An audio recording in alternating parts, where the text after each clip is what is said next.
And we are live. Woo. I heard that sounded like a Leafian that is actually a Zoroark that is actually a Zoroark.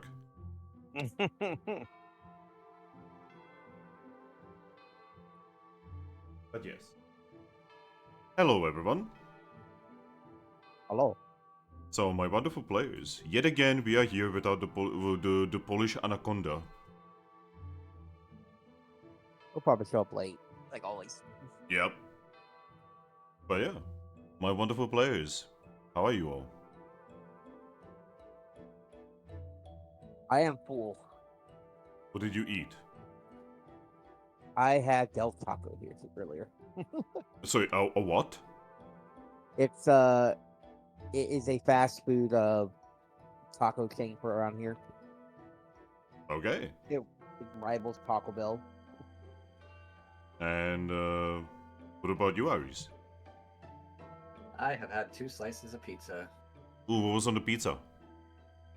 It was meat lovers, so sausage, pepperoni, bacon, that kind of thing.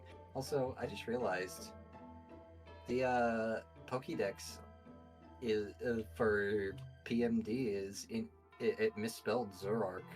Don't worry about it. It's spelled Zoroark. Just close your eyes. Yeah, what about you, Ember? Huh? How are you? I was not paying attention. Yeah, how are you, What'd Ember? you eat? Oh, I'm good. I'm good. What did you consume?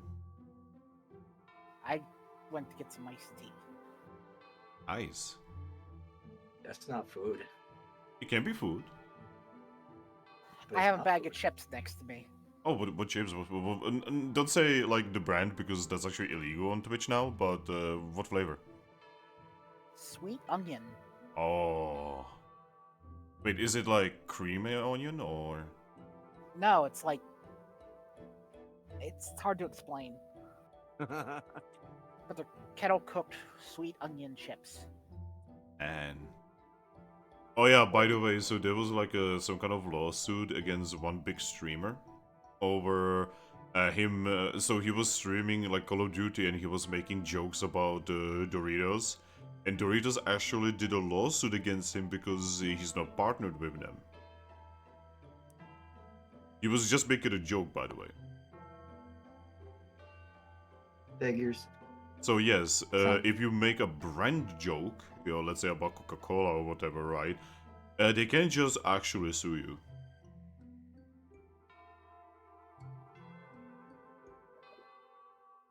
That's shit. Yeah, I know.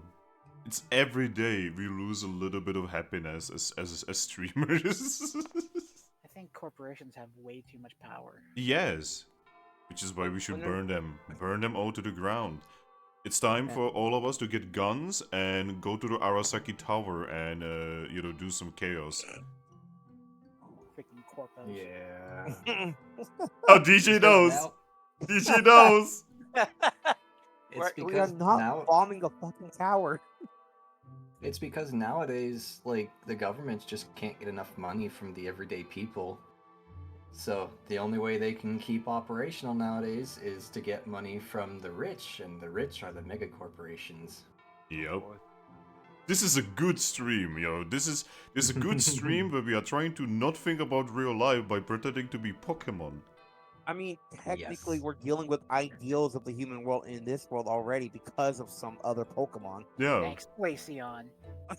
Well, to be honest, even people like Lucario, who are actually trying to be, you know, nice about it, even they are kind of like influencing the world, you know, in human ways. But the thing is, Lucario is introducing like good things. Glaceon just wants to introduce war No, If because Mario could, they could and, introduce video and games. fascism. Ooh, careful there, buddy. Damn, Careful there.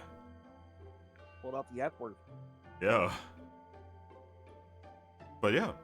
Speaking of But- which, But it's true. it is kind of true, yes. Also, my wonderful friends, what happened last time? Who would like to recap?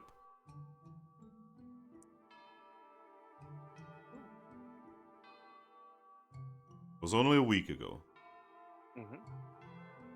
Yeah. Is it not gonna be as painful as trying to recap Windswept because I was a piece of shit and I didn't do the last session because I'm a weakling? We did a bunch of things that didn't matter because Moonstruck already did it. Yeah, we pretty much we went through the mystery dungeon to get into the facility. Not a lot of not a lot happened, in between to get until we got to the facility, and that's when things started to get weird. So once we reached the facility, I mean, just like we suspected, we were let in by the big what was his name? The big guy, the stone guy. Golurk. Golurk, yes. We were let in by Golurk. He was being a bit of a dick Oh god. because he was trusting his zealous Oh my beliefs Ares. more He's a than robot who's programmed in a certain way, technically. So how do they he able to is. differentiate? No, he is not a robot. He is No. technically a thinking Golurk being. were programmed by ancient times in the Pokemon world to be guardians specifically designed for that. Yes, but this is not that time. Arceus programmed them to be that way, so they're technically robots made by I mean, God. aren't we all programmed by God? We Oh have my free time. god. They don't. So in that, Technically, so if that's your case, then that means that you are following Arceus's plan to be a dick back to Golurk. technically, yes. I'm being a dick to him. He's being a dick to me. The point is, he wouldn't let us bring in anyone who wasn't a part of the story. In this case, there was only one of us, and that would be Snivy. You mean And Servine? or Servine, yes, Servine. And obviously, she didn't want to be stuck out here with the big, scary rock man. So, in the end, after a long debate back and forth, we decided that we had not really too much choice. We gave her an escape orb in case anything did happen, and we went inside. We pretty much, the first floor was mostly just bunch, like it was a I don't remember exactly what it was other than the elevator. I remember that's It what was we a found, the reception elevator. area. Well, I was about to say that, but then I remembered the reception area was actually the fourth floor, because that was No. all it was. Yeah, because that was where the computer was. It was a reception area. There was a working computer and all that, but that was the fourth floor, not the first one that we came in on. No, that was actually the first. We took the elevator to the other room that had the computer, which was down below. Wait, okay, so were there two? The first terminal that was on the first floor was a basic generic computer that had like "Welcome to Moss Deep Island," like space shuttle area. And then when we went further down into the actual like where the missing Pokeball was with the Hisuian Zoroark that we found out about because other team took it. That's where we found all the other terminals. Yeah, but I remember there, like, one of those two rooms that was, under lock and key. One of them was just a clerk's area. There was the one terminal.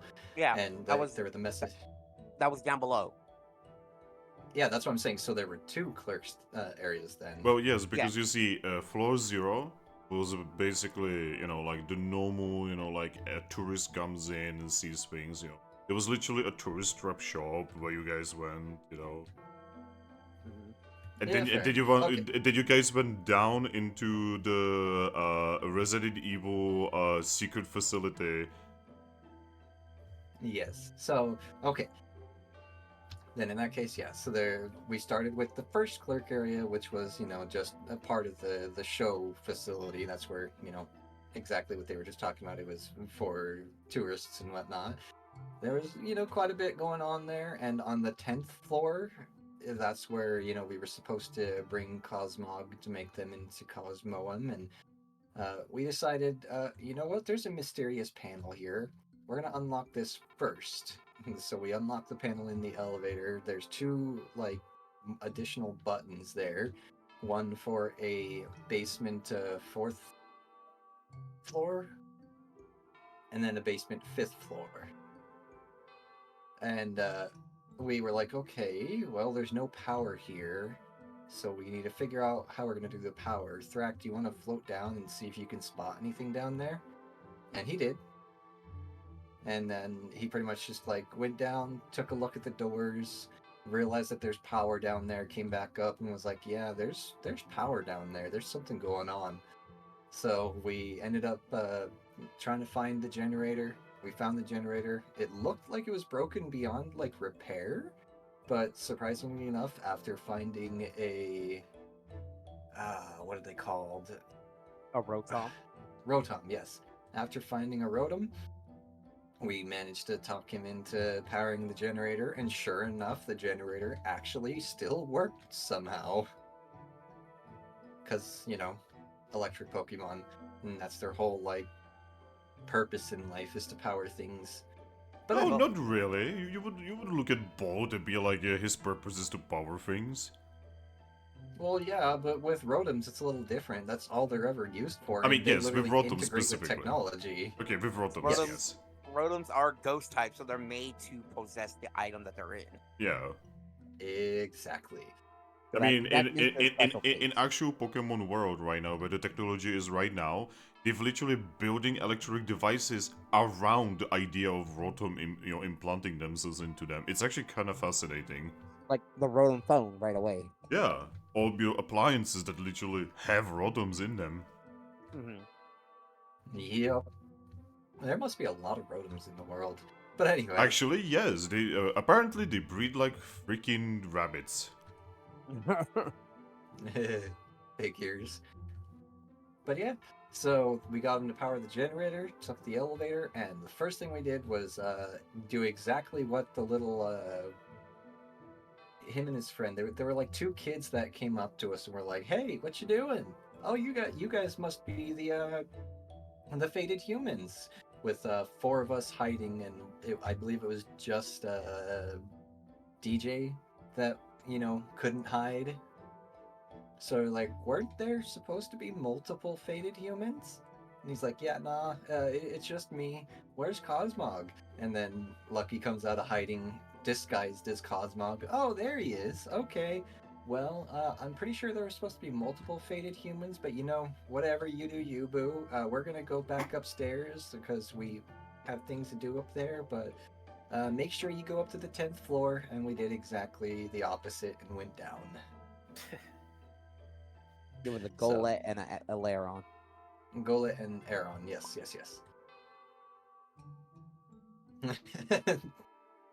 And then after that, we did exactly that. We went downstairs. We found another clerk's area where there was just pretty much a desk, and there was like a little closet back there. But for the most part, it was just like a place for someone to be greeted and information to be passed, but that's really about it. There was the one terminal there that had some messages back and forth between some very important people, and we pretty much took as many notes of that as we could, and then we went to go see what was further down. There was a really big fuck off door, so we're like, okay, how are we gonna figure out how to open this?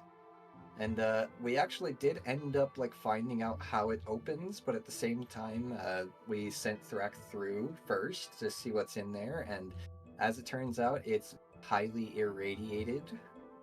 And the only reason why, yeah, it was a good thing that we didn't end up opening it. So with Thrack being, a ghost, radiation doesn't really do all that much to him.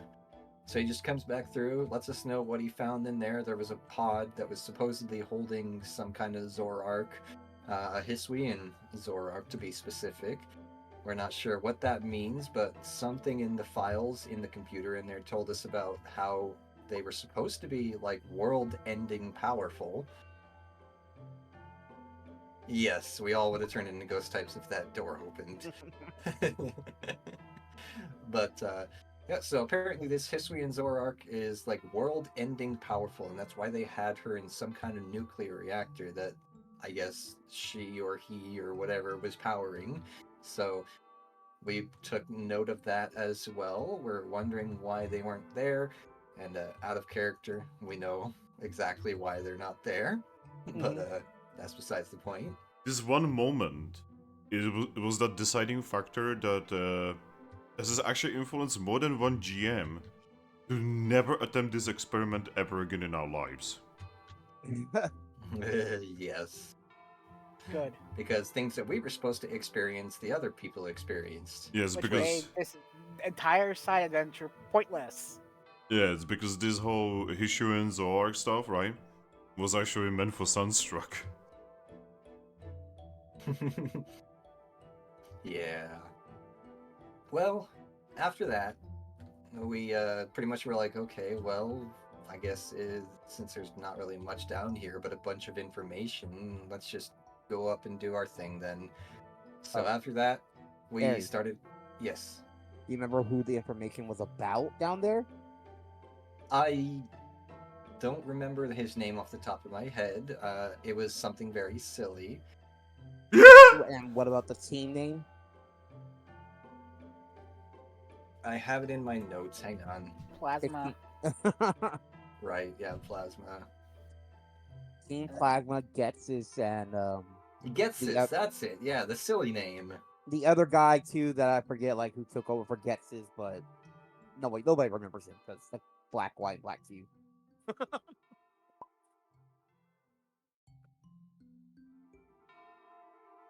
Yeah, fucking Getsis is probably one of the. I want to say he's probably like one of the most like evil of the leaders compared to like the rest of the teams. Yeah, and the worst part is that he's not even insane. He's just Yeah. beyond fucking evil. He's just a megalomaniac with a fucking weird like savior complex. Yeah. Well, in the first game. In the second game, he's like, fuck everything, we are just killing humanity. Yeah. In the Like, first game, yeah. the fucking Neoplasma opens the game by bombing the fucking Pokemon League and killing hundreds of people, and I'm like, what the actual fuck? How is this game for kids? How, and the most ironic thing is, right? Unova is USA, and it starts with a tower getting bombed, and I'm like, do you have no idea what you just implied, Game Freak? But a tower in Unova gets bombed by terrorists. What was that? That was okay. So that happened. That game came out in 2012. So they gave it 11 years before they talked about it I again. am sorry, but like that is like making a joke about Nazis in Poland. I mean, we do that all the time. No, in Poland you don't do that. If you do that, you get fucking shanked. Well, anyway. I'm sorry. So, it's okay. So from there on in, we started searching pretty much floor by floor by floor. Nothing really of any major note up until we reached the floor right before the 10th floor, which ended up being one with an Arceus statue. And we're like, yeah, we know, statues tend to have magic powers, so fuck it, let's see what happens. Yeah. I started.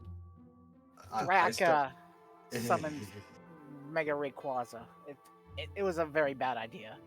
Well, first things first. Before that, I started us off by testing the waters and offering an apple and asking for an Arceus tier. And it actually worked. I was literally just fucking around, expecting nothing to happen, but it happened. I was like, what? So we have that now.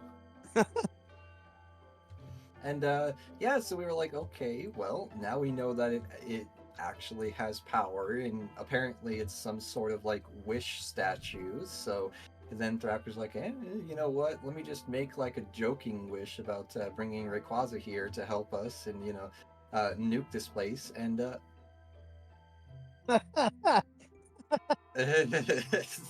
It was a statue, not Arceus himself. Remember that I- one time in Chilling Adventure where you made a wish to Arceus and he was like, yeah, go for it.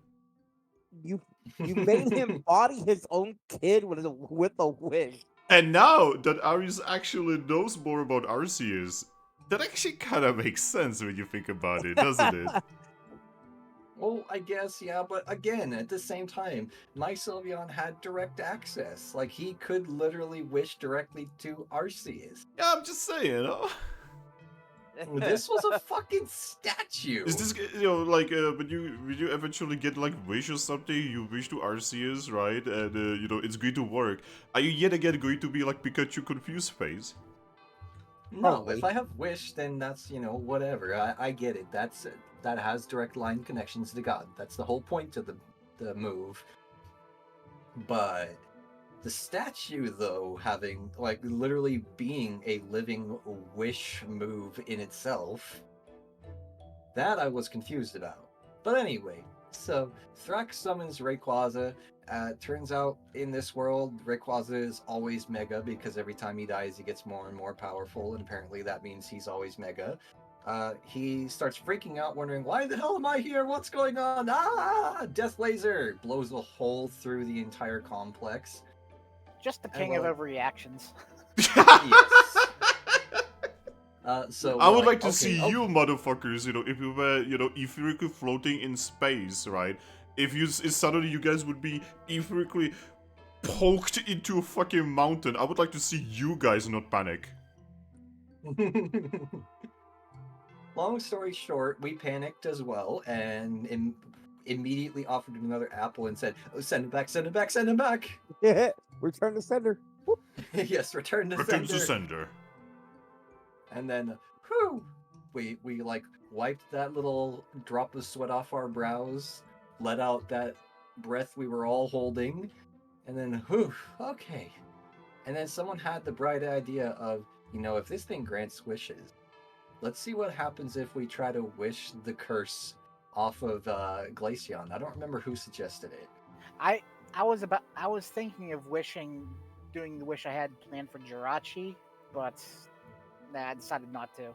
But yeah, Not at I this was the one point. who suggested the wish about see if we can break the curse on for Kiram on Glaceon. And yeah, so we made that wish to see if we could break Kyurem's curse on Glaceon, and the statue exploded. After there was like a JoJo time stop, the world thing happened for a second, and then it broke. Yes. So we just blinked at it confusedly. People, We're like, well, that happened. people who have played Legends Arceus, you would actually know exactly what happened there. I do. Because it happens in Arceus' boss fight. By the Yep. way, DJ, how Yep. the fuck are you supposed to do Arceus' boss fight?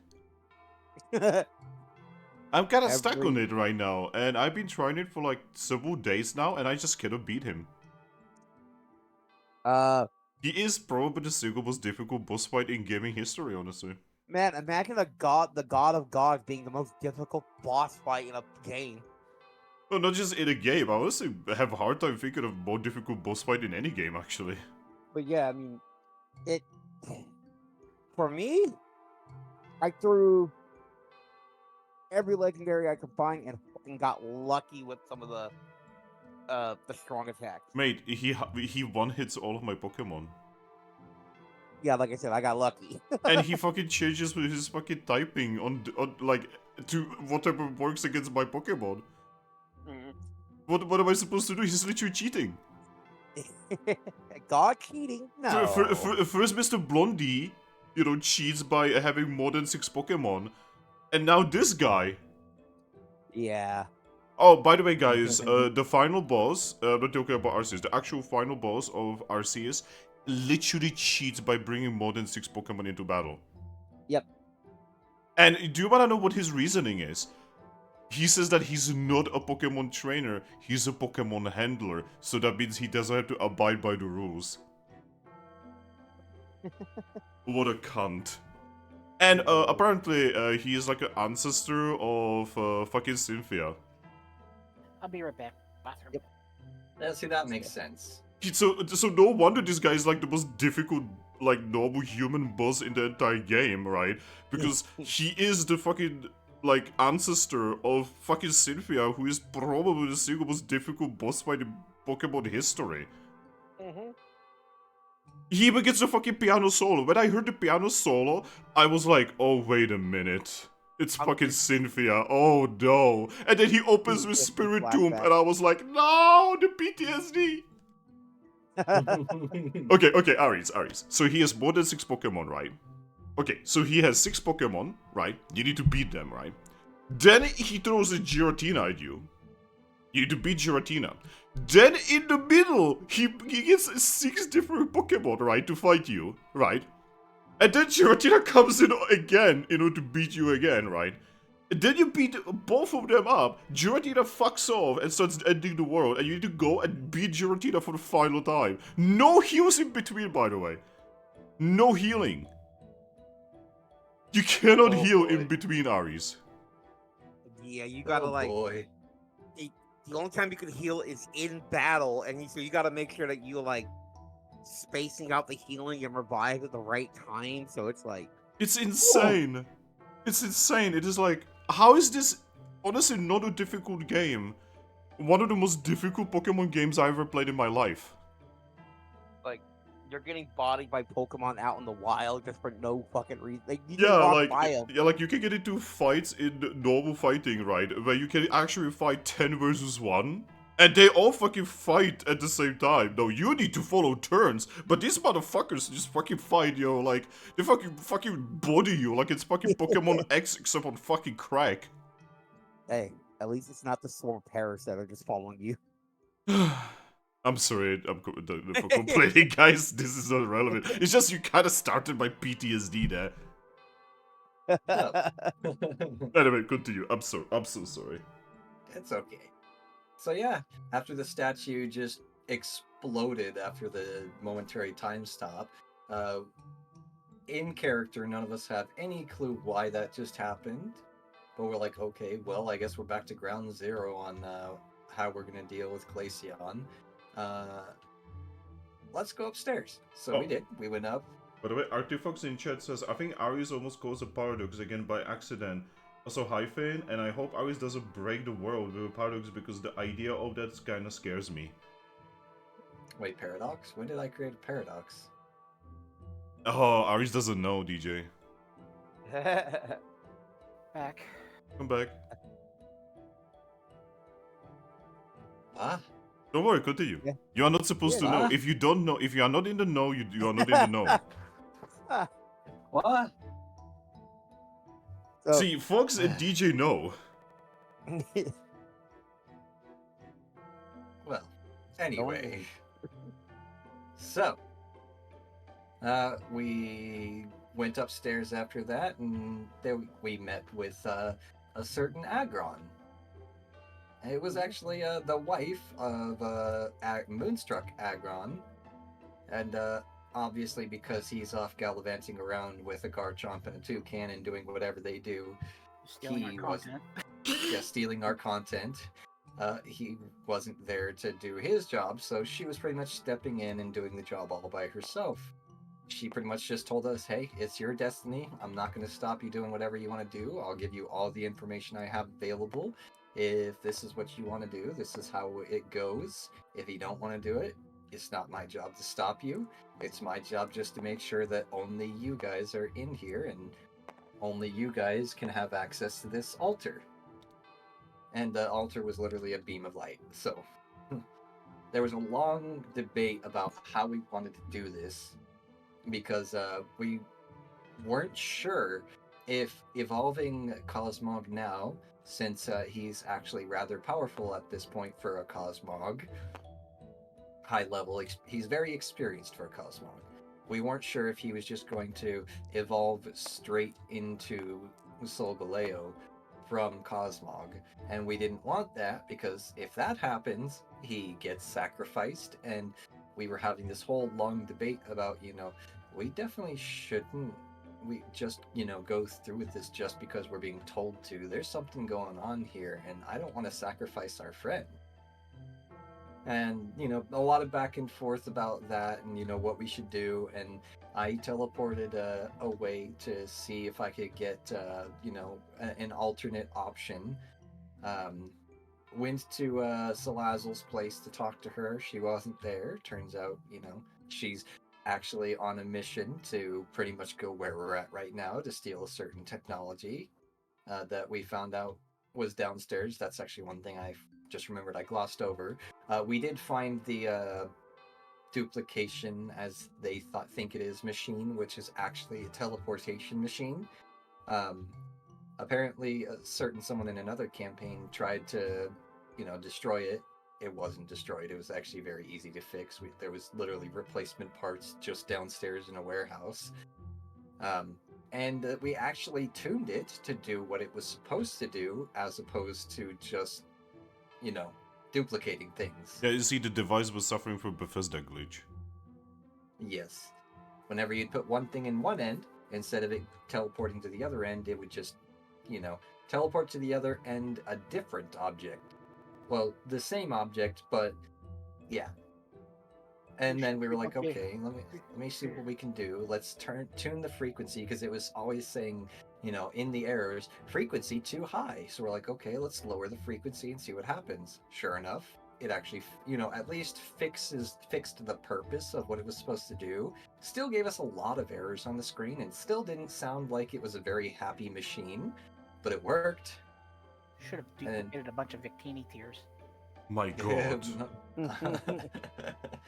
I mean, we don't know the implications of what that thing is really doing, so we kind of just left it be.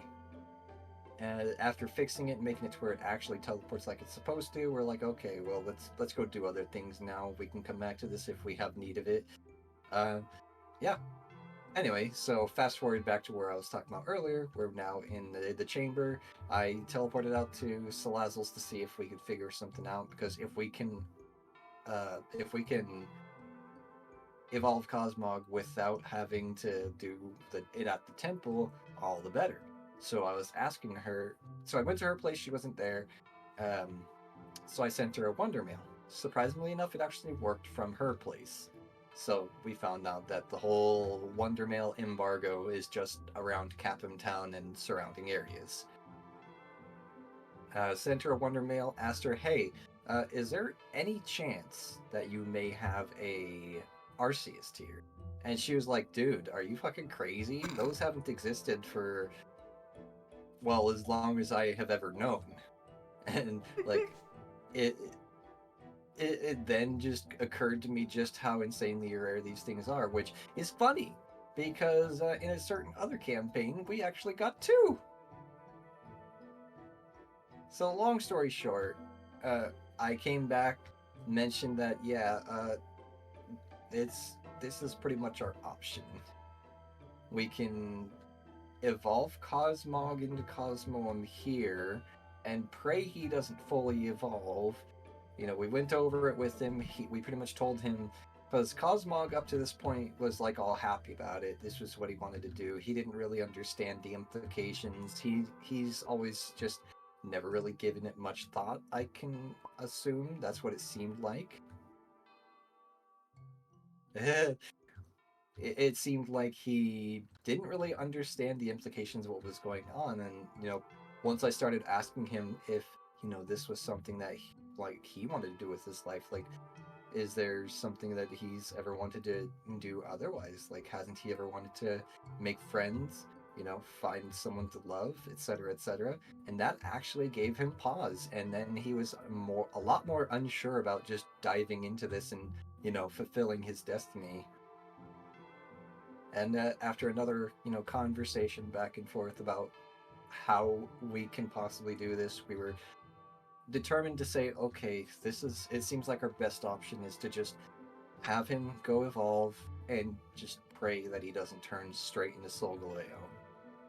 And in the end, we got lucky, and he actually managed to become Cosmoem without becoming Solgaleo, at the cost of me having to literally reach into the beam, and I think it was I had to pass either a stamina or will check, one of the two, and get burned in the process in order to grab him and pull him out, because he ended up passing out once he became Cosmone. And who knows if he would have actually evolved into Solgaleo if I didn't.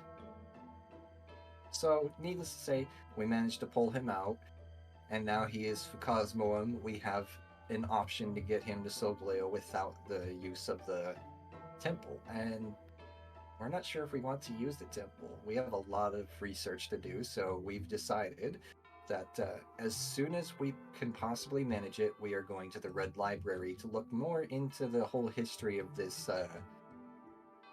sacrificing Cosmog and, well, Solgaleo and Lunala to become the Sun and Moon, and see if it's actually absolutely necessary, or if them just becoming their final evolutions is sufficient. And then that's pretty much where we ended. We just pulled Cosmog out, and we're still in that. Actually, no, we did leave. We used a escape orb. Yeah, you escape orb into the EB village. Yes. So we did leave, and we escape orbed back to the EV village.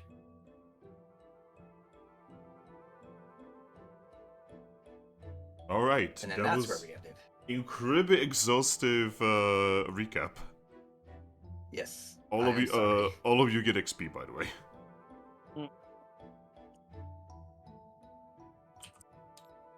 Oh no, not 999. Just Yo, that's a lot of XP. How many recaps did you do?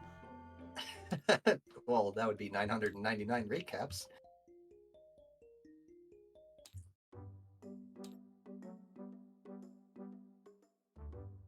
But yeah. Do you guys remember whether you left the village or not? No, we had just arrived. All right. So according to my notes, you guys have basically teleported back to the village, and you have gotten yourselves to sleep mode. Yep. I went up with my character's family. My mother was so excited because I evolved, yada yada. That was before. And Yes. my character probably would end up with Vaporeon. Well, who was holding on to Leafian? Oh, not Leafian, Zora. Not Zora, Zoroark. Oh my god. It probably would have been me. Alright. So, give me a moment. So, Zoroark. Yep. You suddenly, start existing. Mm-hmm. It is day.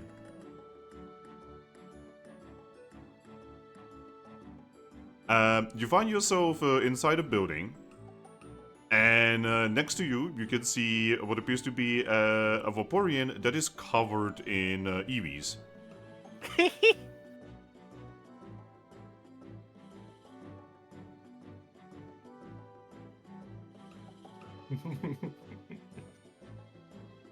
You're so cold, sis. Now we need to warm you up. Well, what was actually happening is your brothers and sisters, what they do is actually they really want to hear your stories, and they would hear your stories until they would fall asleep. That's fair. And when they would fall asleep on the most obvious place, which is you. A living waterbed. Yes. Oh my god. Actually, sleeping on a Vaporeon sounds kind of amazing. Fuck. Having fun there, Harry's. What? Her head just kind of jumps up and probably ends up tossing an Eevee that was laying on her head. Yep. You toss over two of your brothers, who immediately just like look confused and awakened. What? What I missed? What happened?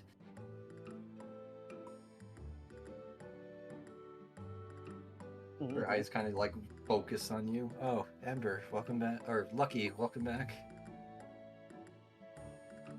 Yeah. Sorry, just had a long night with siblings. The said siblings all just start awakening one by one. And just start going along their way. One of them would specifically walk up to you and give you a hug, Vaporeon. I would hug them back very firmly. Are they a boy or a girl? This one would most likely be a boy because of the whole gender thingy. I give him a head pat and say, good boy. Yay.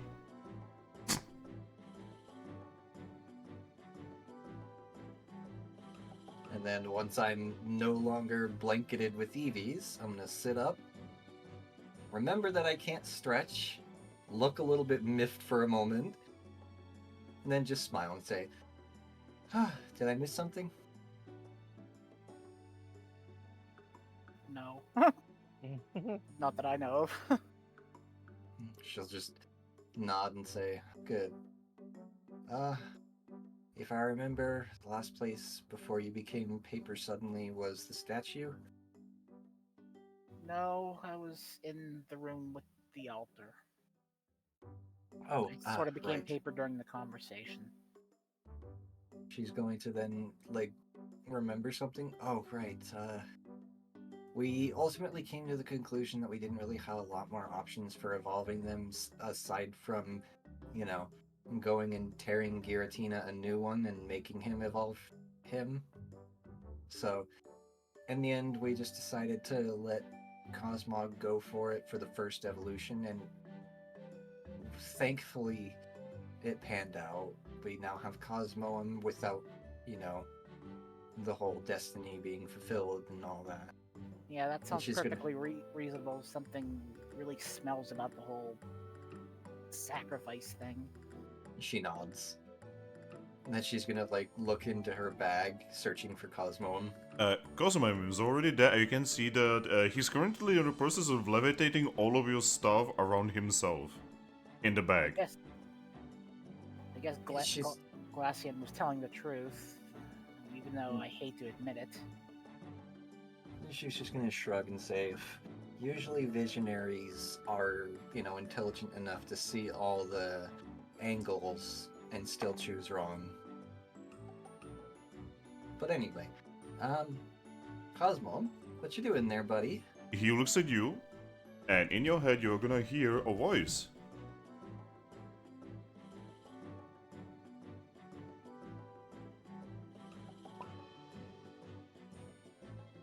Is there a voice more like projection or words? You know how that goes for the other campaign. Yeah. She kind of just blinks for a moment. Well, that's new. Mom looks confused. Drops your items in your bag.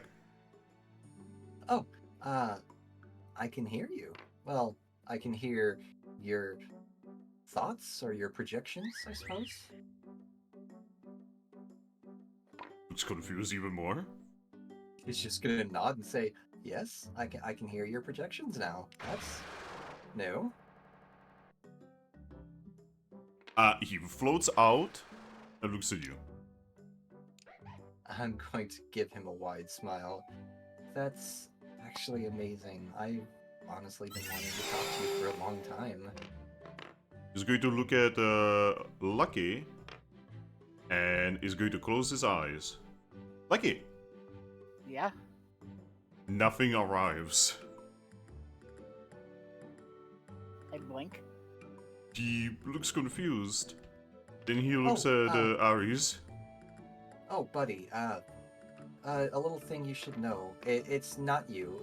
It's a whole thing about typing. So, obviously, Zoroark is a dark typing that blocks all psychic emanations. So, any of your psychic powers are completely useless against dark types, like her. So, she's not going to be able to hear anything that you say, unfortunately. Only Mew and Arceus can actually, communicate with me like that.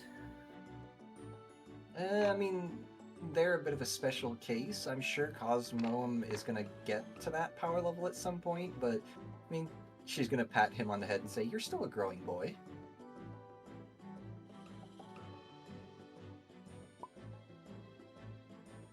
Oh, Cosmoem wants to say he's sorry? You shouldn't be sorry. There's nothing to apologize for.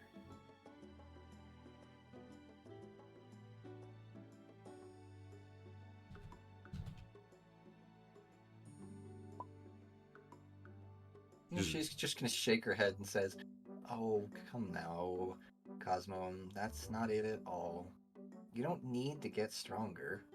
It's gonna happen whether you like, well, whether any of us like it or not. But you just need to be you. You need to figure out who you want to be, and we're gonna be there with you the whole way." And she's just gonna will laugh a little bit and say, "You don't have to do anything. You may be the sun, I guess, by some weird cosmic weirdness, but that's besides the point. You're still your own Pokemon, and you can choose to do whatever you wish." He's actually going to tilt his head and say,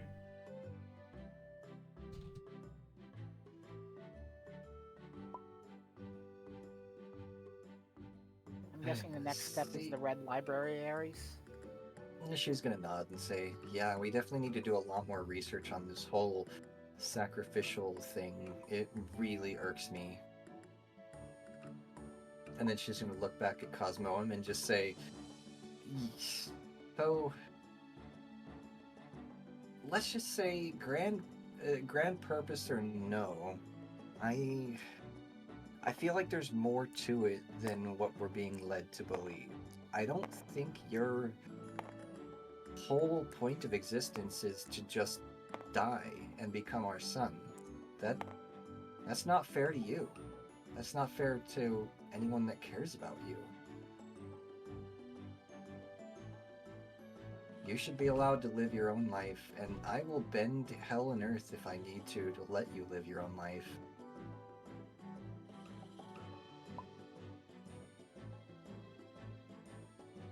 And she's just gonna smile and say, "Well, I don't care. I'm going to make it fair if I have to. Like I just said, there's nothing I won't do for you. There's nothing I won't do for any of my family or friends, and I will make sure that you get to live the life that you should be able to live." So why does there have to be a sacrifice? I mean, That's what I'm wondering. Wouldn't just evolving into Solgaleo do it? That's actually the exact question that I'm asking myself right now.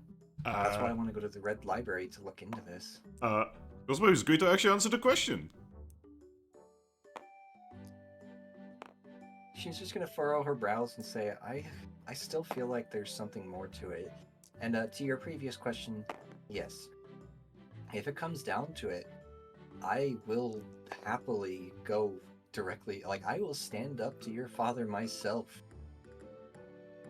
I mean, I've already spoken with your father. Not in this life, but in a previous.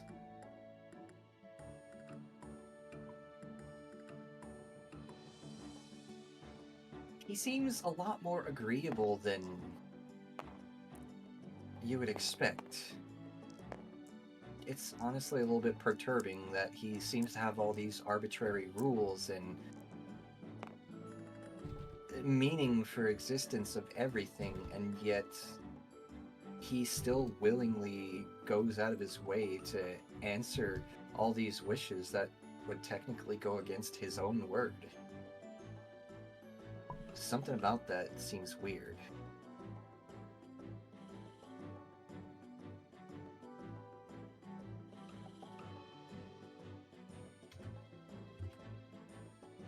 She's just gonna sit and say, "So your purpose is to be nothing more than a cattle for all the other Pokemon to have light?" He nods. She's just gonna shake her head and say, "That doesn't sit with me. Something tells me that there's more to it than that."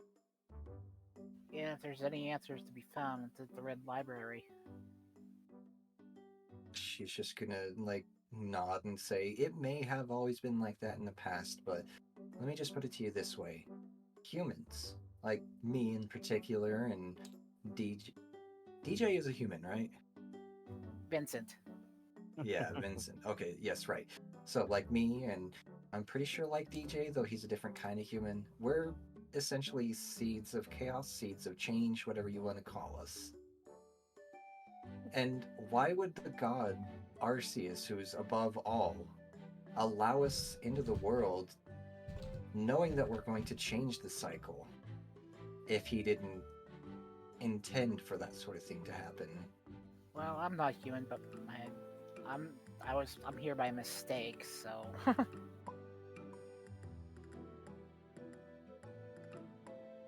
That was supposed to be she was.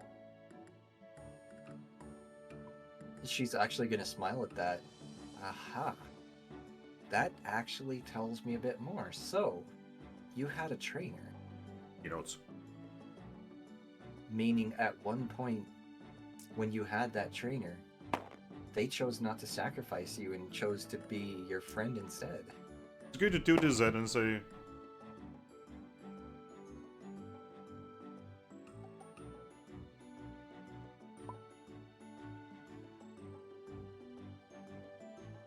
She's just going to shrug and say, and what does humans being on the Earth have to do with the cosmic balance?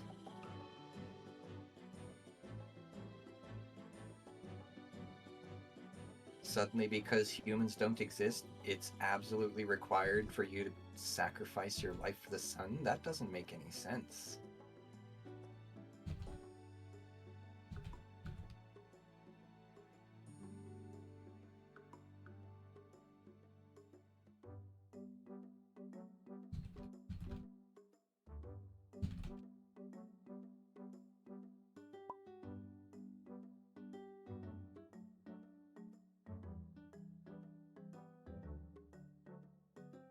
She's just gonna nod and say, I mean, as true as that may be, I still don't think that you have to be sacrificed to keep things going. he's going He to, just- he's actually going to float to your face and just say,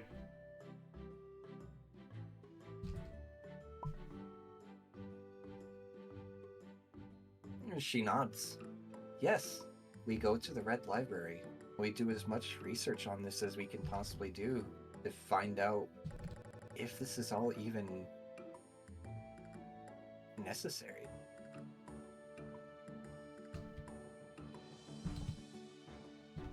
And if it comes to that, where even the info in the Red Library says that yes, this is...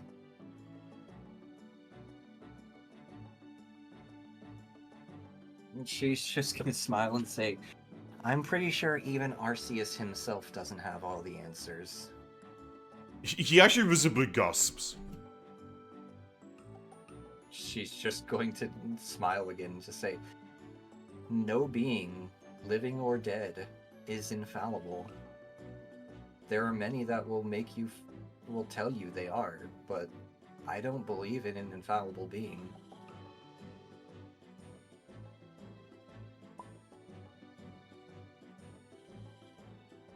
She's just gonna shake her head and just say, no, I take his name for exactly as it is. He is Arceus, and he is the creator, yes, of this world and this universe, this existence, but I still don't believe he is infallible.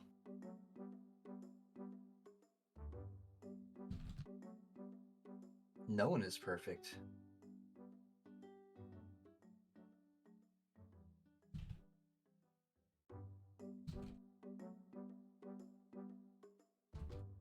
He says that while looking at Lucky, by the way.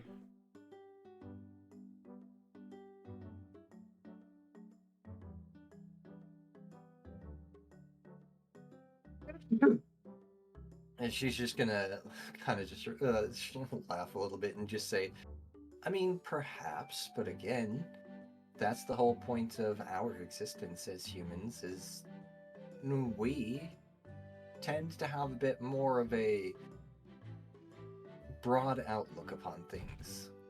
We don't just listen to the first thing that our parents tell us and accept it as fact and then just go on with our lives living sheltered. I think I should feel insulted right now. A little bit, yeah.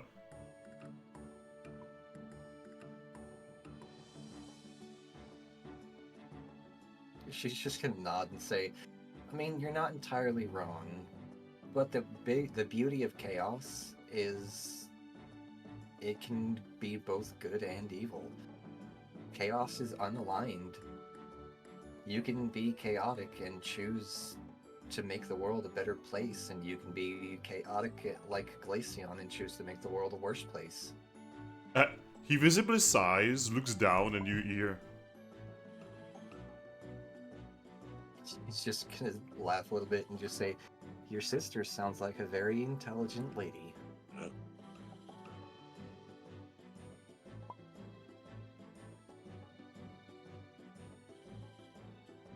Oh, is she not? Well, if I ever get to meet her, I'll let her know that you said that.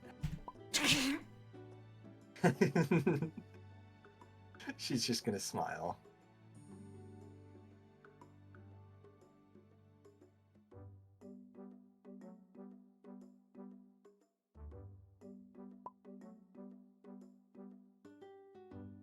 She's gonna smile and just say, you know, in my world, it's actually kind of seen as a good thing to be childish. Because, see, when it comes to children, they always have the brightest outlook on things, and they're always just as rebellious. Children want to...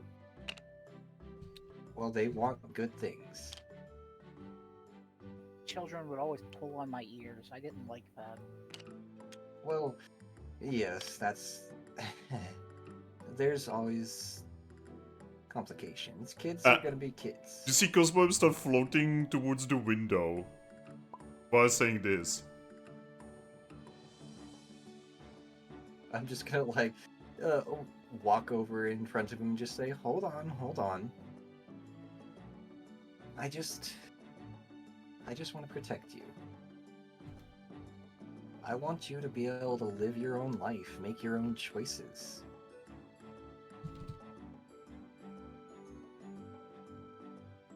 You're important to me.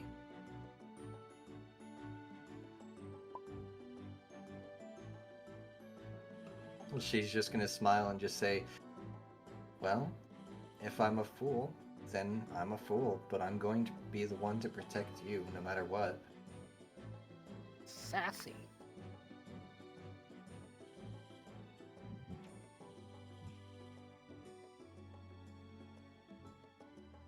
Let me just put it to you this way. She's just gonna laugh and say, oh, am I a little bit too touchy-feely for you?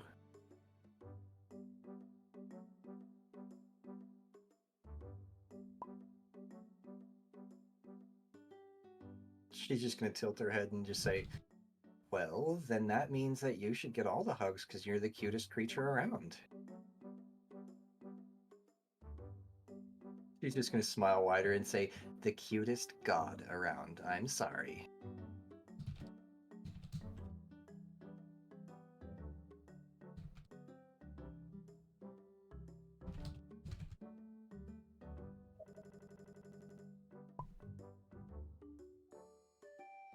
She's just gonna giggle and just say, yes, maybe.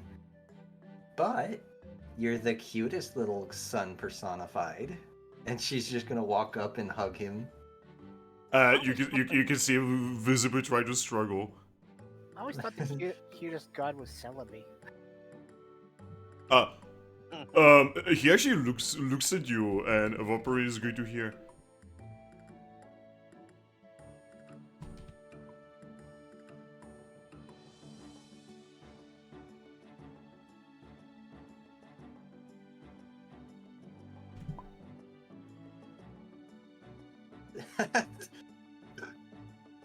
And she'll repeat that back to Lucky.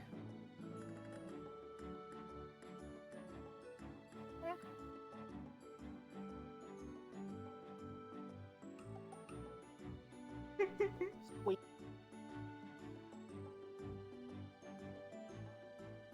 Congratulations, guys! You have unlocked the Cosmo I'm talking, and now you guys gotta wish he would not. I disagree. I'm having a blast. By the way, why the difference from Lunala? Oh yeah. Now you know Like what hugs? Lunala was meaning when she was talking about her brother. Doesn't like hugs? Boo. But yeah, once she's done giving me a hug, she's just gonna say, "Listen, there is nothing more important to me than my Even family Bolt and still likes hugs. friends. And I don't care if you're supposed to be this big god. I don't care if you're supposed to rule the entire universe in Arceus's place. No matter what, I'm going to do everything for you, for Lucky, for Vincent, for everyone here that I call family. I will bend the universe over my knee if I need to." Speaking of which, you see your mom poke her head into the room and say, if you guys are done with your talking, breakfast is ready. We'll be out shortly. Just dealing with human nonsense. Yes. I've been awake for 2 straight days.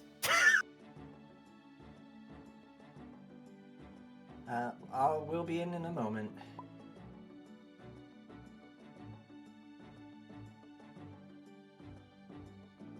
But anyway, so no more of this talk about you needing to sacrifice yourself for all of us or needing to protect us. That's our job now. Deal with it. And she's just gonna smile. He's going to visibly pout and say,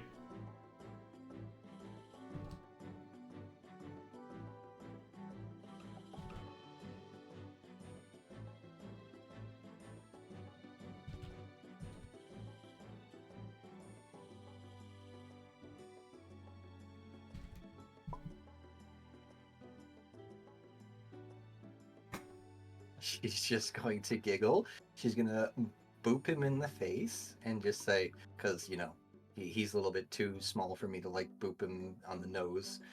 And just say, "Oh, don't you worry. Even when you're all big and all tough, I'm pretty much the closest thing to a mother you got at this point." That's a scary thought.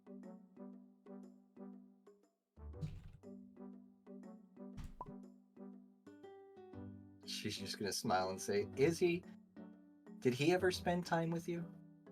Did he ever walk you through crazy, dangerous dungeons to fulfill your so-called destiny? I'm pretty sure I've done more for you than he has. Somewhere out there, a Mew is very sad. yep.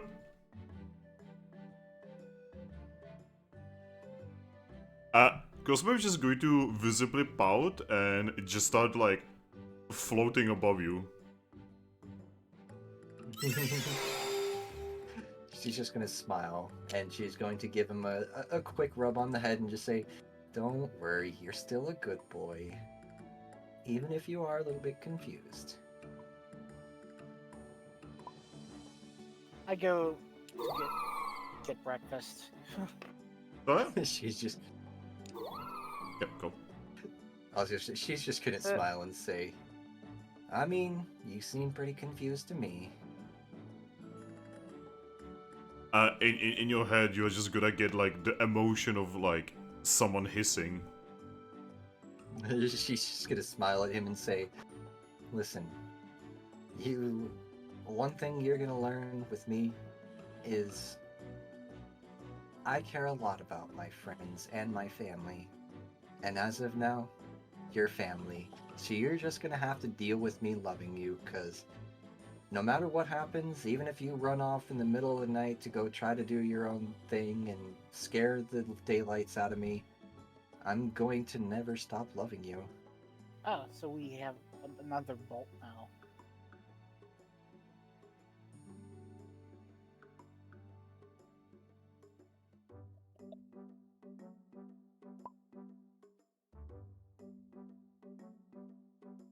She's just gonna smile at that and say, "In my world, there's a little phrase that we like to say, and it's that respect is earned, not given."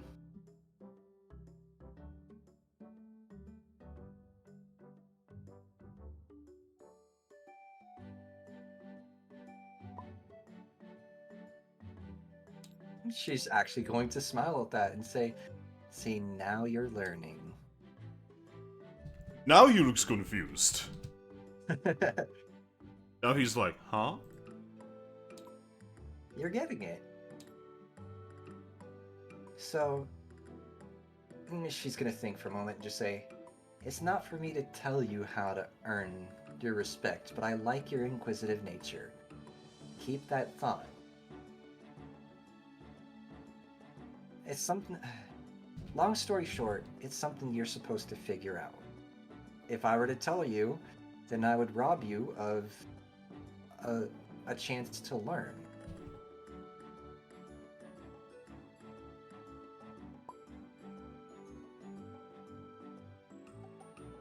And she's just gonna smile and just say, "Good.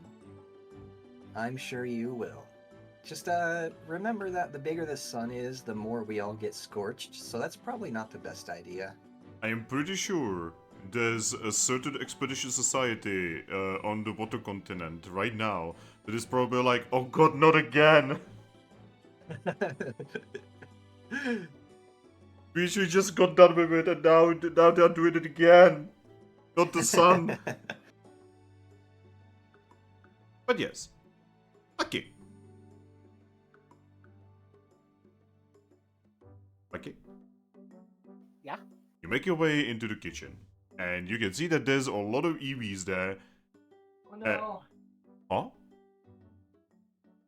Nala accidentally just tipped over her water bowl. Oh. No. But yeah, you will see that there's a lot of EVs, and as a Pokemon, you can tell them apart, thankfully.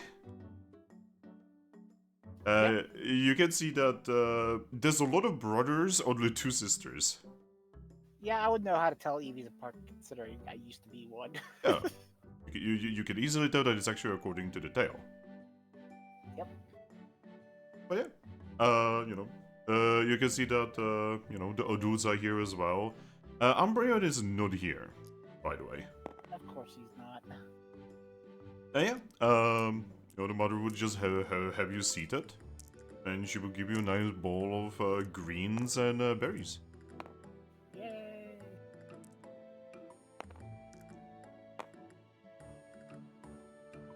And very soon, after you would arrive, she would actually sit down next to you. You would, as you would be eating, she would look at you and say, "So, may I ask you something? Yes. I assume you are the Leafian that my little Umbreon has been talking about so much. Yeah.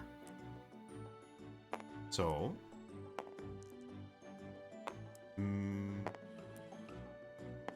I don't actually know how to start this. You see, every mother kind of gets into that one position eventually, and I guess my question is,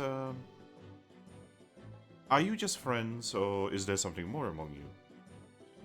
Well, I really like him.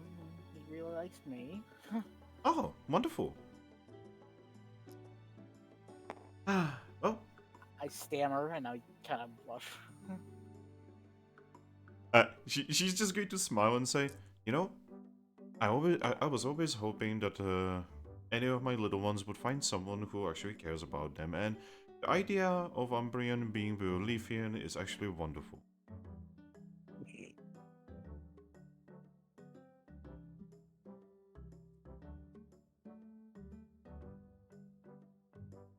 So, you're not actually a human, correct? Based on what he said? No, I'm not. I am not. Wonderful. In that case, should we make you a home here?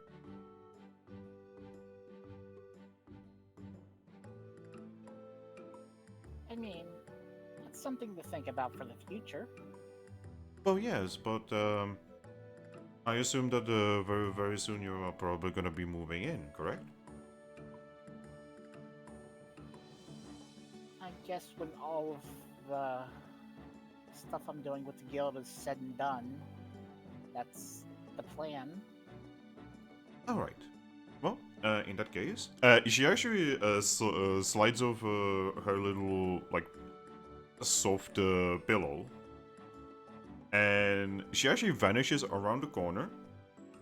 And in a few moments, she would return, holding a small, like tiny wooden chest. She would open it, and she would offer you a necklace. I pick up the necklace. Try it on. I try on the necklace next to the one that Umbreon had given me. Yep. It is a silvery necklace with a little pearl. Ah. It's really nice. Yes, it was actually from my mother.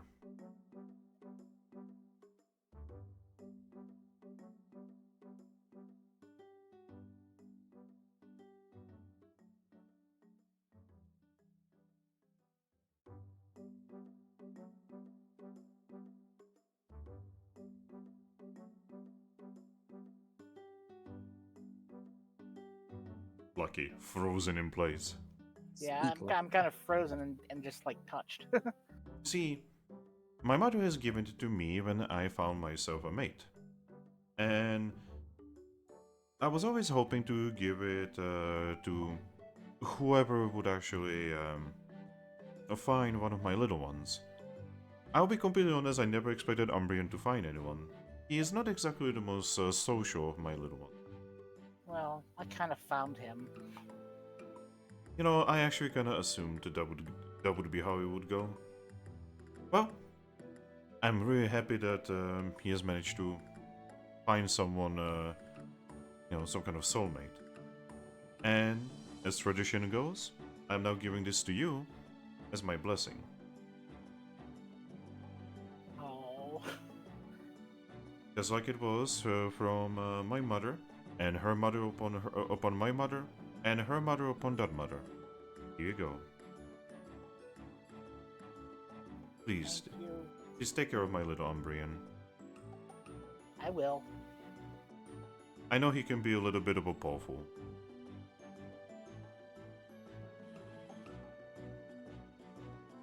He's very good. He just needs to take a rest on occasion. Yes. That is the sad fate with him being evolved, I guess. Oh, do you actually know how you got evolved? Now that I think about it, not really. Oh, he never told you. Don't think he did. She's actually going to go around the table, and she's going to grab one of the brothers by his little tuff, and she's going to bring him over, petting his head. This here is Eevee. He is, he is the fourth oldest one right now. And, Ah. well, when he was just a little egg, Umbreon actually saved him from an egg thief. You see, us Eevees, we are usually not very combative Pokemon. Yeah. It does seem like there's a lot of Pokemon that try to take advantage of that fact. Indeed. We used to. The only Pokemon that was actually defending our village at the time was one team from Primarina's guild, and Flareon when she was actually able to fight properly. And well, when Flareon became sickly and the team was busy with something else, a thief showed up and stole one of our eggs. And Umbreon, at the time Eevee, ventured into a mystery dungeon in order to find the egg. He has returned 2 weeks later, not an Eevee anymore. He also collapsed and almost died. Oh no. Indeed. We thankfully managed to heal him with the help of Audino in Capim Town. That's how us and the Capim Town actually became friends.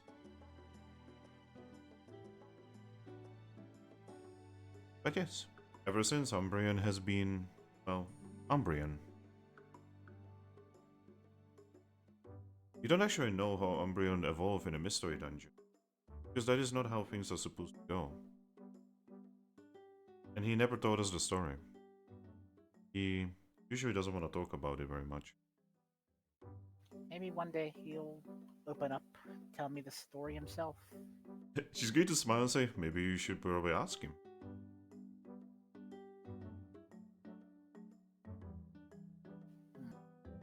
I'm afraid it wasn't so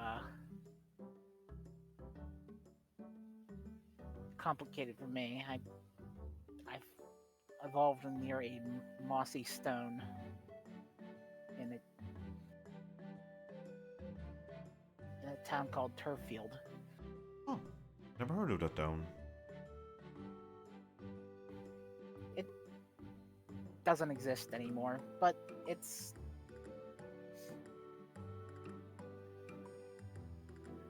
was basically time. Well, I just wanted to say that, like I said, I'm giving you my blessing. Take care of my little Umbreon, and if I can give you a little advice as a mother, you may have to push him a little bit, because my Umbreon is incredibly bad with social skills. That means he's also absolutely not going to try to start anything until you start something. Thrack! Thrack. She's then going to poke your side while letting go of one of her little ones. And she's just going to look at you, give you a little bit of a grin, and say, another thing, when you are gonna want little Eevees, you're also gonna have to start that by yourself. Yeah, I just blush and squeak. Alright. Oh, we had a nice talk. Good luck, by the way. Okay, thank you. And she just goes back to her little ones. And I'll just beat red. There's a little Eevee next to you, by the way, just like poking one of your paws. I poke back. The Eevee would look at you and say, "Why are you so green?" Well, Why is your tail so weird? well, I evolved this way. He looks you over and says, "Can I evolve like this?" Yeah, you can, actually.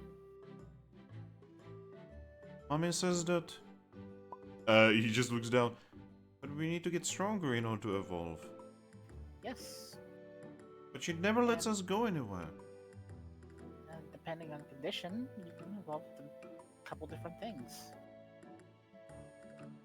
Whether it be a Vaporeon or an Umbreon like your brother and sister, or Leafeon like me. He looks up and says, "I would like to be like sister. She's very nice, big and blue. And she's very soft to the touch."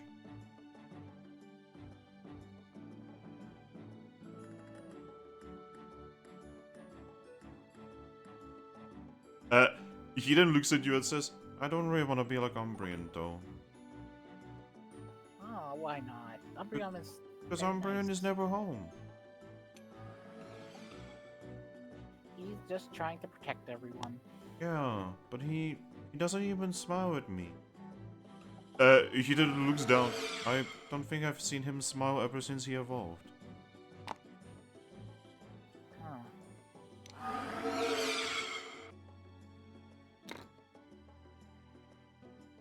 Starting to wonder if he even wanted to evolve. I don't know. Just not been here at all. Just always up there, like never returning home. And he's acting like he doesn't know me.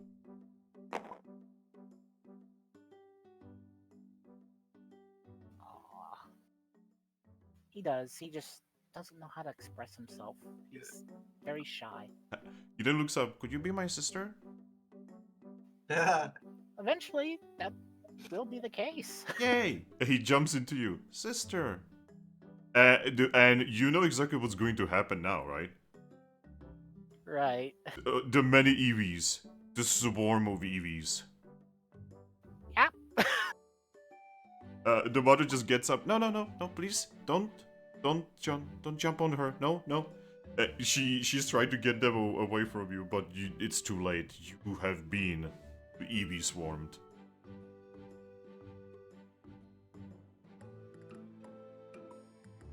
I just think to myself, I really need to get Zoroark her body back fast, and get my own back. All right. Vaporeon, by the way. You would definitely like at some point you would probably return into that room, right? Yeah, I was gonna say, so she just starts walking out, with Cosmom talking, just saying, I mean, that just bear in mind that, those who seek respect through power alone tend to end up being the bad guys. Then she looks out at Leafeon. Leafeon, Oh. who is covered in children. Are you okay? Yeah. Okay. Fine. Your mother looks at you and says, "Could you please help me with them?" She'll just smile and walk over and start, just brushing Eevees away with her giant fishtail. It is much more difficult than with you, because you see, the Leafeons actually have lots of bits to hold on to. Yep, that's why I'm using my giant tail to brush them all away at one time. Now, away from all of this, Rilaboom, Yeah. you awaken inside the storeroom. Yep. The only place that can fit me. You can actually see that the Servine is already awake. And she's currently in the process of, she is teaching one of the Eevees how to throw knives. Gotta look at Servine. You can see that there's a Eevee and she's just like, alright, I know this is a little bit more difficult for you, but just swing like this. And then she just tries to swing with her mouth.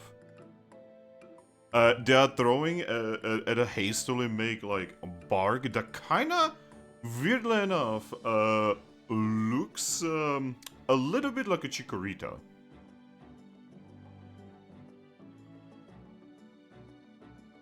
Let's go. Servine. She looks towards her and says, "Ah, you're awake."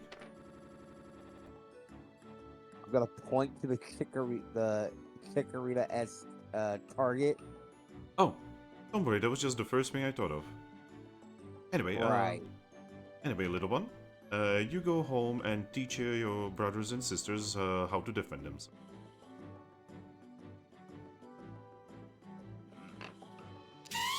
Yep, she will go back to you. And as she goes back to you, poof.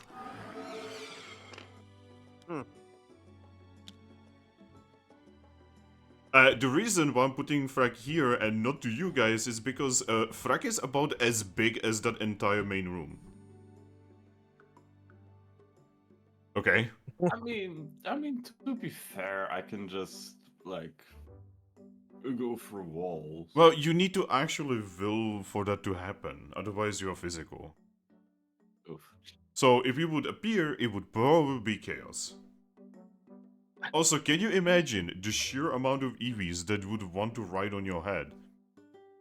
You appearing in a tiny room is the same equivalent of Rayquaza appearing in that cave. Oh, by the way, Fox says, Finn, he's going to pin Aries down to the ground with his paws when they evolve. What? Excuse me? Also, Fox says, what are your intentions with my son? The moment. Oh my god, Fox, are you okay? Are you having a good time there, Fox? I think Fox is a little brain damage. It's okay, it is Saturday. But yeah, give me one, guys. Please roleplay for a moment, because I'm actually gonna do a phone call. Be right back. Oh. Phone call at Saturday, 7:28 a.m.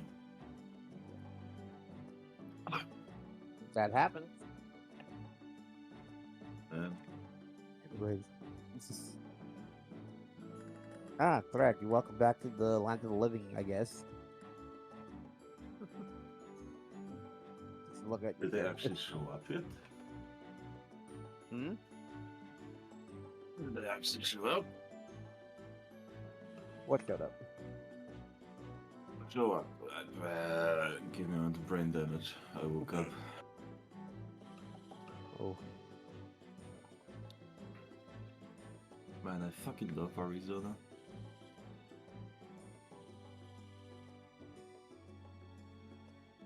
See, you love Arizona? The drink, not the state. Okay. Okay. Don't worry, I have absolutely no fucking clue about the state.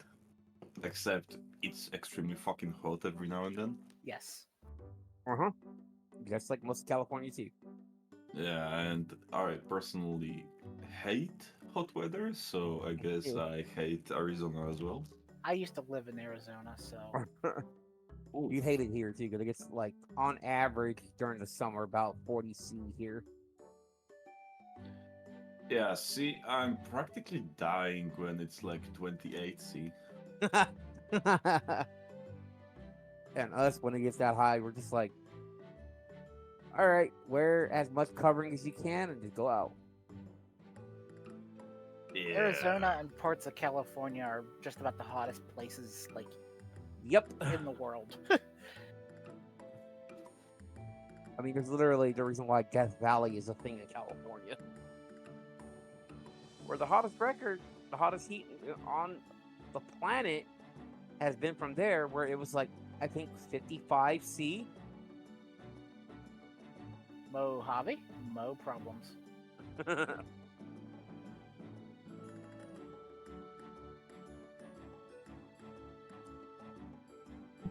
Well, I'm back. That was a weird experience.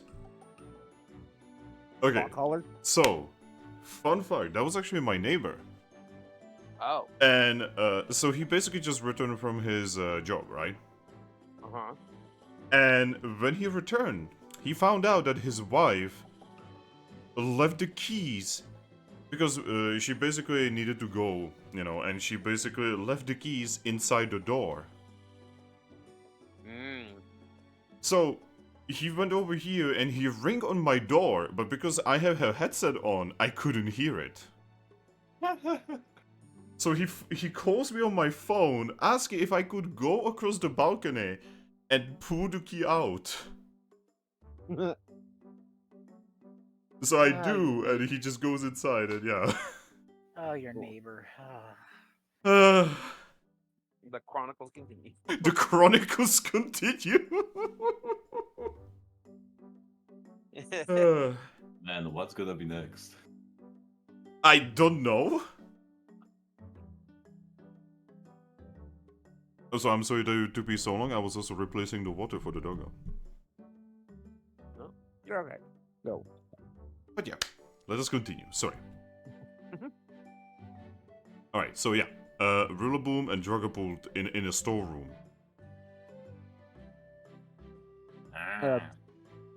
Thrack had something to say, but he got brain dead, so...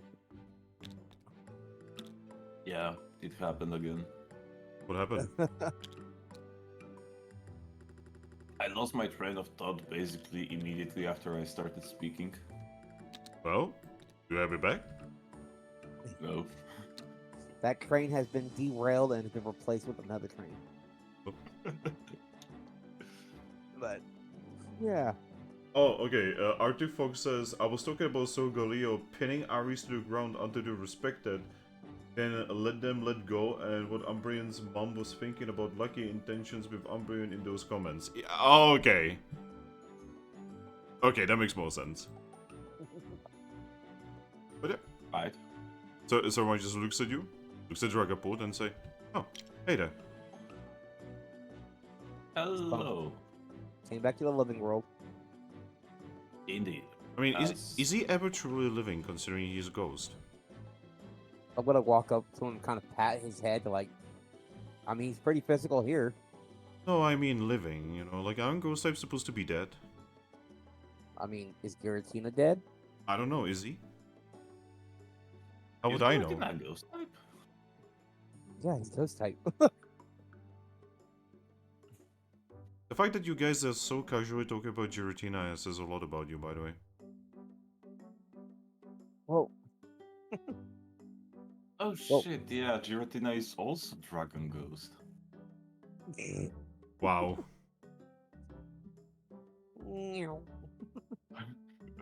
Anyway, so are we gonna be going along our way? You know, figure out if something landed in Capim Town and killed everyone. Why would anything do that? She's just going to strike. I don't know, something's always happening with you crazy people. I mean, you did summon Rayquaza out of nowhere and caused a hole in that like that cave in Mount Horn. Yeah, I bet they were not thinking that that would ever happen to them, so you know, what do I know? I mean, Plus- see, that was involved with me. I'm not in Capim Town. She actually so thinks that's- about it and says, actually, yeah, that means Capim Town is probably much safer. Right? Oh. Well, But yeah, how long have you been here? the night, Yeah, literally just the night. for like 8 hours for sleep. Oh, a little bit more. Yeah, it was roughly that time. Hmm. Well, I guess we should go find the gaggle of Eevees at the house then. You mean the gaggle Eevee around this entire village? Well, a specific gaggle of Eevees. She The tilts one her with the head. Vaporeon. How are you even going to recognize them? They all look like Eevees. Well, the one Eevee Well, I'm looking for is a Vaporeon. Good point. Yeah, not a lot evolved EVs here. Yeah, then- it's actually kind of strange, but you know, I guess when you're that protected, you don't need to get strong. I guess. For reasons. But, alright. Anyway, let me climb into your hair. I put my arm out for the snake to climb up my arm. Snack, snack, snack, snack.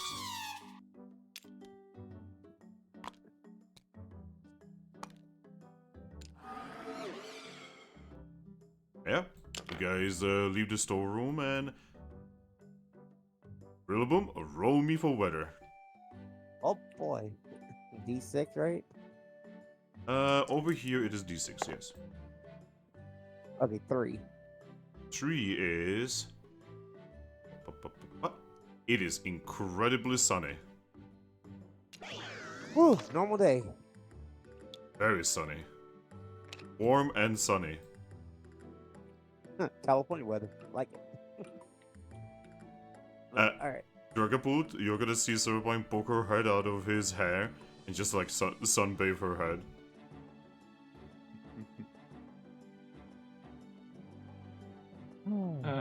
Yeah, you just see Eevees, you know, just going along their way, you know, some of them gathering some fruit, some of them repairing some of the damages that happened a while ago.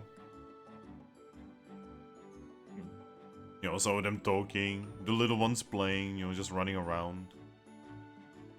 I'm gonna scan the tree line area to see Umbreon. You could easily see Umbreon as he's currently looking at you. I'll wave at him. He's just kind of awkwardly going to wave back with one paw.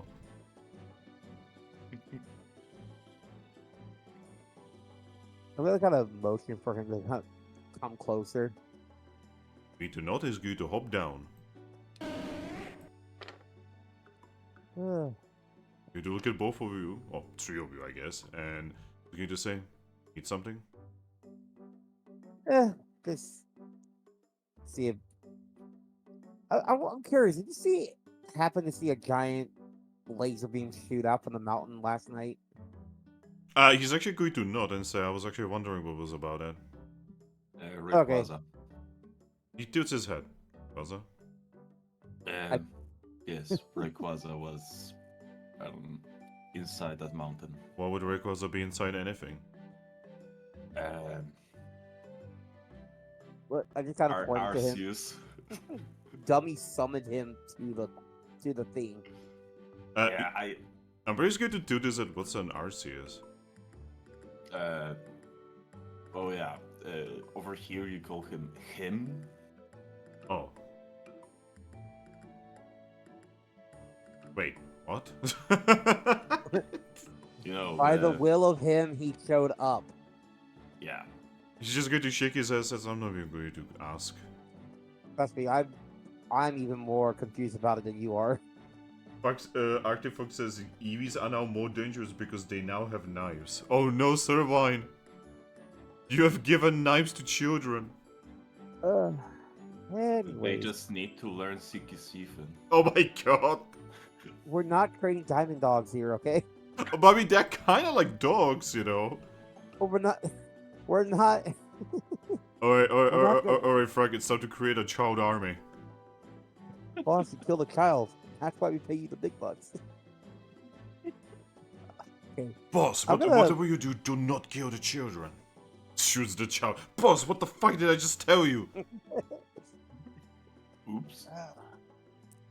Well, anyways, Umber, have the other two come out of the house yet? Or are they still at your home? He looks at the, the building where he lives, and he then looks at you and says, no. I assume that right now they're probably having breakfast. Alright. Ugh. You think you could go tell them that we're awake and just hanging out around the village because we can't exactly fit in there? He looks at his place, he looks at you and says, I have a watch. I mean, 5 Yeah, minutes. I'm gonna tell them I can just go through the wall. Going to nod and just say, thanks. Yeah, no problem. Anything else? Mm. Be happy. He tilts his head and says, I am. That's good. Be happy. I am not smiling. Man, typical Polish man. Oh my god! Is this Umber just oh my god. Is Lucky dating a Polish man? Sound like Of course Polish people are dark types. I'm sorry. oh my god. There's so much wrong about everything I said. Oh my god. But alright, nah. Nothing else around. You can go back to your watch. Need to not then. Let's climb up on one of his trees again. Thanks for your time. Watch out for Evie with knives. As we're just walking away. Servine's actually going to poke out of your mane, look at you and just say, that guy is probably never gonna find himself a girl. I mean, he did. Yeah, you'd be surprised. What do you mean? Survive. Hey. You know who he's dating? Who? Lucky. What? Yeah. But surely Lucky could find someone better. Survive. He doesn't even smile. He's cold. Probably colder than me, and I'm cold to the touch. Servine. You were in a relationship with Grookey. But at least it was warm. At least he smiled. Yeah, and at least he disappeared for a few years. She looks at you. Do you want to die? Again? I didn't die. I was born this way. Wow. Congratulations, you were born dead. Yep. Either dead or Servine. half dead. I don't exactly know how that works. Oh my god. But no. Survive. Lucky and Brianna are happy together, so that's all that matters. Just going to shrug and say, unlucky to be happy. I'm pretty sure I could probably find some kind of grow life that would probably go pretty well. Well, you gotta remember too that it's not technically the Zoroark that fell for them, it's the actual Lucky that fell for them. Well, I'm mostly talking about personalities. I mean, species doesn't matter. I know, but you've seen how Lucky is. Kind of shy, antisocial kind of person. Oh no. Are they even a thing? Or are they just being awkward together that they seem like they're a thing?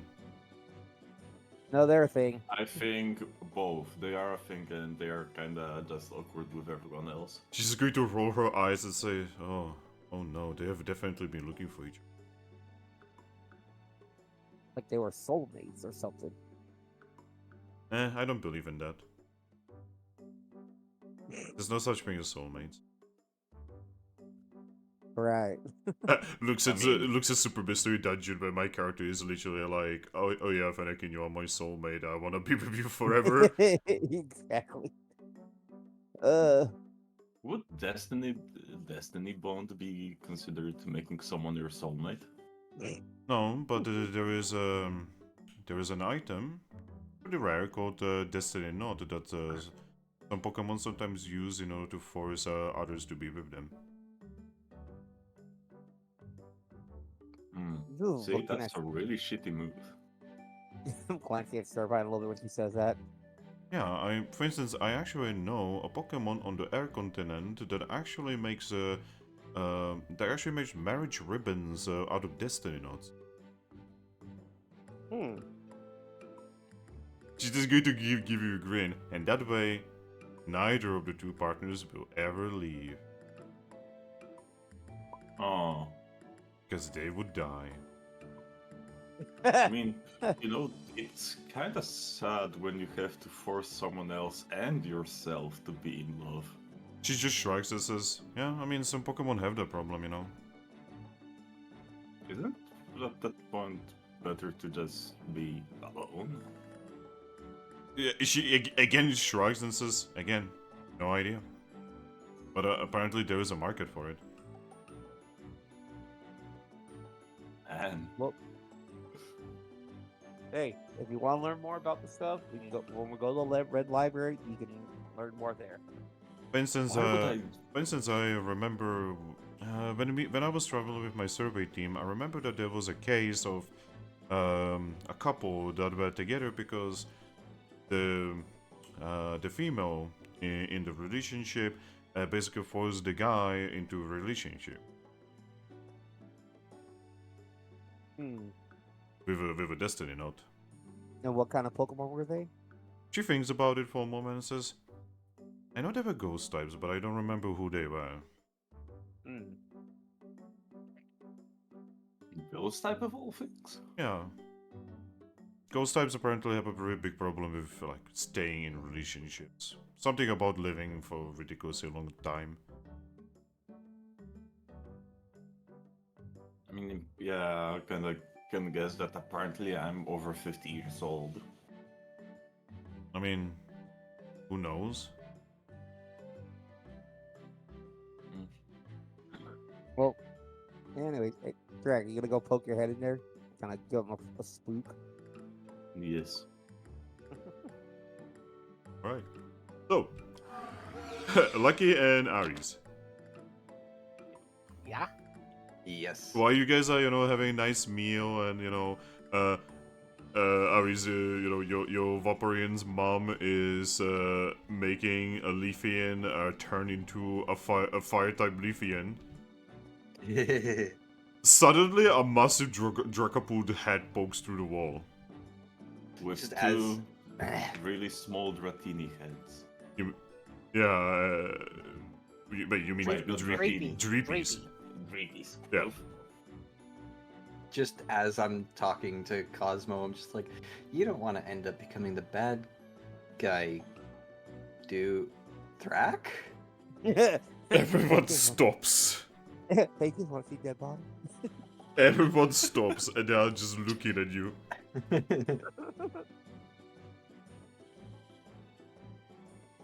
Hey, Aries.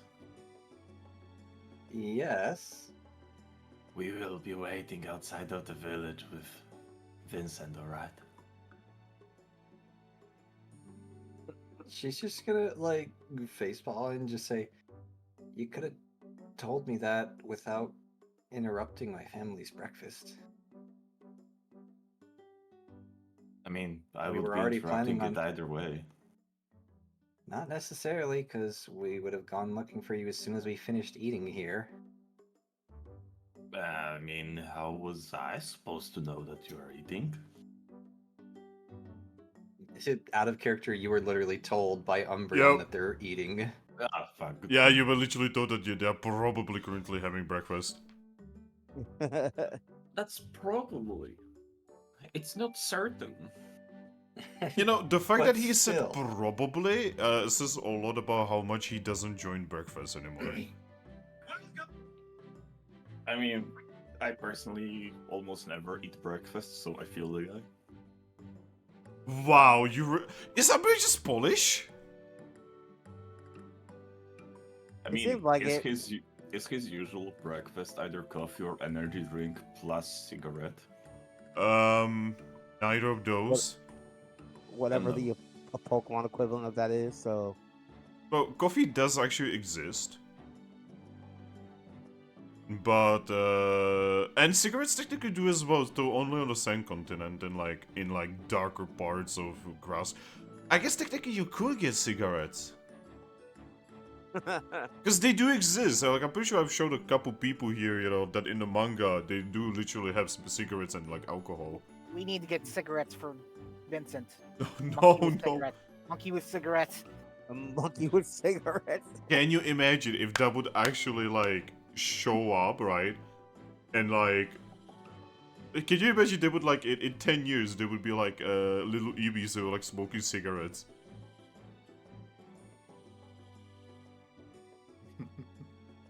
I don't know. Rillaboom looks like more like a cigar kind of guy. Yes. I feel like this monkey right here.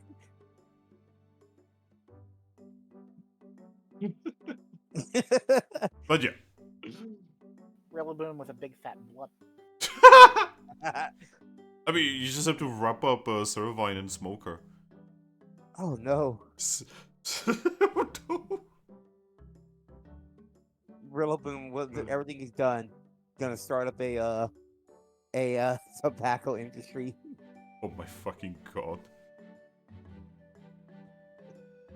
And hey, runs the tobacco industry distributed by Chespins. Oh no. I hate the fact that they would work. It would. And humans yet again corrupting Mystery Dungeon. Capitalism. Capitalism! Another Oh! glorious day for capitalism. Anyway, so yeah, Dragapult, what are you doing now that you have your head poked through? Well, I said what I had to say, so now I'm gonna smile and I'm gonna do synchronized wave with my 3-piece and I'm gonna fall back into the wall. Before you go, you will hear one of the Eevees get up and say, "Oh, wait please." I'll stop.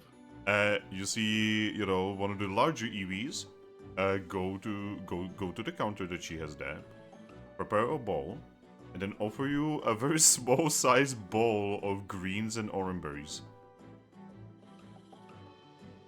Here you go. I bet you have not had a breakfast yet. Yeah, I didn't, actually. Thank you. I'm going to offer you the bowl. I'll take the bowl. She's going to attempt to give you head pats. There you go. I mean, it's pretty hard to miss my head. She's Well, still a height-wise. pretty small, like even as a dude, she's still a pretty small Eevee. The irony He's all head. that is actually a good point. Yeah, actually, yeah, she just, you know, gives you head pats. She also gives head pats to 2 Dreepies. Yay. Aww. Are they actual living, breathing Pokemon Yes! now? That's They actually are. scary. They have yet to talk. That's the thing. No, they do sometimes talk. Oh. They're They- just they usually- they're just always ready to be shot. Yeah, I was gonna say, they when they talk, they're usually either talking about being shot or being an echo for whatever Thrack is saying. Yep. Yeah, also, it's really interesting that whenever you shoot them out and if they, in case they actually die during that, another one just shows up in their place. Yep. Benny just possesses one of them. No.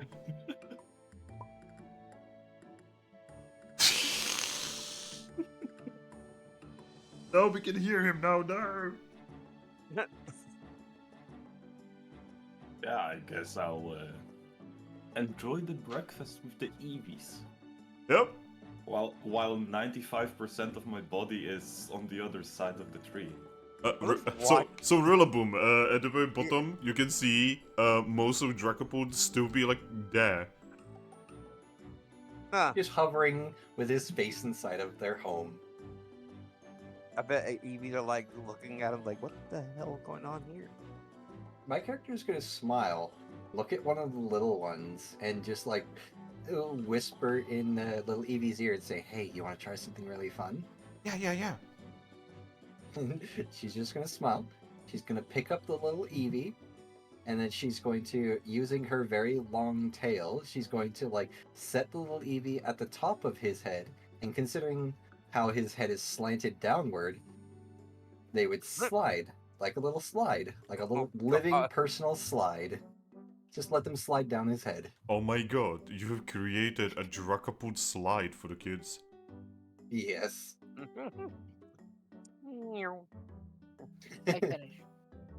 I finish my breakfast and I go to find Umbreon. Alright. Well, if I see Lucky coming out the door, I'm gonna point you directly to where Umbreon is for Lucky. Thank you. I know who you're looking for. He's over there. So I'm just going to poke her head out of your mane and just yell, "Good luck!"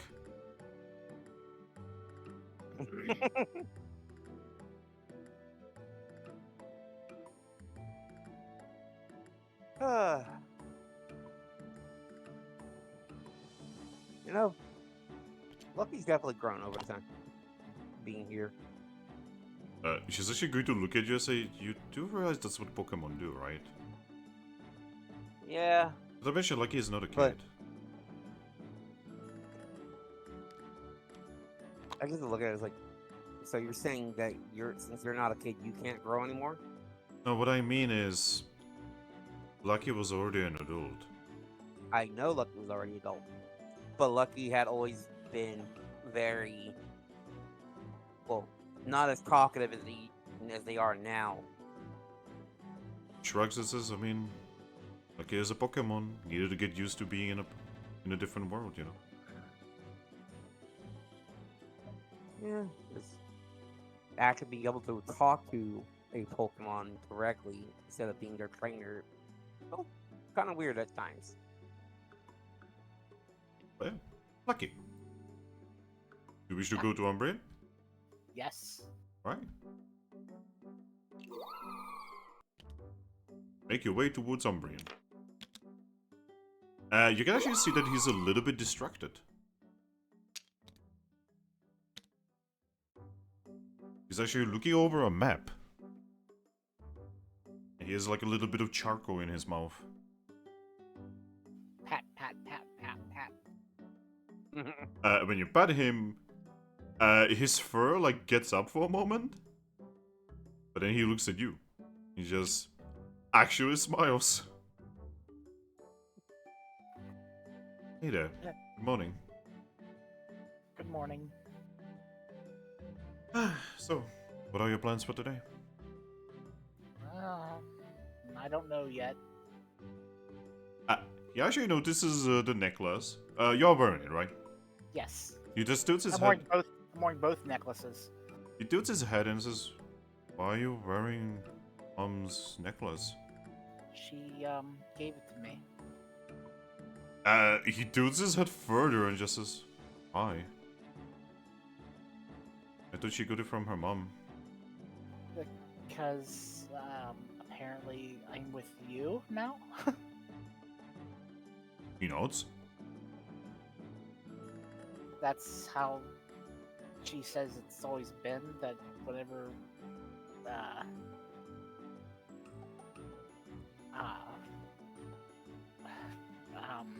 whenever you get together with another Pokemon, the mother hands it down. He blinks a few times. He actually looks away. You can definitely see that there's a little bit of a blush on his cheek. And then he just says, I bet she was hoping I would actually be Vaporeon. Huh. She's just happy that one of her little ones got together with another.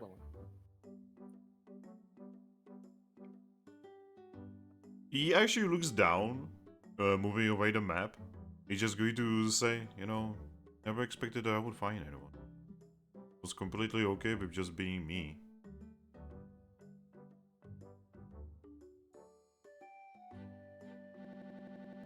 Oh. But like, now I cannot imagine being alone anymore. I wish I wasn't here, you know, that I could go with you. Well, whenever I'm done with all said and done with this guild stuff, I'm probably going to move in here. Once I also go to the Red Library and do a thing there. He actually looks confused even further now and just says, but you're in a guild. I don't plan on being in a guild forever. Not to mention you are like an adventurer. You are seeing the world and such. You really be inside a small EV village. Yes, as long as it's here with someone I care about. Really? Yeah.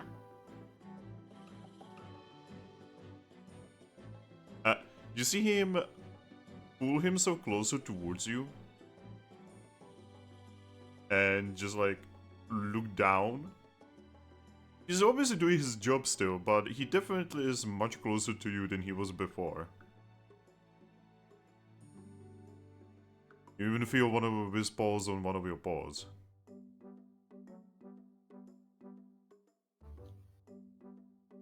And besides, nothing says I wouldn't be able to do rescue work while, being here. Just nothing major for a guild. Just going to nod and say, yeah, I mean, I would hate to hold you down. And with us here, maybe he's actually going to look back. Maybe some of the EVs would want to evolve as well. So for probably do something better than me. You're fine the way you are. He's going to look down again and just say, I'm an Umbrian. Nothing wrong with that. He's going to look at you in the eyes and say, we don't exactly evolve for good reasons.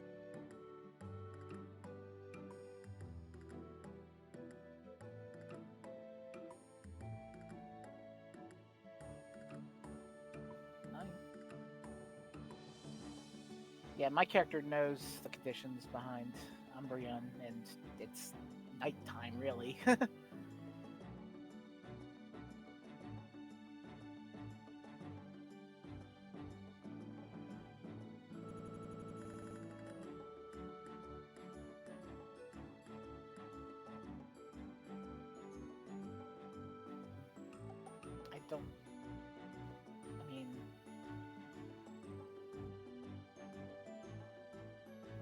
Umbreons are fine. I've been among them for a long time. And try to tell me a reason why an Eevee would evolve into an Umbrian that is not a bad reason. The ones who like nighttime? He thinks about it and says, fine actually. Just... That is one of the conditions to evolve into an Umbreon. Well, you need to get stronger during. Yes. And, well, how does an Eevee become stronger during night?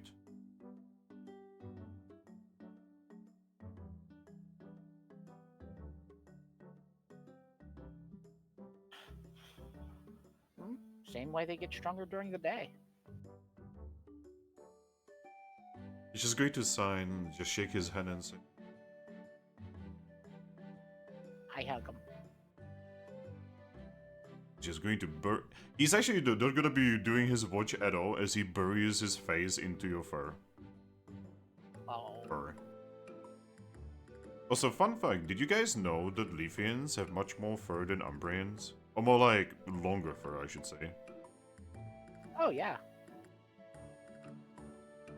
Well, some artists draw Umbreon more fluffy, so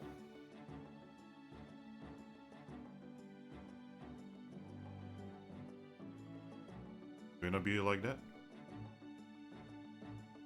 Totally not doing his job right now. He's slacking. You should punish him somehow. well, I'm here to help cover the watch as well, so I'm occasionally glancing out. Yeah.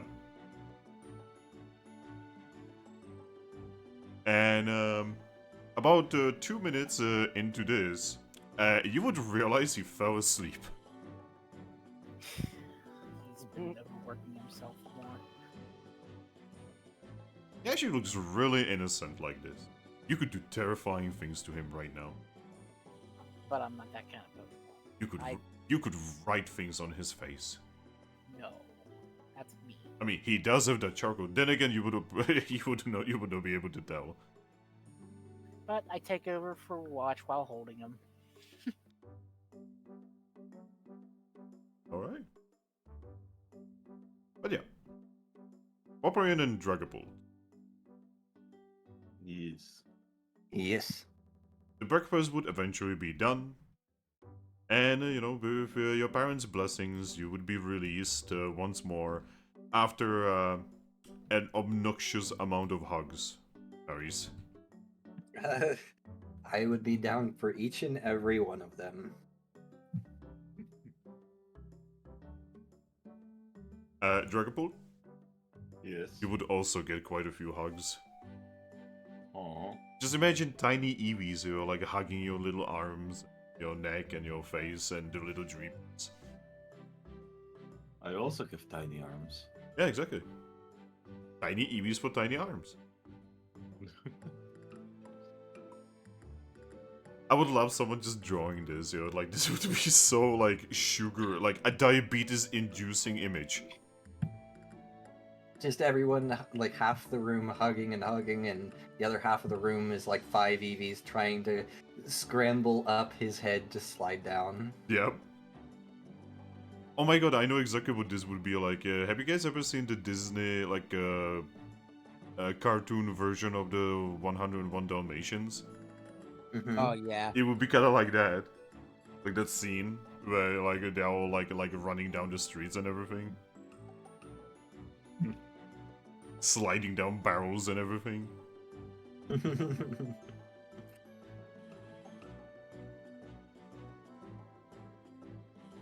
But yeah. Vaporeon, Dragapult, Yes. you are free. Yes. After 1,000 years. As soon as like we're outside, my character is just gonna say, "I am so glad that my new mom was talking to Leafeon about the whole relationship thing, because I was honestly starting to worry she was gonna start talking to me about relationships." Oof. She's just gonna nod and say, "Yeah, she was doing the whole, I give you the blessings to be with my son thing to Zoroark earlier." And honestly, that made me worried she was about to start asking me if that sort of thing's gonna happen. Well, I guess no need to thank me. I was just doing my job. She's just gonna smile and say, "Yeah, that was kind of part of my plan for distracting her with, children and sliding down your head." Uh, You make a really good slide, by the way. Vaporeon, Uh huh. You are gonna hear both you and Thrack are going to hear Cosmon talking to you. Oh shit. Yeah, you're gonna learn.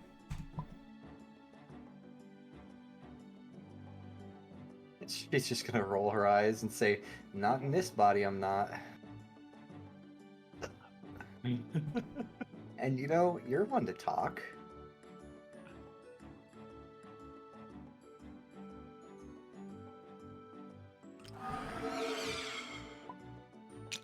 I'm gonna pat Cosmon. I am a god, Victory. When you give headpats to Ghostwire, he's just going to float away from you, pouting. She's just gonna smile and say, "And that doesn't mean you shouldn't, be able to live your own life and, meet some love sometime and do whatever you want to do. Gods are actually capable of that, little might you know."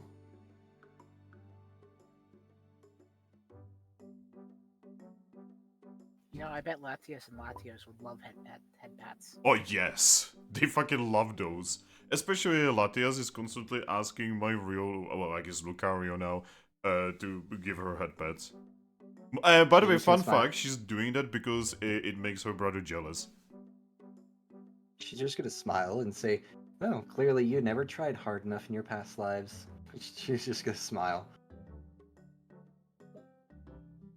What the fuck are these?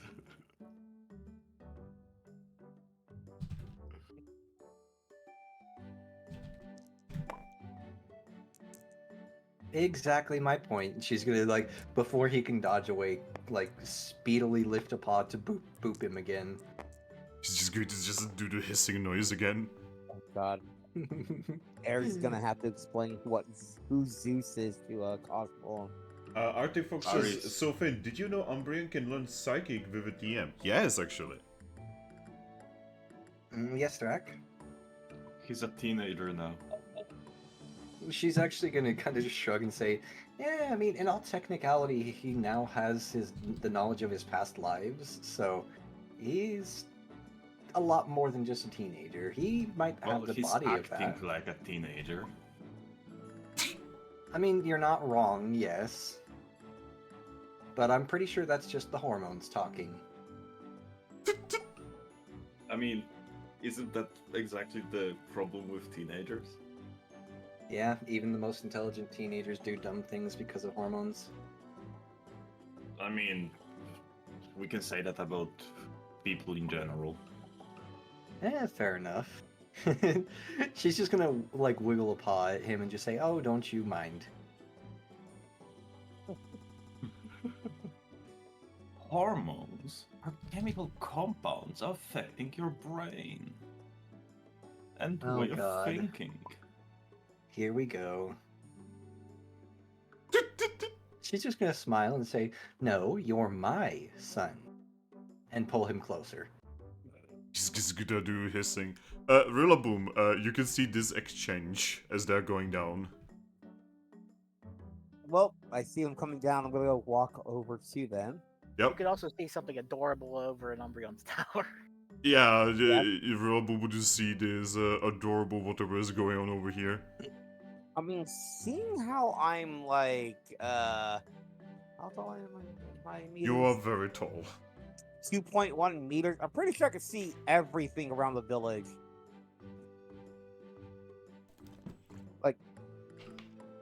Yeah, see, when I say here? that the village is kind of built into the trees, I don't mean it's really high up. It's low enough so that EVs can jump down without hurting themselves. There is They're a built, into giant the trunk. gorilla in the Eevee village. No one's gonna mess with it. Oh god, I'm King Kong. Alright, we need to get some oh my god, the Dreepies are the planes! But yeah, I'm gonna go walk over to the group. Alright, what's going on over here? Hey, Vincent.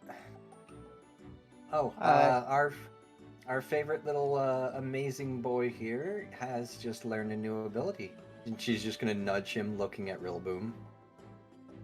Oh boy. Moment. I need to check something. Congratulations, because of the teasing, Cosmon kills us all. Bad ending. In your head, you're gonna have projection of words, Rilaboom. All right.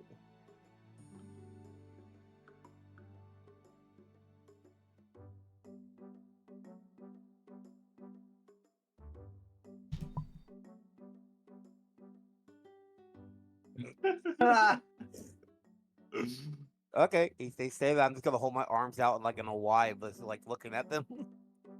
Because I was going to like float for a moment and then say, I am so glad I'm not able to hear Cosmo. I'm just holding my arms out in a Y, like standing up. Well, you said praise the sun, so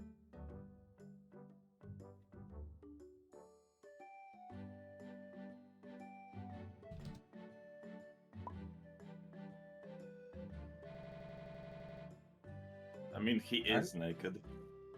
no, he's Yeah, not aren't we actually. all? Oh wait, that's right. We're all wearing the t-shirt. Speaking of we which, have our what shirts on. happened? What happened to Rillaboom's t-shirt when he kind of, It just grows because it's magic. Okay, because I was gonna say he kind of beefed out just a lot. It looks like putting a like, you know when you put on a button-up shirt on like a really buff guy, it just doesn't fit properly. By the way, Artifox says Cosmom has achieved the rebellious teen phase of his life. Yes. Oh well. Well, I guess then that's kind of how we praise the sun in a different way.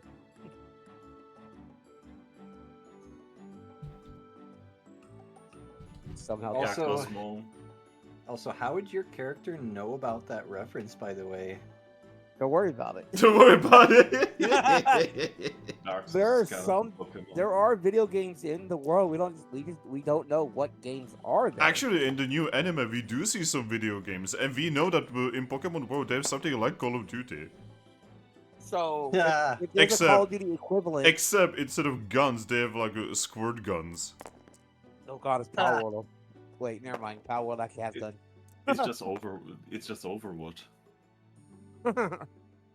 But yeah, I mean, hey, there might be a Poke Souls type game, I guess. Yeah, we'll like call it. if games are canon, if game streamers are canon, then Yep. surely there is something like Dark Souls. So yeah, that would be my way of knowing. Well, Like, regardless, Vaporeon's gonna look at you confusedly for a moment when you do that, but then she's just gonna shake her head. Just better not to question it. Well, Cosmo, when time comes, they're gonna have to show me how to do it properly. Then. Cosmo is going to nod and say,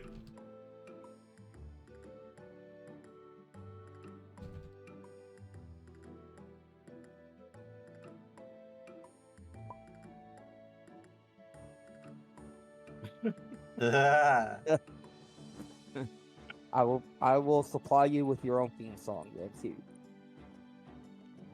he's just going to nod. By the way, Aries, would you like how would you describe Lunala's personality? She's very optimistic, very bright, very childish, and very like familial. She's very much into the whole, like we're family now aspect. I mean, to be honest, she kind of sees everybody as a family. Oh, that's fair. And then we have future Solgaleo here. I mean, definitely embodying like the energy of the sun there with how Zach. Yeah, because you see, the moon is mysterious and the sun is very. Excitable. Yes.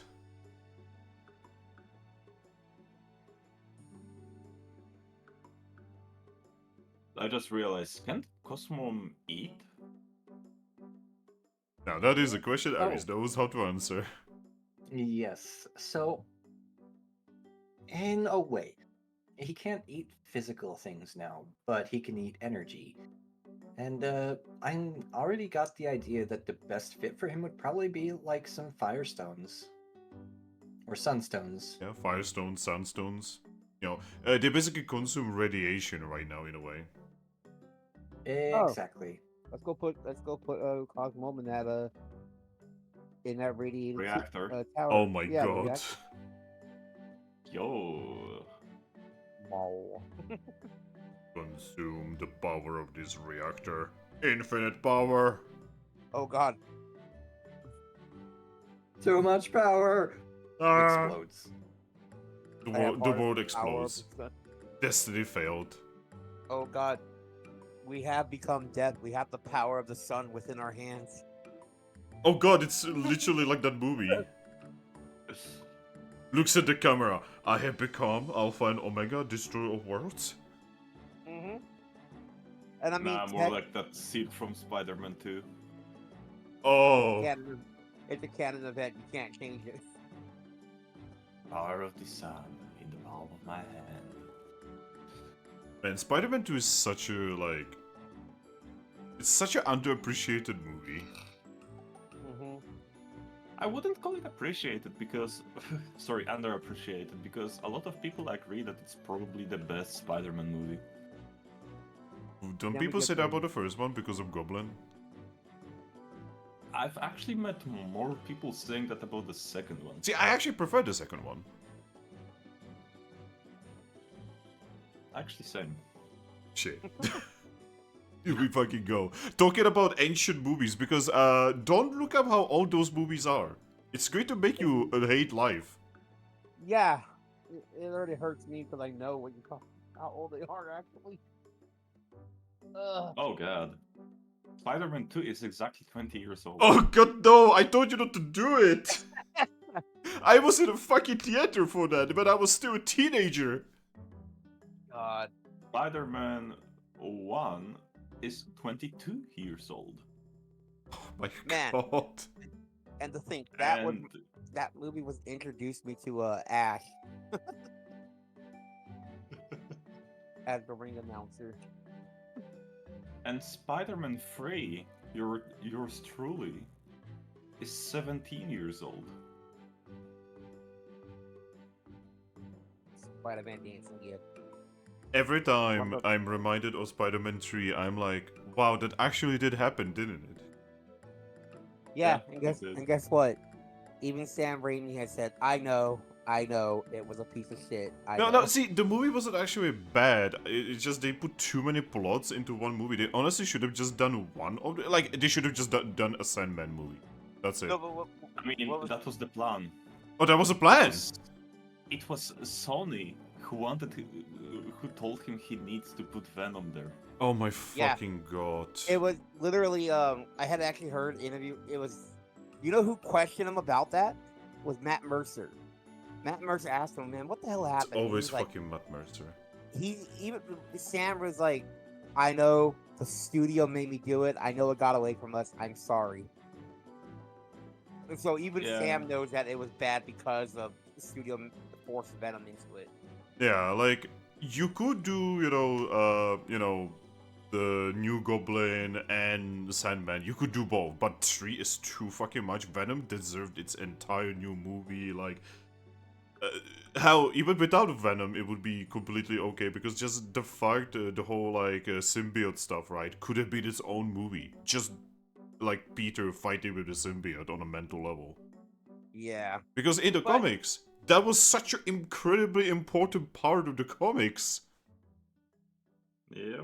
But hey, the only thing that good that I could think coming out of it was asshole memes. asshole Peter Parker dancing on the steps. Yes. I still remember the fucking dance. I mean, to be fair, I honestly prefer the little goblins going to cry moment. Yes, let's go. Oh my god, him hitting on that girl. There, Ben, I put the dance in the. Oh no, what have you done? But everyone remembers it. Anyway. Another cry. Guys, we need to rewatch this movie at some point because it is such a good like get drunk or get high and watch with friends movie. We gotta watch all 3 of them just to like for the. Yeah, like watch the first 2 ones because for serious enjoyment, and then the third one for non-serious enjoyment. Anyway, let's return.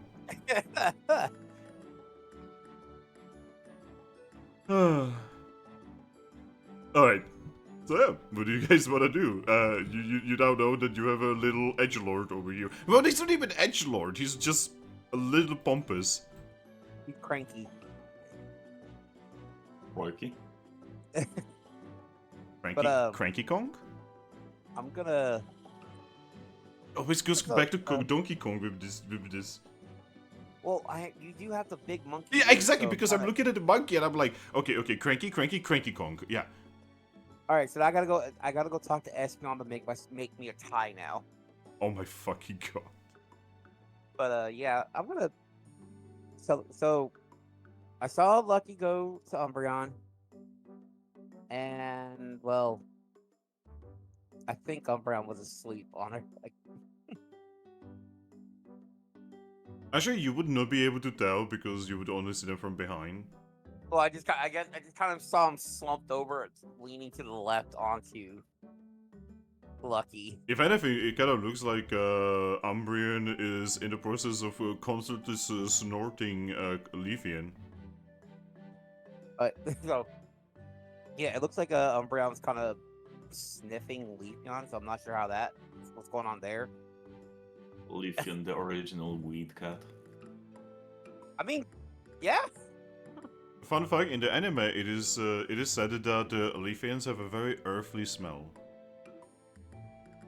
It's that smell of the rain when it hits the asphalt for the first time, like it's that smell.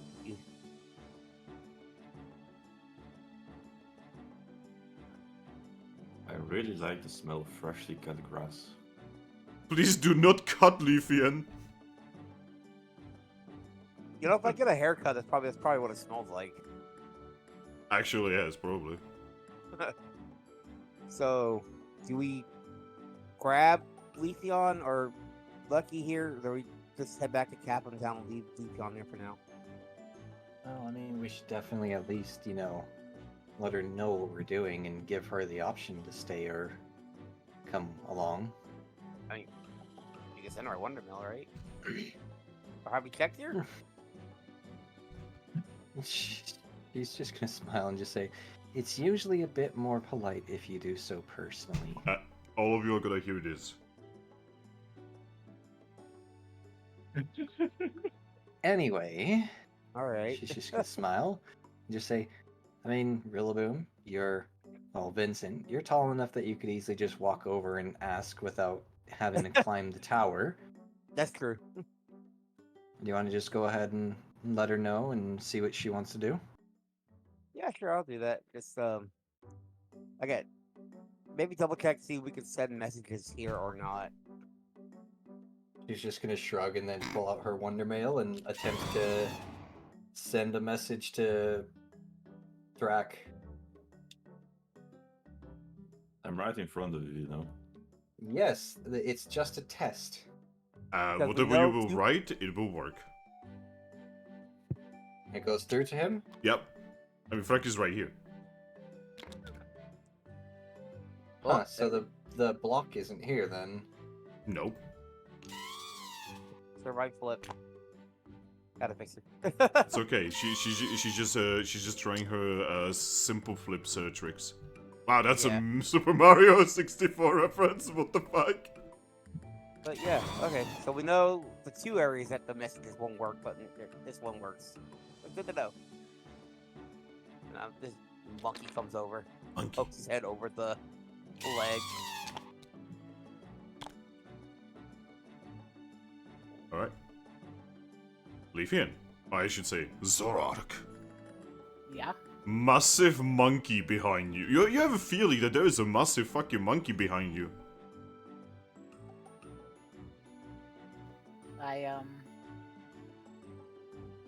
Umbreon's still asleep, right? Yep, he is. He's like holding onto your paw really tightly. I hold on back and I gently nudge him. But open his Hello. eyes. I think I have to go now. He realizes what he was doing and he quickly goes back. Oh. Sorry. He quickly like slides away and says, "Oh, sorry." Yeah, no, don't worry about it. I kept watch while you were taking a rest.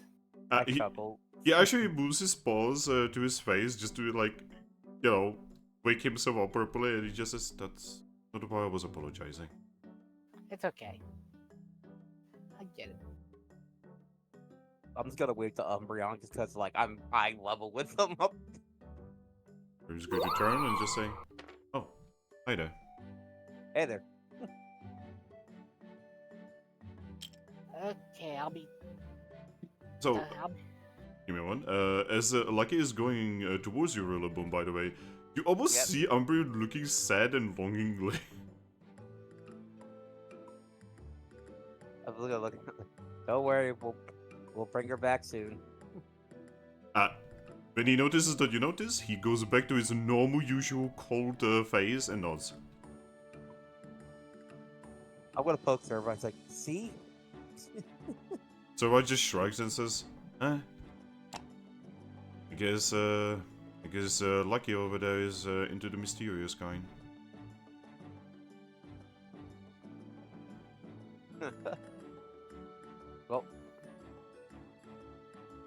well, we're gonna. Well, I guess you don't technically have to come because we're gonna head back to Capim Town. well, I kind of should. It's what I'm supposed to be doing. Yeah, but I figured to give you the option if you wanted to stay here, if you could. And the red library thing is going to be important to me. Yeah. We also gotta figure out why we can't send messages at home. Yeah, I've been wondering about that. So. Oh, Umbreon. He looks. If you try to send any kind of Wonder Mail to Capim Town right now, you may not get a reply due to something interfering with it. He actually thinks for a moment and says, I guess that would explain it. So we are gonna try to figure what's going on and let you know. The minute that it's solved, we'll probably send you a Wonder Mail so you know that it's working again. You need to know, then just say, alright. Alright. Well, they should be at the gate right now. Wait for us. He's actually going to jump down, and he's going to be somewhat close to Leafian. Got a personal escort. He's going to look at Lucky, look at you, and just say, I will go with you to the gate. Alright, sounds good. Okay, okay. You can say bye to your sister there, too. Oh, yeah. Totally forgot about it, didn't you? No, obviously not. But I forget about my sister. You don't have to explain anything to me. That. Walk back with the group.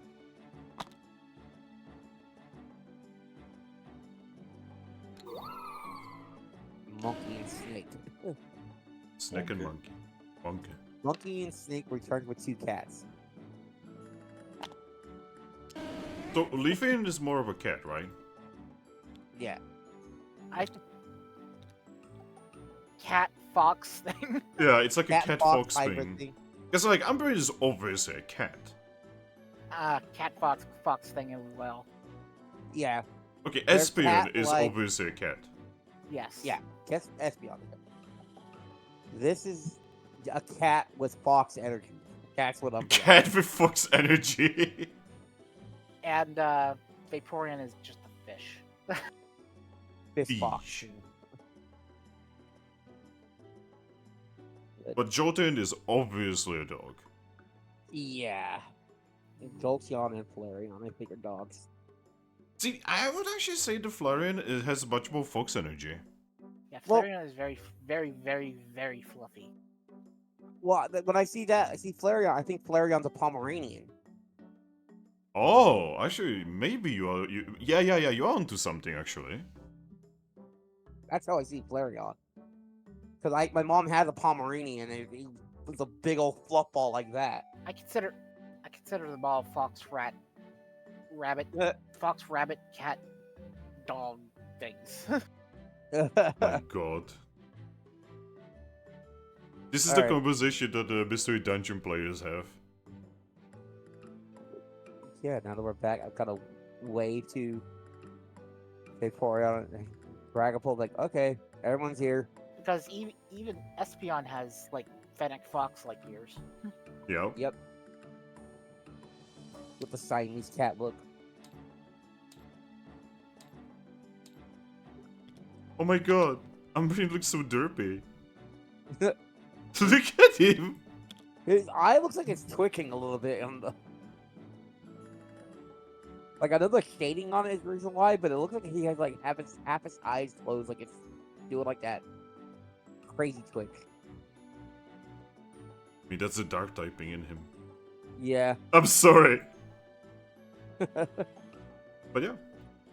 Everyone is going to arrive at the gate.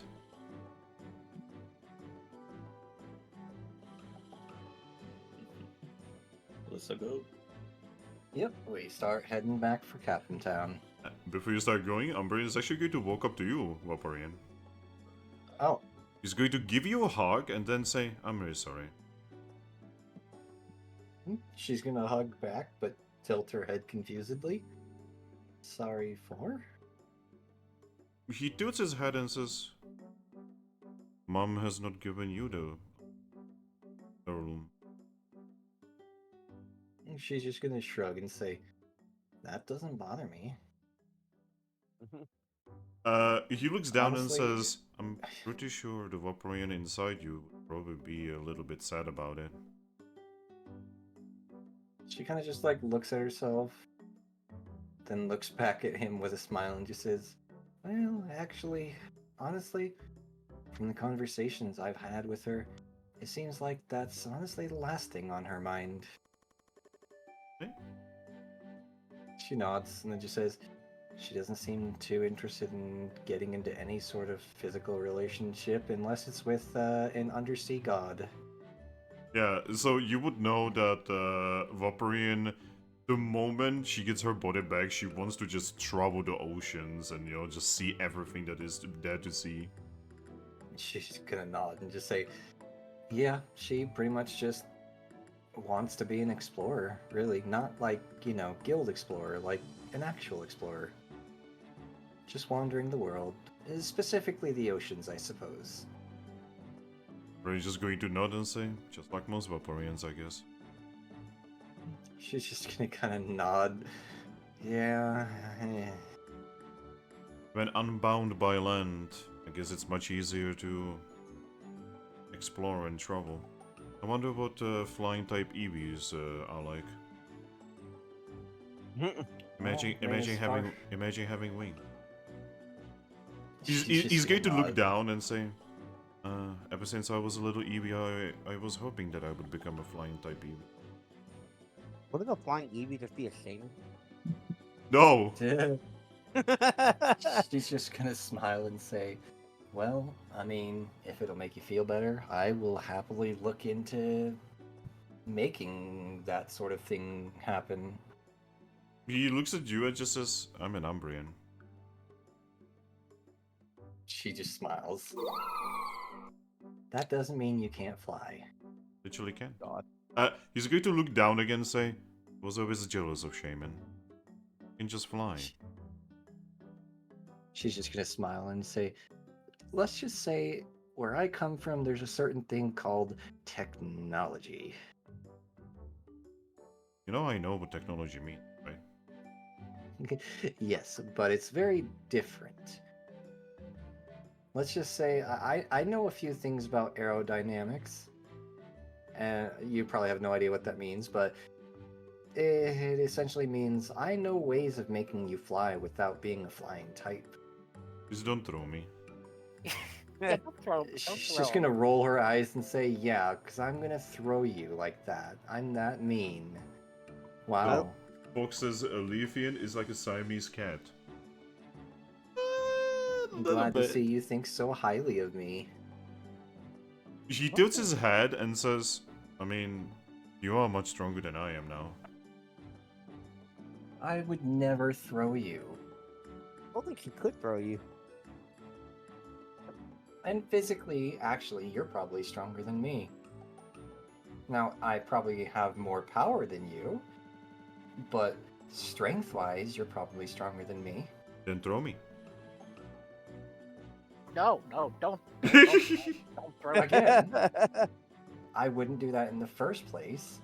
And second of all, I'm not about physical strength. How can I throw you?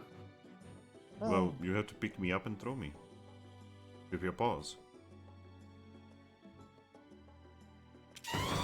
She's just gonna roll her eyes. Glad to see Silly, someone silly squabble Umbreon. Thursday.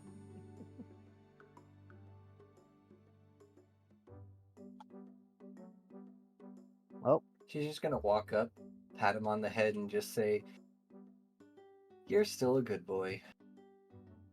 He looks a little bit confused. Am I? She's just gonna nod and Yes. say, "Yes." You are. He's actually going to smile.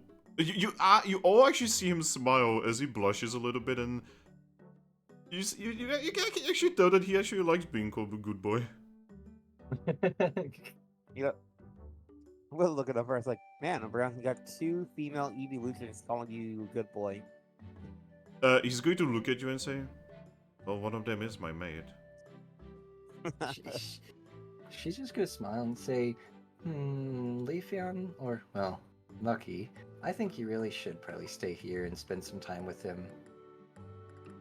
We're probably not going to be leaving for the Red Library today, so you have time to, just enjoy each other's presence for a day, and you can always come back tomorrow, and we should have plans ready for leaving for the Red Library. Okay. Because I mean, I don't Alright, think then. you can even get us there to the Red Library even if you wanted to, right? Because you have to know about it, where it is. No, that's the thing about Magna Gates. They're different. Now, Cosmoem, he would have to have been there to teleport us there with his ability. But with Magna Gates, though, those can be pretty much opened anywhere that you can really think of. Granted, they don't always come out exactly where you want them to, but Unfortunately, they're working very weirdly right now, and that too. I can't even close the one in the basement. Yeah. Plus, we don't want to end up like crashing into another sauna again, spa like we did last time in a lively. She's just gonna nod. All of you except for the dark types are gonna hear this, by the way.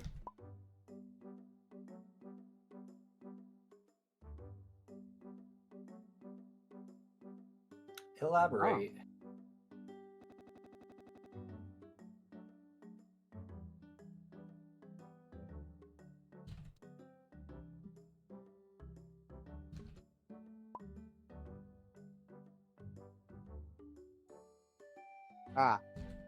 It's a Glaceon.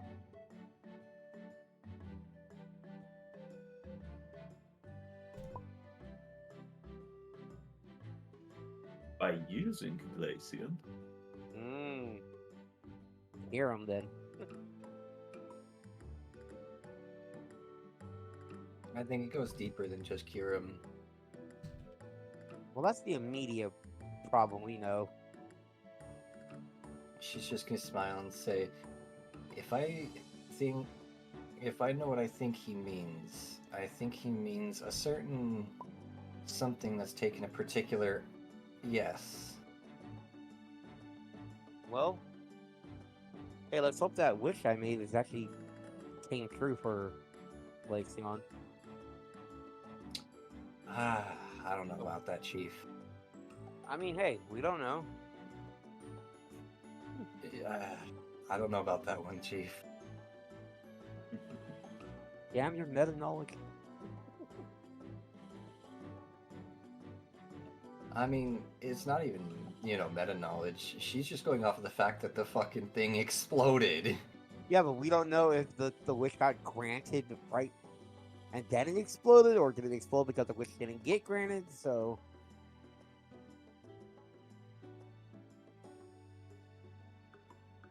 She's just gonna smile at him and just say, well, I mean, you do realize that it's not so much that he's trying to transgress all of Pokemon, he's trying to transgress all of humanity.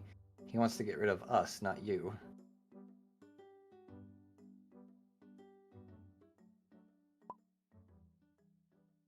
And she's gonna nod and say, yes, it does. But, let's just say Hey. what I'm getting at is there are more reasons to try to defeat him than just that. We do have an automatic way to beat him, at least. I know it doesn't. That's not... Never mind, you couldn't understand. Anyway. She's just gonna start walking. You see him like bopping your head every now and then. She's just gonna look up at him and just say,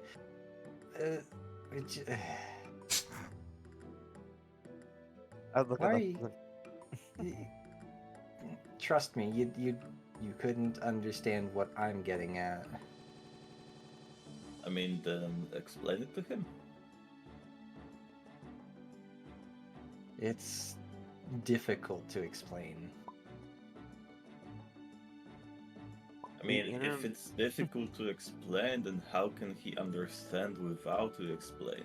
By the way, Artifox says, let's give Umbreon a wingsuit. See, that was actually kind of what I was thinking. Either that or a glider. But anyway, she's just gonna look at Thrack and just say, and that's exactly what I'm getting at. I can't explain it because I can't explain it.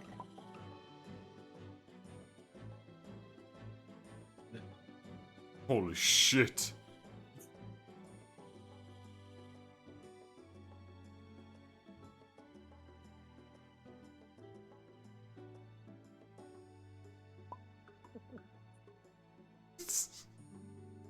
You know, it's difficult to explain something that words can't describe. You would be surprised at how much words can actually describe. And you'd be surprised just how convoluted things can get.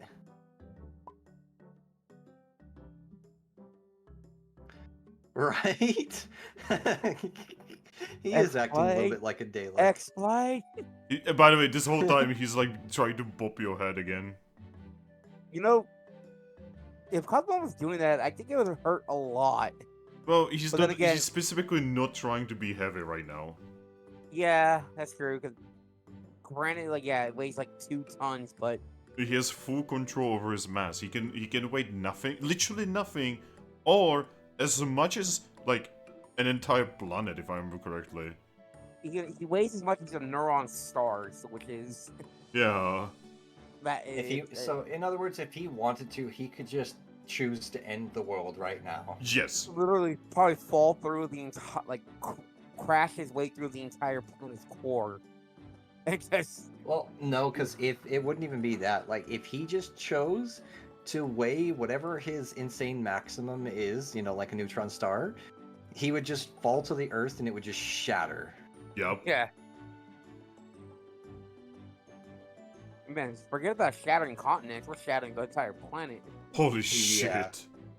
If he really wanted to, he could end it in an instant. Now, obviously, he doesn't want to do that.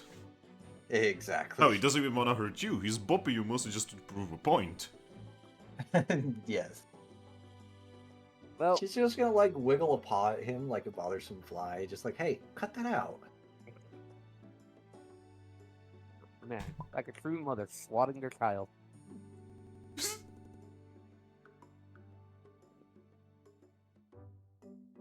Well, if we're gonna go back to Capim Town and gonna stay there for a bit, maybe we should figure out why we can't send messages first before we head to the Red Library. Well, I mean, there's only a few ways that that sort of thing can happen. Well, we It better- generally, it generally means that someone is in the vicinity with a powerful enough presence to suppress them. Well,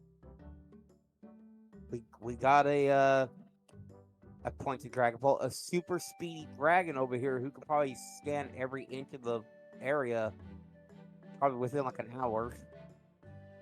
Yes, but Probably. I mean, at the same time, if they're on the surface where he could just scan across them just from flying around, then I don't think they'd be powerful enough to do this because they'd be an idiot.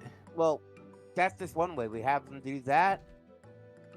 Cosmoem has like some psychic powers now, so maybe we can do the scan of like where that aura is coming from or presence.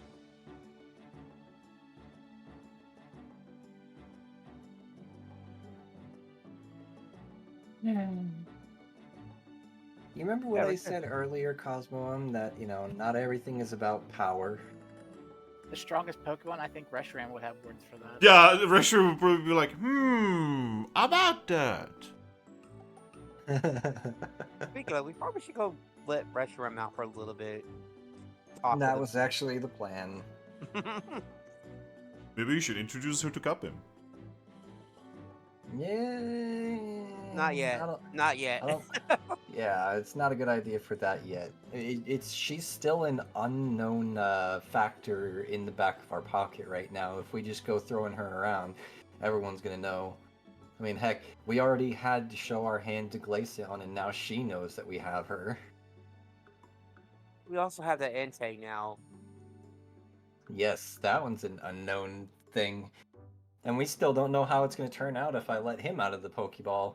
You know what? Could We'll, be. just, Entei, I choose you. we'll toss Entei at Kyurem and see what happens. Ugh. I mean, Fun fact, That would Kyurem work. would win. I mean, Like hey, I know Ante has typing advantage, but the Kyurem is like okay, you have to understand the elemental dogs, right? They are like on similar level as like Zapdos and Articuno, right? Yeah. And they cannot, even together, they would not be able to match Kyurem. Did you know that Kyurem is not weak to fire? Wait, is he ice? Ice Dragon. Oh. The dragon neutralizes it, yeah.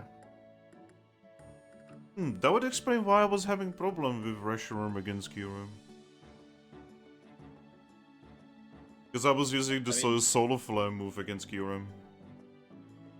I mean, it's alright. We have Reshiram, Entei, and Cosmom. Well, Cosmom is not exactly a fighter right now. I mean, yes, but he has buffs. And you do have and- Entei. You also have a Gorilla and Dragapult, so Yeah. Also, with Entei being just a fire type, you would think a Pokemon that can cause like massive earthquakes to create volcanoes would learn a ground type move, right? Normally. By the way, did you guys know that Entei Mystery Dungeon has teleport? What? Oh, I mean- you guys don't know. I mean, that would make sense on why they just disappear when they're roaming in like Soul Silver and stuff. Well, I'm pretty sure in the mainline games they don't, but in Chansop actually explained that as them just having teleport. And the teleport's actually elemental, like, they basically like create like this ball of fire, or water, or electricity, and they just vanish. also Kyurem is not weak to ground; he's weak to rock. Yep.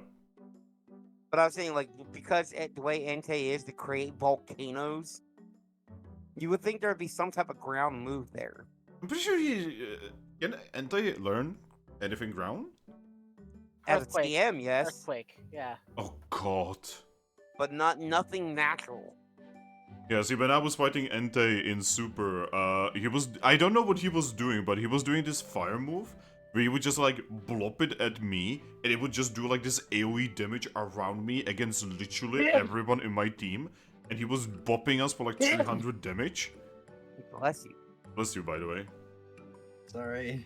That is how I've learned that the easiest way how to defeat him is to literally just put him to sleep and then beat him up in his sleep. I mean, he can learn Lava Plume. You could also learn Stone Edge. God. Seriously, bosses in Super are fucking ridiculous. Like, you need to exploit them to have a chance to win. You could also learn Solar Beam. Holy shit. Yeah, that's a funny one. And then when you fight Vivetto and you realize all of her attacks are like horrifying AoE insta-kills. And she also has a move that just straight up kills you and you cannot revive. Literally sucking the life force out of you. Oh, and the longer the fight... Basically, she has like a special ability, right? Where the more damage she does, the stronger she becomes.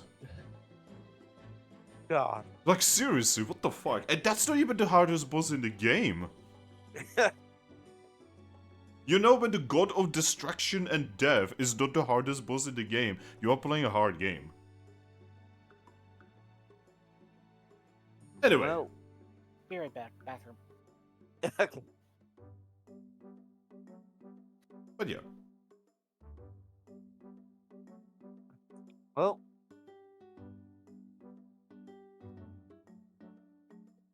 Time to head back then to town.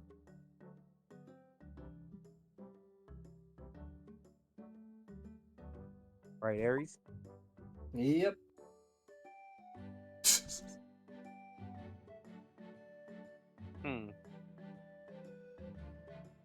Thrack?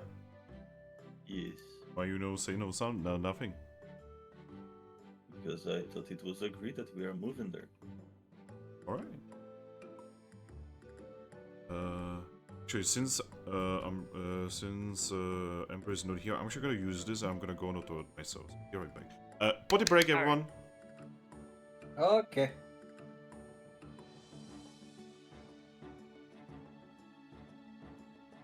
Yeah.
Yep, Thrack guy.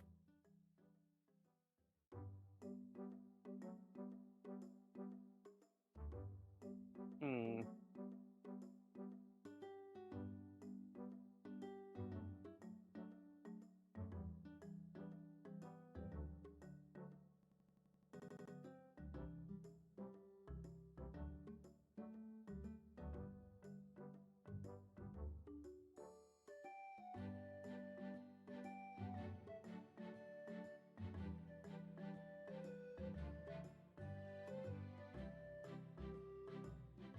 Oh my god, guess who's back?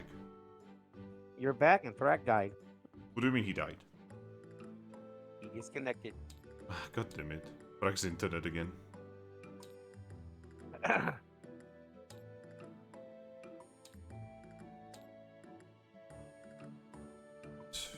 So I love how none of us are actually using the die thing. The die thing? You know, like, remove the die when you're on the toilet. Hmm. Yeah. God. I'm really looking forward to doing the other system where we are not gonna have, you know, all of this. Yeah. God. Oh, the Polish is back. Yes. Guess who's back? The Polish is back. We can clean it. Oh boy. Guess who's back? Guess who's back? Wow, wow, wow, wow, wow, wow.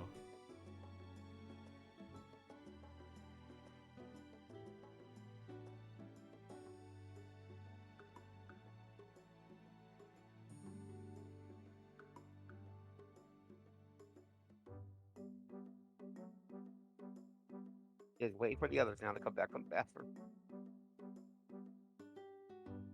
Oh, I never left. Oh, you're not. Oh. Oh. So the only person we are waiting on is Ember. Yeah. Yeah, because you guys gotta have to decide, like, is Ember gonna stay here or is Ember gonna come with you? Is it a good idea to be splitting the party? Probably not, as usual. Back. Welcome back. Welcome back. Welcome back, Ember. Alright, so everyone is here. Let us continue, shall we? Yes. Well, Oh, guide the gate, would do. what do? Starting to walk.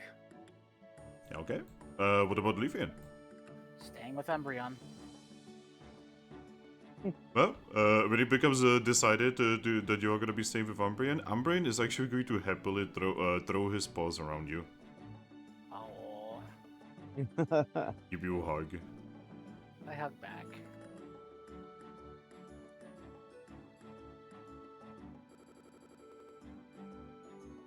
Alright.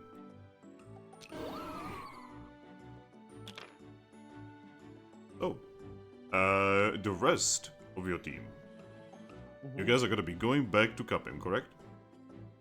Yes. Via the secret path. Alright. Secret tunnel. Secret tunnel. Secret tunnel. Through the forest? Alright. So, you guys wish to return to Capim, correct? Yep. Because you Yes. guys know the secret trail, it will take you only about an hour. Not even that. Hell, Thrack can meet us there like in half the time. Yeah. And when you get there, Chaos.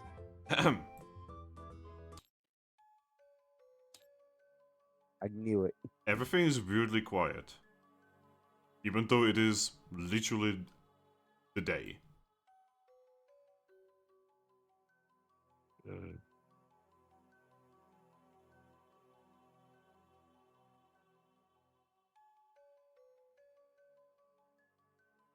This is unsettling.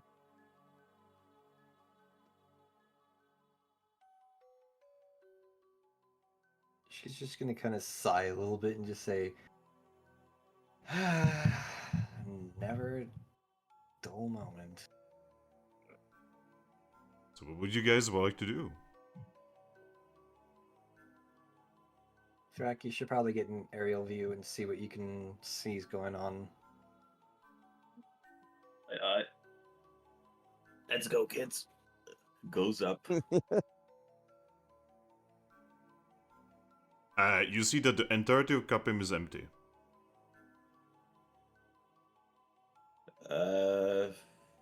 I'm gonna try spotting anything.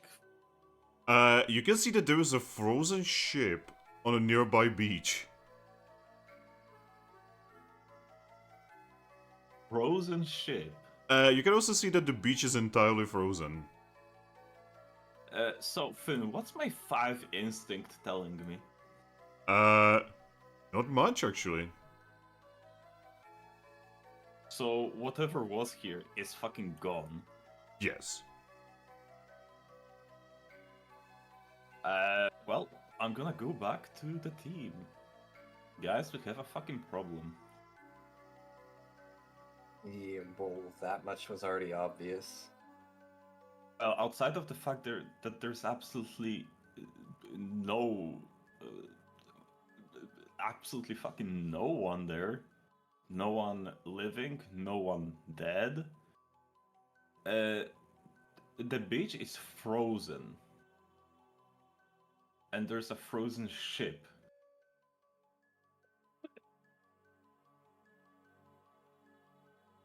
A frozen ship. Yes, frozen ship and frozen beach.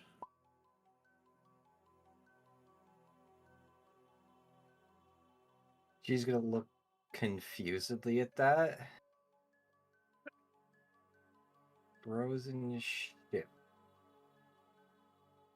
I mean, I don't know, it's frozen. Fam, is it like covered in ice? It is literally encased in what appears to be an iceberg. Yeah, I mean, I guess I could move through it. Oh, so wait, I'm you are gonna playing do that. Thrack, right? Yes. Hey, Dragapult, you recognize that specific type of ice. No. Yes, Really? it is that type of ice. Oh my god. I forgot its fucking name. It's permafrost. Yeah. Who's Oh got yeah, deep fog? Aris. It's permafrost. So you know. Of course it is. Uh, And I'm pretty sure Articuno would never do something like that, so there's only 2 other Pokemon that I can think of that are powerful enough to even have access to permafrost. You know, like Curem. She nods. hmm, Yo, question, Finn. Can I go through permafrost? No, actually, it blocks ghosts. Fuck.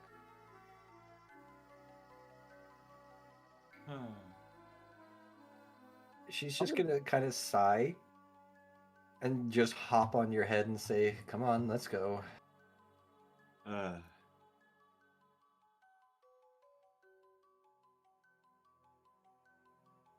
Well, Meet us at the let's shore, go. you two. Yeah. Looking at Rillaboom and I'm gonna go check on the Servine. guild first before. Looks like meeting we're up not with you going to the guys. Red Library anytime soon. Just like we're not dealing Yep. with the pirates or. But yeah, I'm Yeah, gonna go. honestly, check the you guild. guys. Well, see, that's actually what I was going to recommend. There, obviously, there's a shortcut in the basement that takes you to the shore, so that'd be faster for you to get there anyway. So you can check on the guild at the same time. All right. Yeah. With that said, I go over to the guild.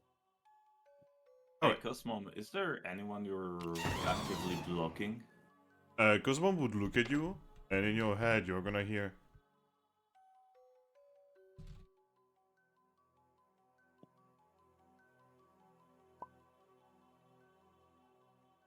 Where exactly?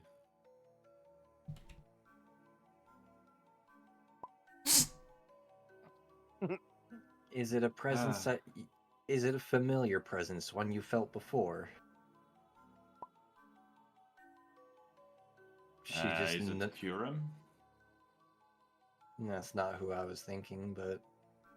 I mean, Oh, you can she's ask. gonna call out. She's gonna call out to Rillaboom and just say, Actually, no. She's gonna write a Wonder Mail to Rillaboom and just say, by the when you way, try to send a Wonder Mail, it stops. Of course. Then she's gonna call Rillaboom back over for a second. Hearing that, I can like look over and come back. Sorry, one thing I forgot. She's in my safe. She's whispering this to him.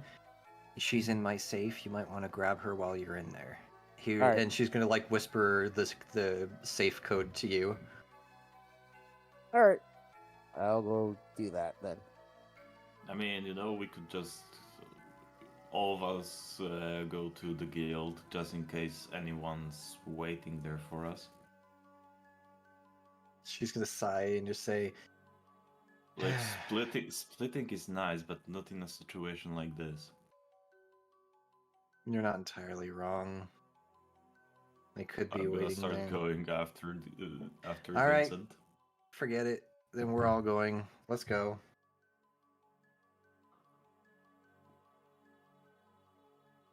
Alright, what are you guys doing? I just want to figure out what's going on as fast as possible. We're all now heading to the guild. Alright, as you make your way to the guild, you see that the door is closed and there is a message on it. What's the message saying?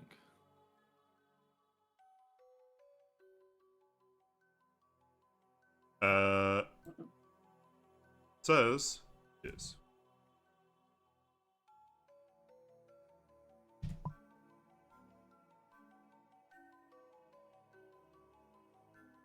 Meet us at Meow Meow.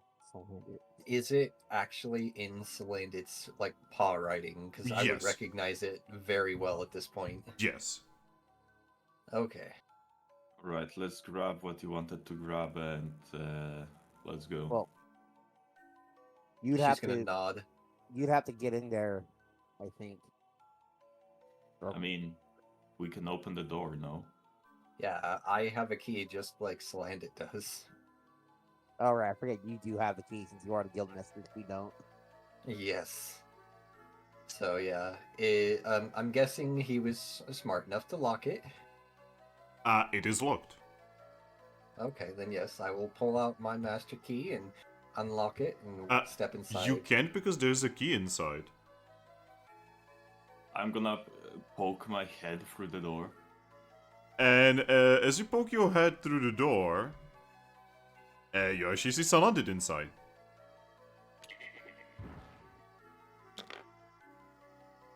Salandit who has a party head on his head.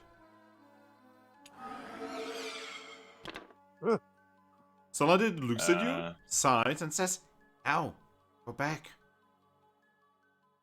Why? Go back. Follow the letters."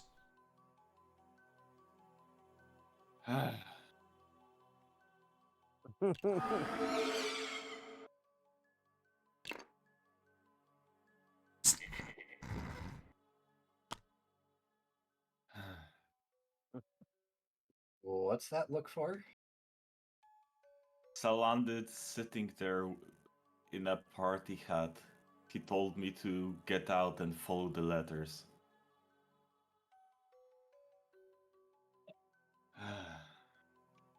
Party hat. Party hat. Like birthday party hat. Yes.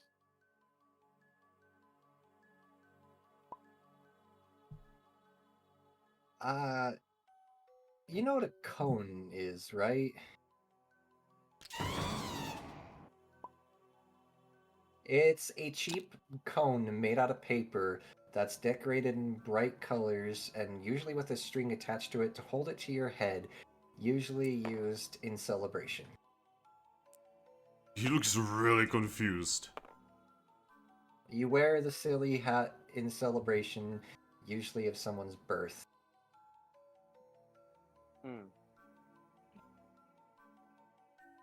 And that's what is concerning me. Because as far as I know, if Pokemon don't really have that kind of celebration. That's from, like, my world, or, well, Thrack's world, Thrack and Mai's world.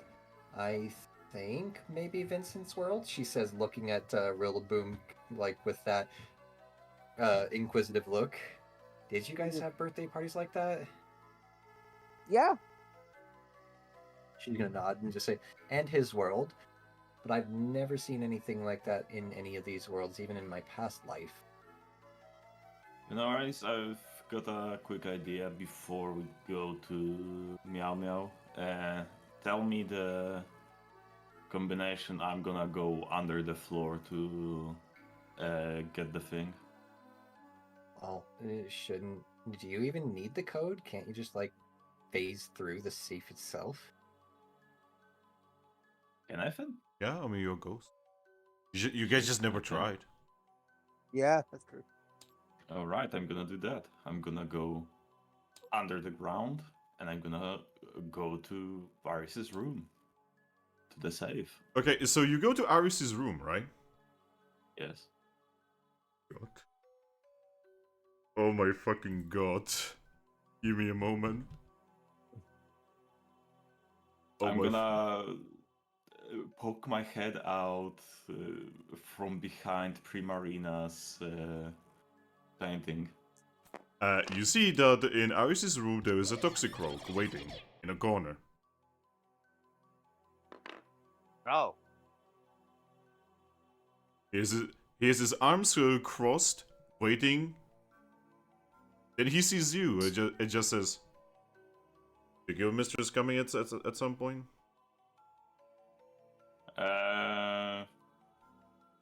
Honestly, no idea. Why? Because this is just for her ears. Alright.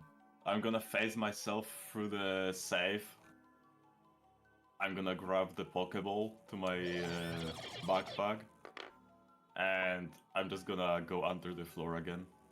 Okay. By the way, the actual my safe storage is over here if you want to actually grab the model. Cool. Yoink. Yoink. I'm gonna poke my head back up. Who are you, by the way? He's just going to look at you and say, "No, you should probably go bother someone else." Ah. He's in our fucking guild, and he's I mean, it's you who's trespassing in my guild. And what you're gonna do about it? I don't know, I'm gonna write a complaint on you. Okay, write a complaint. It's not gonna be the first or the last. They're gonna end up eventually. He's just still like looking at you and just say, "So you leaving?" Are you? No, I'm waiting for your guild mistress. Apparently a Vaporeon. I mean, you know, I'm her officer, I can tell her something. No, I don't if you actually know want. anything about you, and even if I did know, I would not care.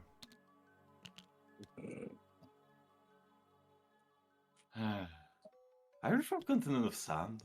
No. You Like a- kinda act like one. I'm like a couple days from here. Right. Yeah. You from Lucarius? No. Do I look like a guildie to you?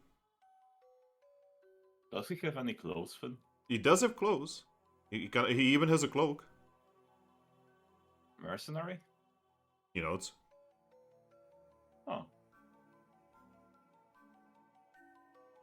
Well, hopefully we will be able to talk in a bit. Bye-bye. I'm looking forward I'm to gonna talking go to back. you. I'm gonna go back under the floor before he starts talking. And I'm gonna go back to the team.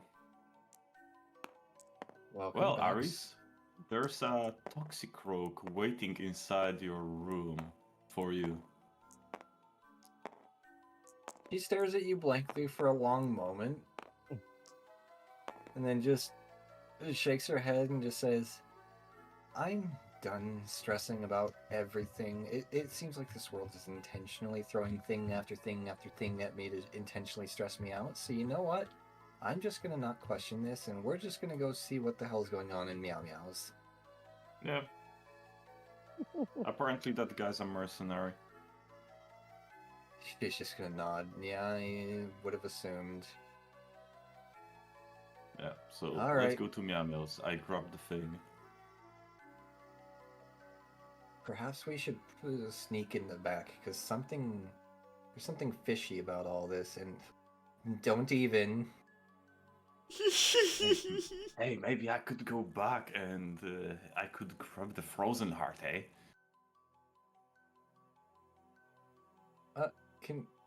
Let's not even go there. Anyway, I'm thinking we could be ready at the back, but why don't you actually like try to be as sneaky as you can and just peek into Meow Meows like from the roof or the floor or something, and make sure it's not a trap that we're walking right into. Yep. we go in. You go in, and it's all smashed up again. No! We just fixed it! We just painted it! Alright, Thrack, Yes. how are you going about this? I'll poke my head through the floor. Also, yes, folks, I don't think they know because they didn't play Gates and Super, but yes, Egg Day is a thing, guys. Ah. Alright. But yeah, Thrack, could you Yes. repeat it, please? I'm going underground and I'll poke my eyes out of the floor. You see the Meow Meows is weirdly empty, like all the tables have been moved, except for one table that's in the middle that has a cake. It's also dark. I'm a ghost. No, I'm just saying, it is dark inside. You're pretty sure you can hear whispers of Pokemon, someone complaining about this taking too long.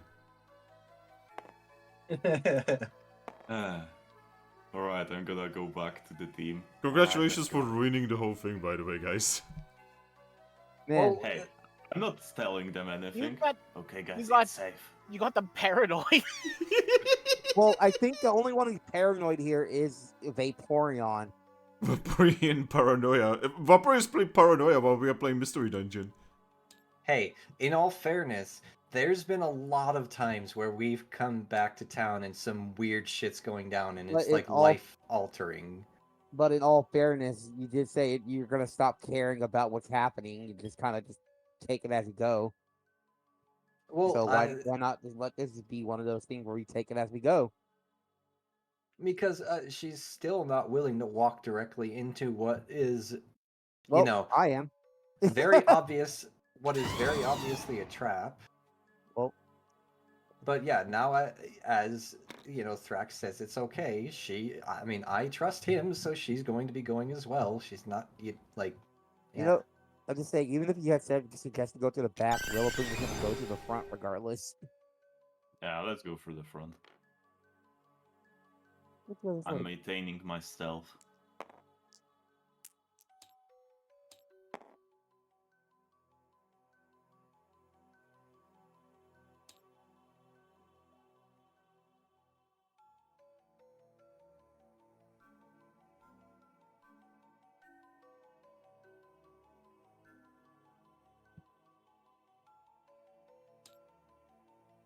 Oh, are you guys going to Meowsticks? On the door to Meowsticks, there is a letter. What is it saying? It says, for Team Tropic Thunder, enter if you dare. This is in such poor taste. Everyone having the PTSD Vietnam eyes.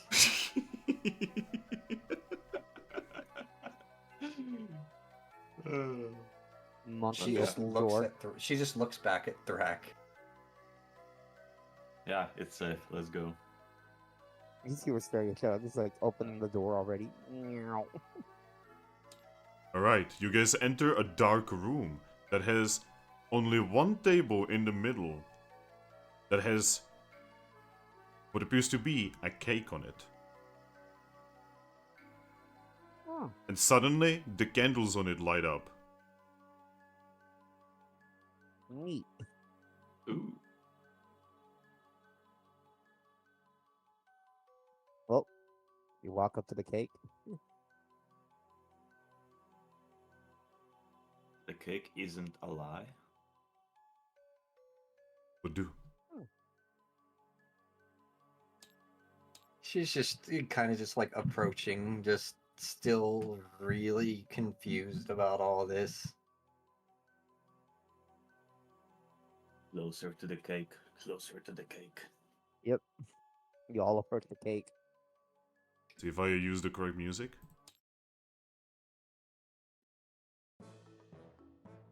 Yep. And you guys... Suddenly the cake erupts.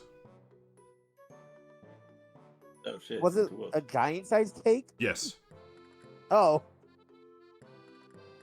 It was a stripper cake. Yep.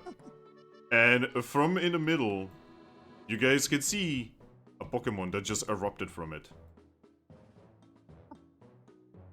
It's Miltank. Now creamy? No, see, that would be smart. That would be cool. I mean, since they are like a cake. But no, probably should have prepared this actually now that I think about it. But you can see that the Pokemon that jumps out is actually... Low putty. No, it's Gastrodon. Hey. Aries, Huh? Gastrodon licks you as he jumps out. She would actually kind of like dodge her head away from the lick. Oh, Time to get clean. and I mean, in real life, I don't like to be licked, let alone in this universe. well, and you guys can see how from all sides, all kinds of Pokemon are stepping out, clapping or stomping. Lick. That's the taste of a liar.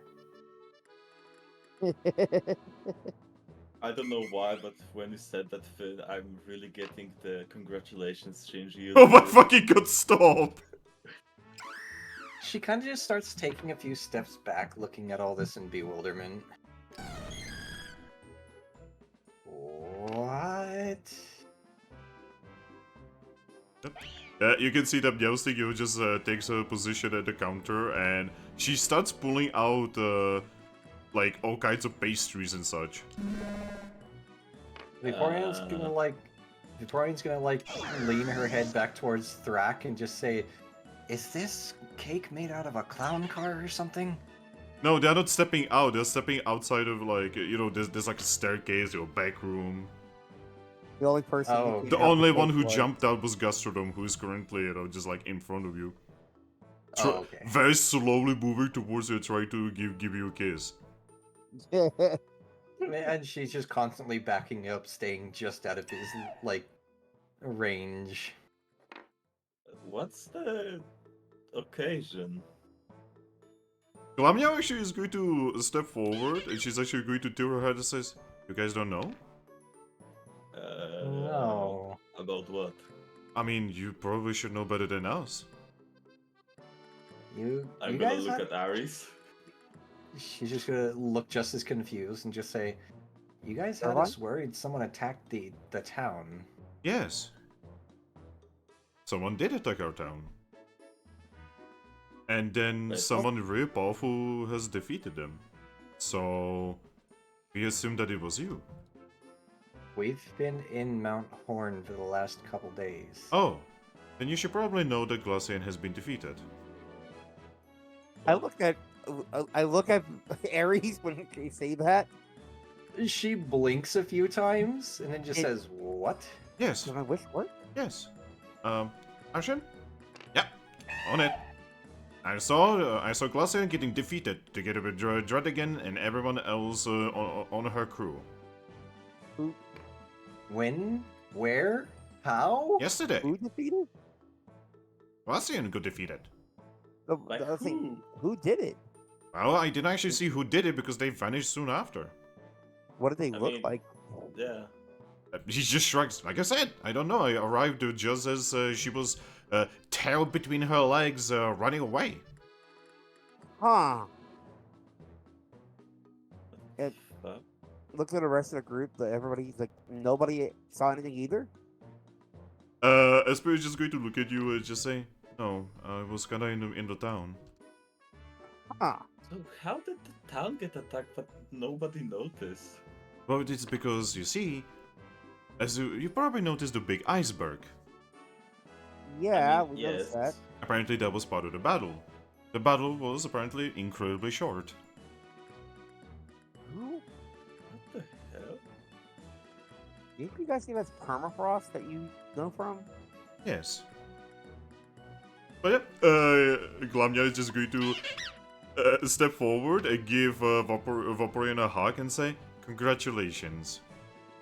God damn. She like does that confused, like, hug back, you know, where they just slowly pat them, just looking into the distance like, what the fuck is going on? What just happened? Yeah. Oh, yeah, by the way, she offers you a letter. She'll look down at the letter. The letter is congratulations from all of the other guilds. And then like a extra little letter from Lucario saying, good work beating her ass. She's Seriously, going to who like the fuck did it? she's gonna very slowly take the letter.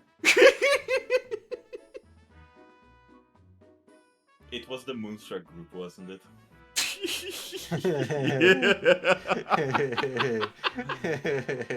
God damn it.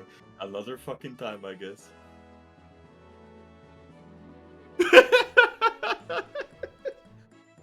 I am so glad Moonstruck is over.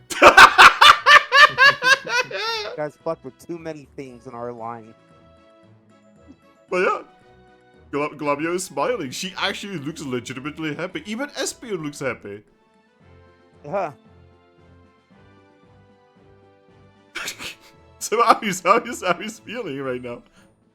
She's literally just standing there, staring at this letter.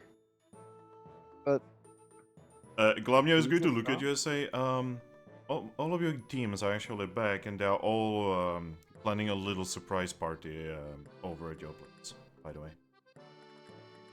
Oh. Well, it's So not much the of a surprise whole now. So the whole Salandit in a party hat thing wasn't just some sort of fever dream. She tilts her head. I don't actually know what that means. In other words, I Hallucination? wasn't sure. Yes, I wasn't sure if this was just some sort of hallucination or No, I mean, mental what's a party manipulation. hat? She just shakes her head and walks off. No. Aries, you are here to stay. She actually cuts up a little bit of a cake. She puts it on a plate for you and offers it to you. Here you go. She'll like take it and offer her like, you know, a courteous smile and just say thanks. Be happy. we have managed to win, and honestly, we thought it was you, but honestly, it doesn't matter who did it as long as it's done. She's gonna like take the cake. She's gonna like find a nearby table to sit down. Yeah, the other tables I had to walk and just like pull one over. So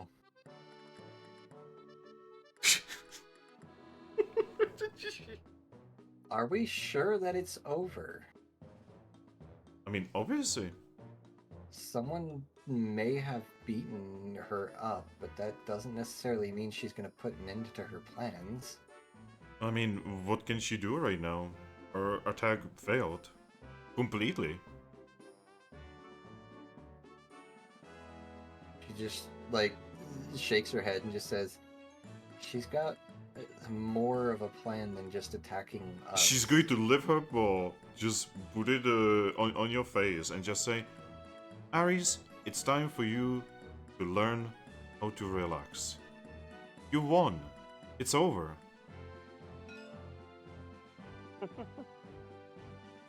You did it. You won. I mean, so I'm glad she was defeated, don't get me wrong. And I appreciate all of this, but... Well, first of all, there's still something going on in town. There's still someone powerful that's attempting to block our communications right now. Oh, you mean the dragon? What a dragon. The dragon. By the way, is this good face? Yeah, that's pretty accurate. Wait, you mean Kuren? No. The weird black one. The black What? one. Yes. It said that it was looking for his sister. I assume that was for Reshiram, and he's waiting, in the little place hidden inside your guild. Zekron's here. Yeah. Please tell me that he didn't bring Gothitelle. Oh, Gothitel's there as well. Oh my fucking god. Oh dear Arceus. It's okay. And Relax, Vaporeon. They are part of the party. They are here to celebrate your victory. you do realize that Gothitelle's whole plan is to get rid of humans entirely by... Let's just leave it at that. She's trying to get rid of all humans. She wants to delete us from existence. She just... Wow, way to be a party poop. Yeah! Glavia just going to sigh and say, You know who you remind me of right now? She just like lifts a paw like to, just like, sorry. I don't mean to try to ruin things. She just like moves both paws to like rub her face and just say, just been really stressed out about everything that's going on, and this is all very sudden. She's actually going to move her paws on your face. She's going to nuzzle your face a little bit and say, It's okay. It's over. You can relax. You can rest. You can She's just gonna exhale. She's gonna shake her head and say, even if that is the end of Glaceon, which, I can only hope. Aries, you're overthinking again. Just shut up and enjoy the party. She's gonna like gently whap you with her tail, Thrack, and just say, we were literally just told that someone who wants to erase us from existence is in our guild right now as we speak. And? That's something to be worried about. Why? I mean, Oh. is she the first person who wants us dead? No, but just the fact that she's Then here. what's so I mean, yeah, but what's so special? Hey, about Ember, it? how do you feel right now? Mixed feelings. Thrack.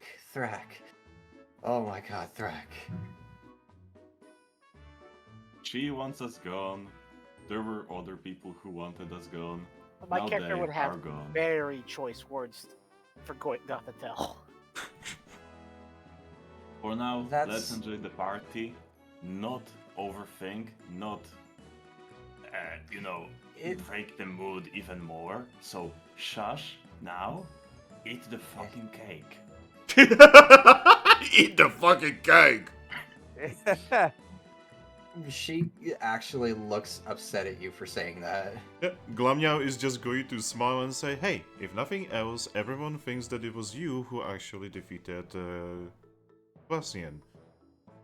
That means your guild just went from being a small guild that almost nobody knew about to probably the single most famous guild on the entire planet. Fuck. I don't think that's such a great thing. What do you mean? Misu would have killed for this. Literally. Notoriety also comes with a big target, usually, as well. Yes, I it mean, also it's- comes with more missions, more jobs, ability to actually exist. Also, Aris, you are saying that as if we didn't have a big target on us before. Well, yes, and now that target has just grown tenfold. But again, that's that's something that I could just put aside for now. That's whatever. The Glaceon thing, I'm happy. If that's the end of her, I'm happy. I can deal with our guild becoming more notorious now, but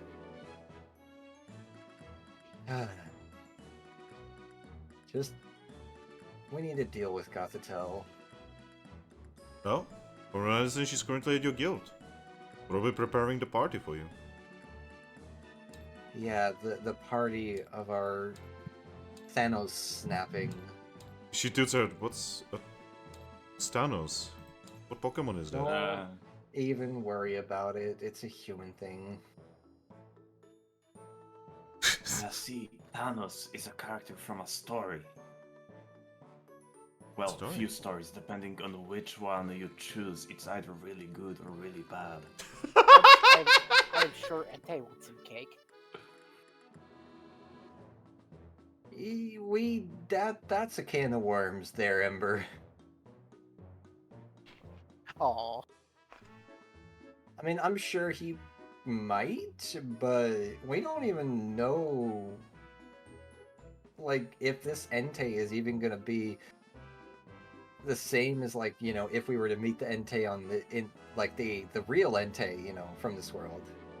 you're gonna release Entei, and it's basically going to be a Deoxys situation. I mean, see, that's best case scenario if he has no memories and, like, is starting over. But yeah, But from what we've learned after releasing Growlithe, or was it Growlithe? The fire dog that we released from the Pokeball that one time? Growlithe. That was Growlithe. Okay. From what we learned from Growlithe, the Pokemon that, you know, live inside the Pokeballs tend to be much more limited intelligence and kind of just tend to be more of a, you know, exactly what you would expect them to be in the normal Pokemon world. Except this So- is a legendary. Yes. That's what I was getting at. Well, is- you see, Thrack, Yes. Lamia is actually gonna go to you. She's just gonna say, I hope you're gonna be less of a party pooper. And then she's gonna give you 3 pieces of cake. 1 big, 2 small. Yay! I'm gonna give the small ones to my kids, and I'm gonna hug her. Ah, wonderful. Wonderful not to have to stress for more. Hey, hey there, Rilaboom. Hi. You have grown.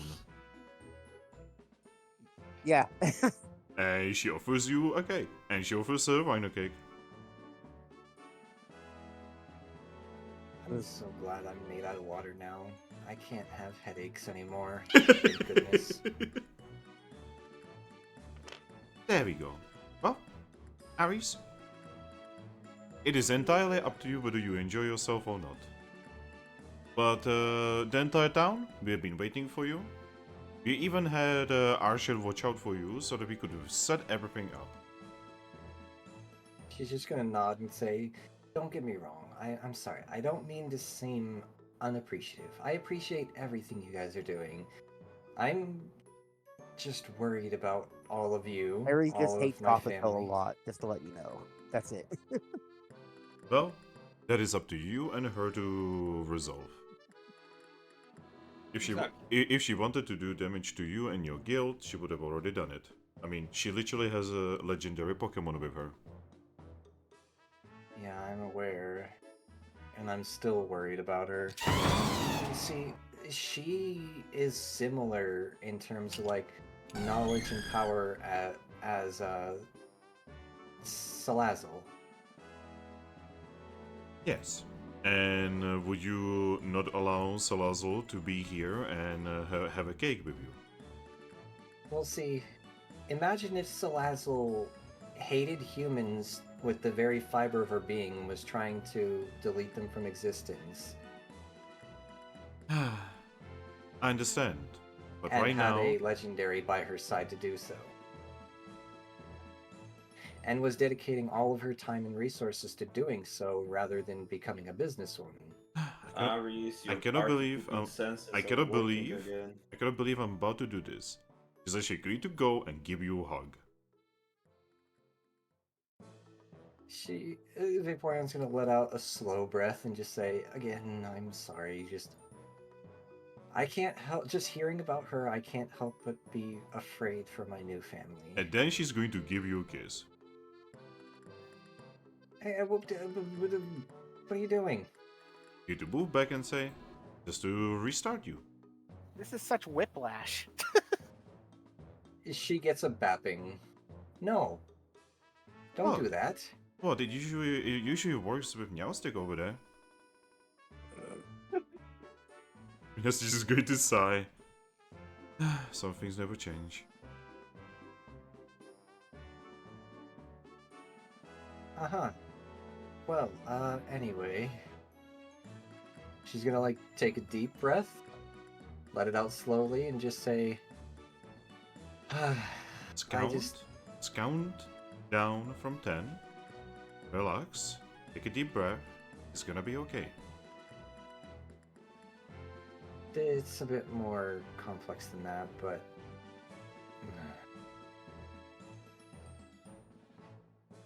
I just wish like that this could be postponed, I suppose. Why? Because it just doesn't feel like the right time to celebrate. Can you imagine a better time than when the big threat for the town was defeated? It just feels like one big threat is gone, not the whole thing. And even then, I'm still not entirely sure if it's gone. Well, she's going to tap your head and say, "I did everything I could." I appreciate it. She's gonna actually walk up and give her a hug of her own accord now and just say, I really do. Don't get me wrong. Like I said, I'm just worried about my family. Well, your family is trying to celebrate right now. And Well, you she's are, gonna and nod. you, Vaporeon, are being a party poop. Well, I won't be much of a party pooper for long. You guys go ahead and enjoy yourselves. You know, if you go, you know that when you are gonna go to the guild, there's gonna be another party waiting for you there, right? That's not what I'm getting at. She's actually going to give you a grin and say, "Take a guess who made the cake there?" To land it, Oh, I was just hoping. It's gotta be Gothitelle, isn't it? no. No? She's actually just going to smile and say, "You know what? I'm not actually gonna break the surprise." Was it Vera? No, actually, again, I'm not going to ruin the surprise anymore. Want to? You can go there if you're going to celebrate with the others here. She's just gonna, like, nod and just say, don't worry, I'll at least hang out. She's going to go back to others and start celebrating herself with alcohol.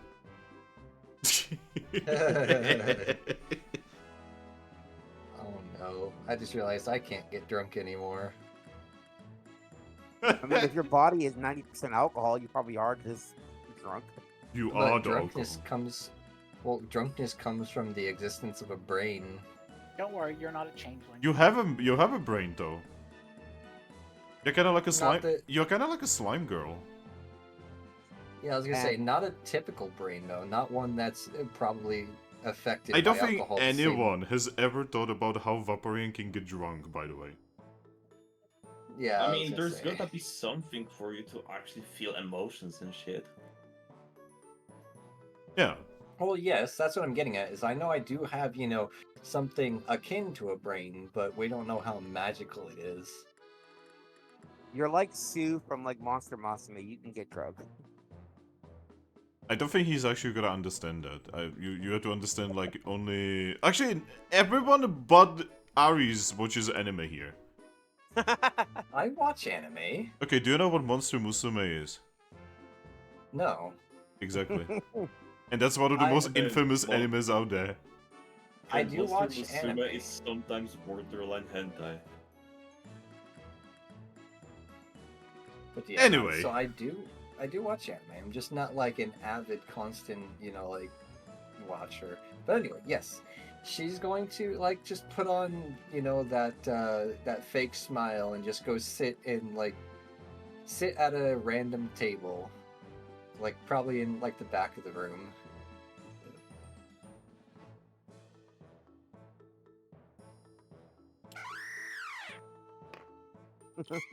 Audina would, just make her way towards you.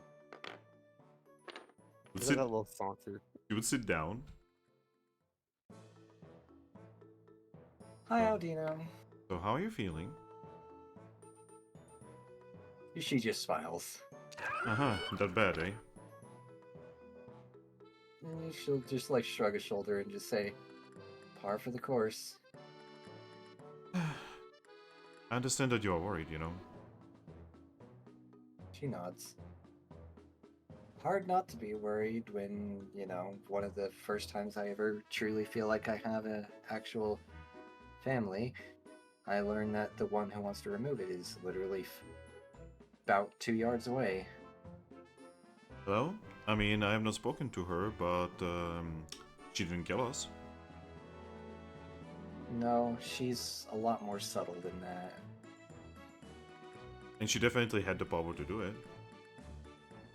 She's gonna nod and say, again, she seems a lot more about subtlety. She doesn't seem to want to kill us, outright. I could tell you the whole plan, but let's just say she has a way of going about it that she wants to remove specifically humans. She doesn't want to hurt anyone, she just wants to get rid of all of humanity. Well, she's not going to succeed, obviously. I hope not. So, while you guys are, partying over here, Ember, Yes. you were left at the EV village, Yep. and Umbrian would, very happily just, take you for, for the patrol. Yep. I'll patrol with them. You have no idea what's going on at the guild.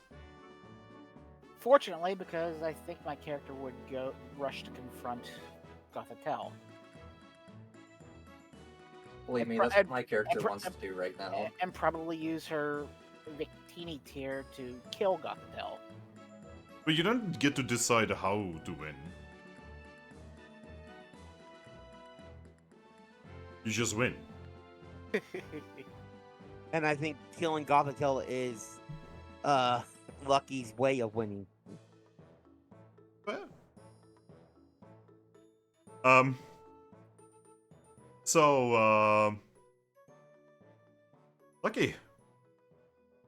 Yep. How long would you want to be here with Umbrian? Because, honestly, it is a little bit boring with him. Because he just has his duty. Yeah, I'd spend time with him. He looks happy, by the way. Like, you definitely would know at this point that he doesn't look happy very often, right? But with you, he does actually look happy, and you are pretty sure that is actually a legit happiness.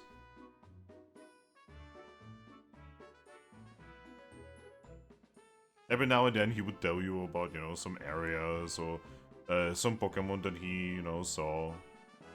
Or, very commonly, he would just talk about Eevees getting themselves in trouble. My character would laugh at that. And every now and then he would also mention things like that he has not seen his dad in several days. Oh, I tilt my head. Yeah, he would look at you and say, I mean, I don't exactly return home very often anymore. Yeah, that your brother mentioned that. He knows. I mean, they probably don't want to see me there anyway. They do. They really do. Just want to see you. Why would they want to see me? Because they love you. Why? Because you're family to them. Just sighs and says, barely family. No, you are family. I boop him.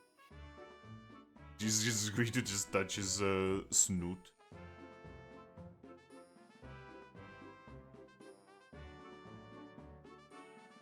You see,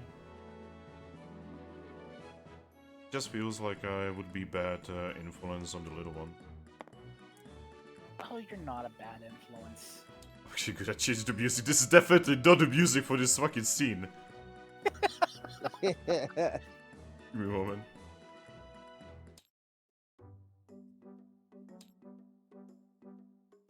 Okay, that's a little. That's slice of life. In fact, I think you would be an incredibly good influence on them. He actually looks at you and says, I really do not want to be influencing anyone. Why not? He looks down and says, all I do is fight and watch.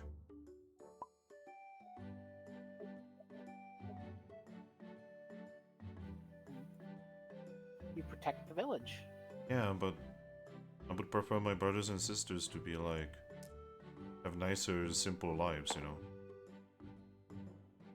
Well, what if they want to do stuff like what, help watch and stuff? Then they are wrong. The reason I'm doing this is so that nobody else has to do it. That's gonna lead to a lot of stress for you. Yeah, he's actually agreed to nod and say, then I will take the stress.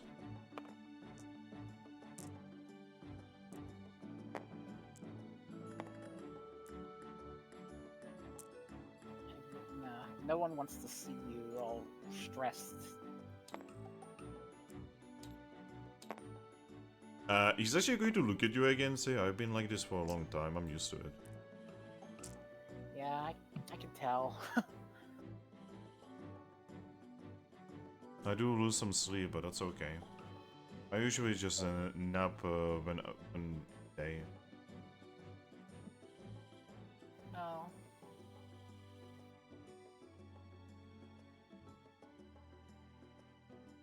He's actually going to look at you with a smile and say, you did make things much easier here, though. I'm glad. And not just you. Yeah, your existence here with me is happy, but even your guild has made everything so much easier. Yeah, I just hope you can relax at some point. Oh, still bad Pokemon out there, but there's much less of them these days.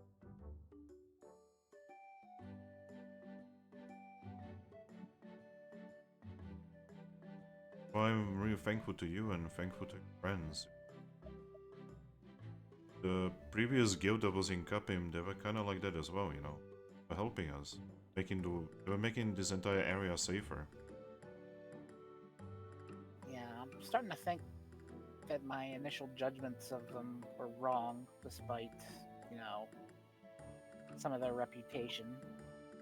It's going to nod and just say, yeah, they had weird things, so I am pretty sure some Pokemon would probably tell you something like they needed to do those for some. I do not actually know how guilds work, but I'm gonna guess they needed to pay Honchkrow. oh,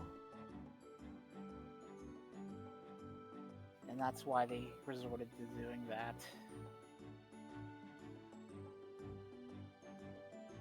Luckily, we don't have to do that.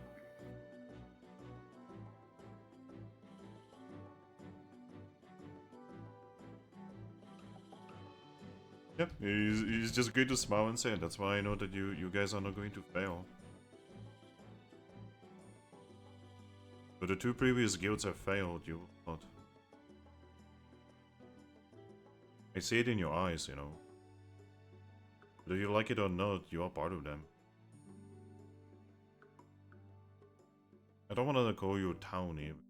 There's a pretty bad correlation to it, but you are kind of a little bit of a townie.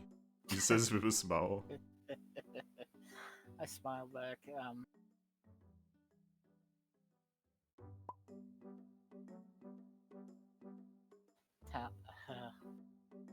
Am I really that much of a downy? I mean, Oh, you are much less so. Not like the humans. I think there's like automatically a townie. They come from towns. Apparently, human towns where they come from. Very big Yeah. ones even. I guess I am a townie then, because I'm also from a town. Yeah, but you were a Pokemon. Yep. So, how close is this form? He like, you know, just moves his paw, you know, like in the air in front of. How close is it to what you actually used to like? It's almost exactly what I can remember from it. Oh, Uh oh. Uh oh. did you get to save? No, I need to do it. Oh. No. Oh no. I'm guessing it happened to everyone. Yes. Yep. Yep. Yep. They will sing. It was out just crash all completely. God fucking Yep. damn it. Mine's not responding now.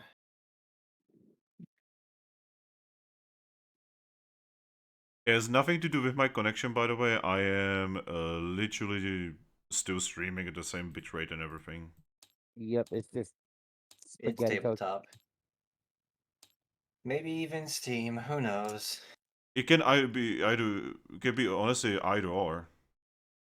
Steam is Steam's- still up on my end, Yeah, it's still up on mine. but let's give it a couple minutes and see if I can change it. That's the issue. Okay, table is back. Yeah, I didn't. My tabletop didn't crash. I just. Yeah, it yeah. just- Like I didn't crash either. It just died. The server died. I think either the servers for this or the Steamworks or anything along the way just fucking died for a moment. Probably the server for this. I mean, Ember is back. I'm Yep. currently connecting as we speak. Yeah, my game didn't give me an option to wait. It just automatically closed on its own. Jesus fucking Christ. Next.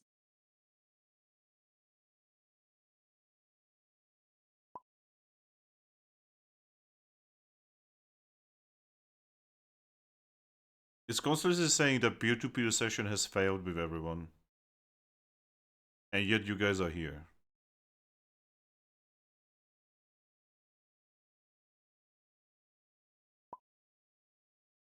Hmm.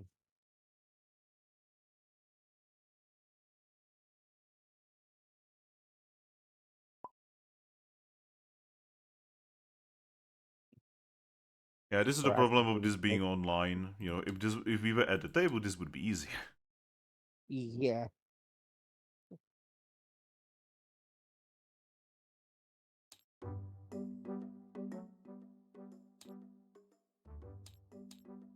Like, Where is Polish? oh, he's not here. You know, remember he like BRB'd. I don't remember what he BRB'd for, by the way, because that is in the void. Hmm. He must have did it right as I went to the bathroom myself. So our session, we have like 4 hours into the session, right? And the session is already 20 gigabytes, which is not actually that bad. That seems bad, but for 4 hour session, that is not actually that bad. I mean, what was mine was like what 2 hours when we did my intro. Yeah. So and it was 10. So makes sense. Alright, where were we? I'll probably want to go to bed in a half hour. Okay. Oh yeah. So Umbrian and Leafian. Yeah. But yeah, Umbrian would just like move his palm, you know, in front of you, and he would say, so, how similar is this to the normal form that you have? It's. I've tried to make it almost exactly like I looked back in my world. So I had a nice green scarf, white scarf. It's actually great to smile and say, you're really cute, you know. I blush.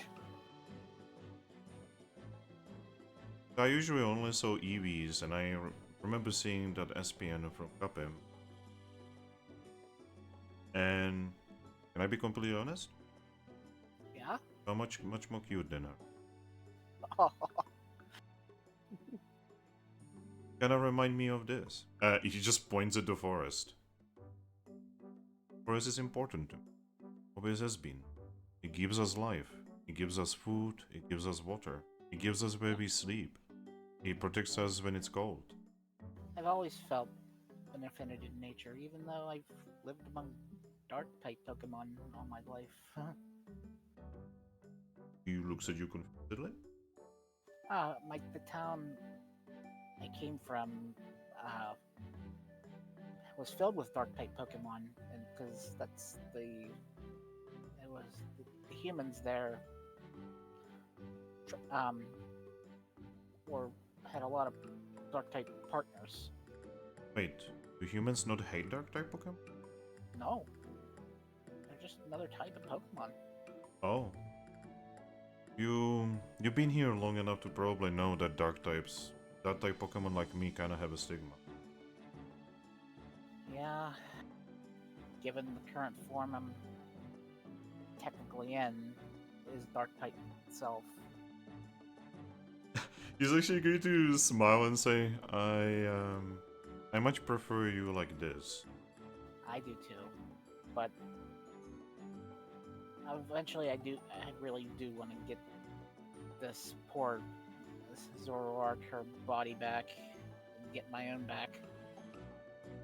I know where Jirachi is, and the next thing we're going to do is go toward that place. So, inside you is a Pokemon, correct? Yes. How do you think she feels? Well, I can't really say how she feels. I'm trying to do right by her and her brother, and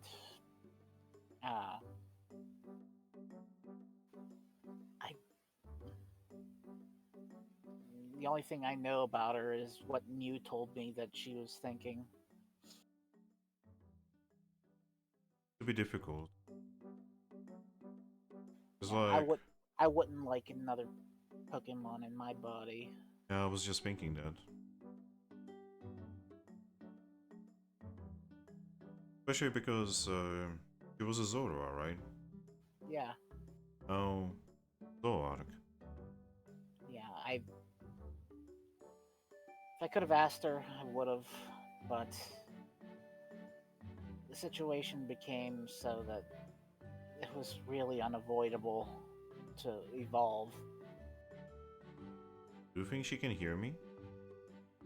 She very likely can. Can I just do something? Yes. He's actually going to bow down a little bit and say, thank you for allowing Leafy in here to be in your body. And he's just going to go back and just smile at you.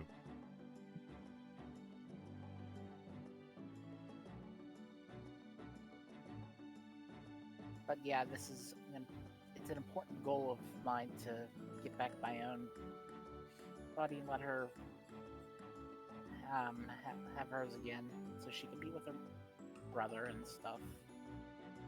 Can I help with that somehow?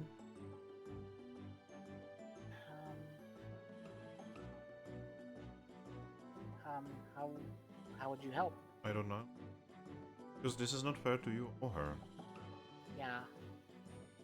But the only ways I know are by just a wish to a legendary Pokemon. And for some reason, they're cagey about giving the humans they bring here their own bodies instead of just putting them in some random Pokemon's body. I don't know why they do that. I think that there's some kind of purpose to this. I don't know. Do you think it's completely random? Because from what I know about Lucario, is he didn't have to go through that.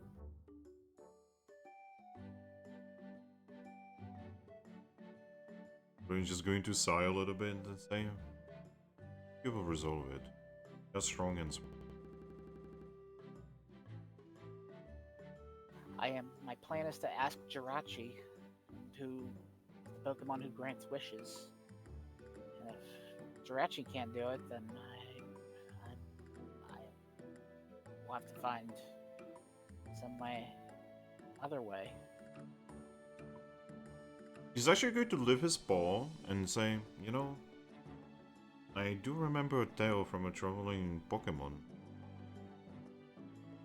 Apparently on the air continent many cycles ago, there was a human that has appeared. They became friends with a certain Charmander. And they saved the world from some kind of rock that was about to hit the world.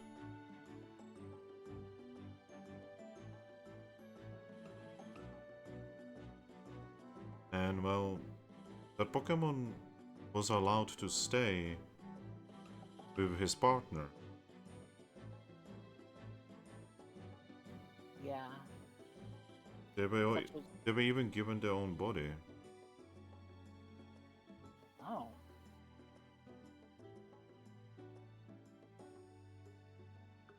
I do not know any details on it. Because They all. Ares told me that they, at the end of their previous adventure, they were being summoned back, and they weren't. That the ones that were bringing them back were unwilling to let them stay until someone else interceded. I believe it was Giratina. I'm not sure though. It would be worth, when you get to this Jirachi, maybe ask him before you make your way. Should know, right? Yeah, I'm going to ask Jirachi. I just hope that Jirachi will accept.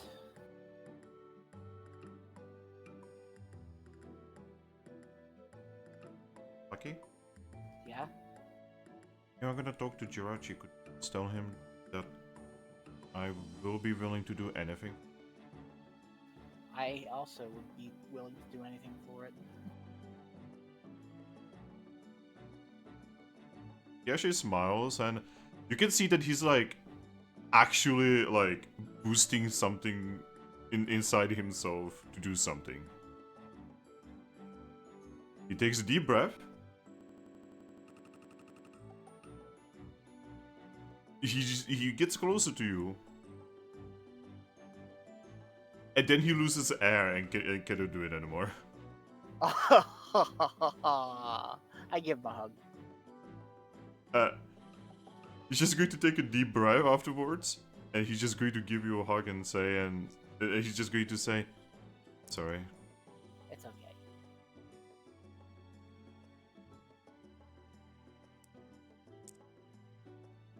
It looked like he wanted to say something, but then he completely failed.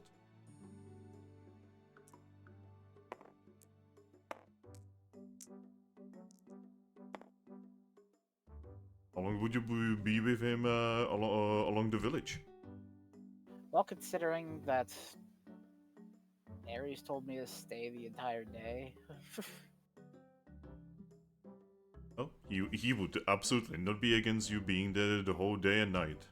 Because I have no clue what's happening in Capim, so... Yep.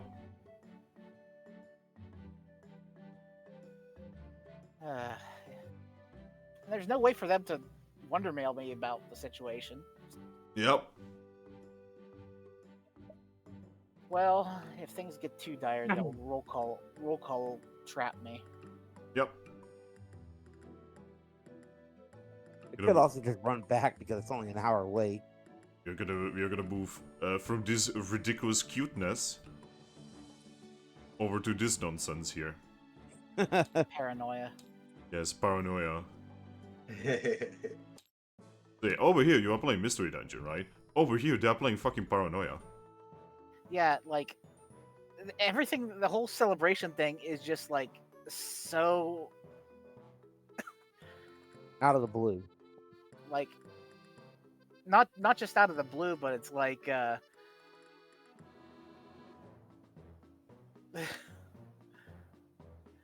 like I'm sure everyone wants to celebrate, but the fact that freaking Gothitelle is in our freaking guild, I mean, like Ares has every reason to be freaking out the way he is.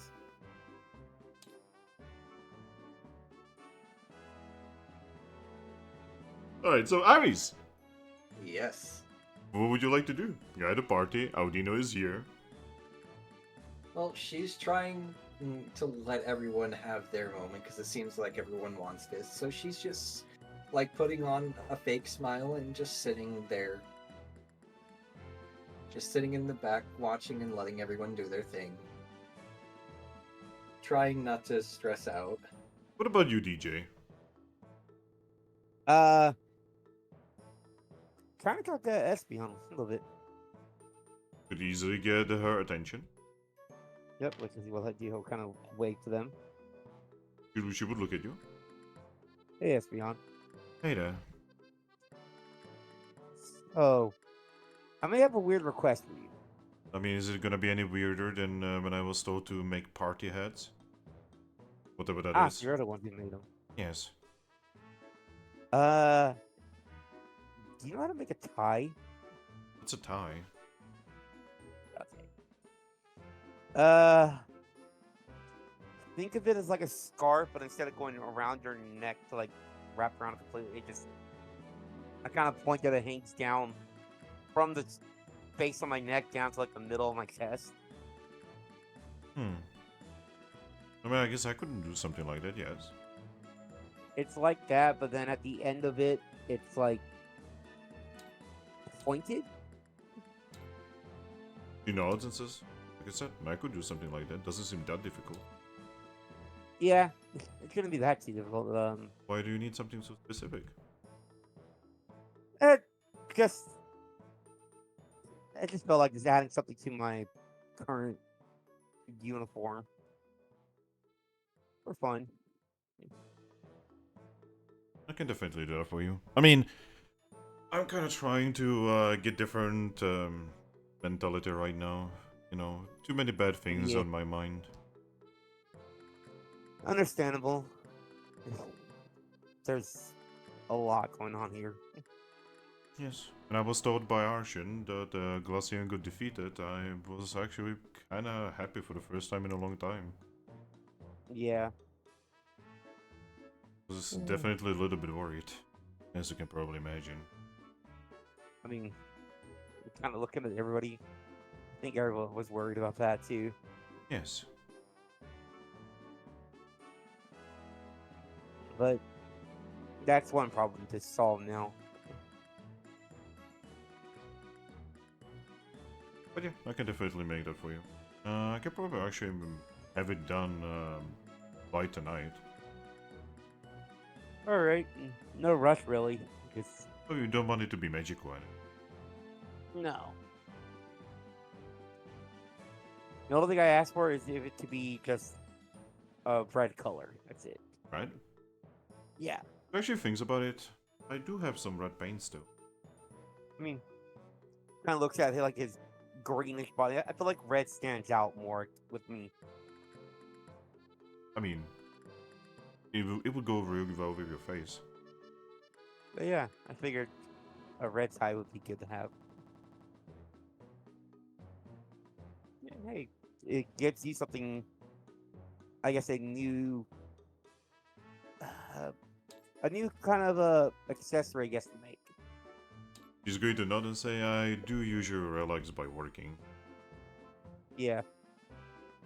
Well, hey, you have a little bit of work now. She actually thinks, and I could actually have Vera do that. So that she can show how much she is good and better.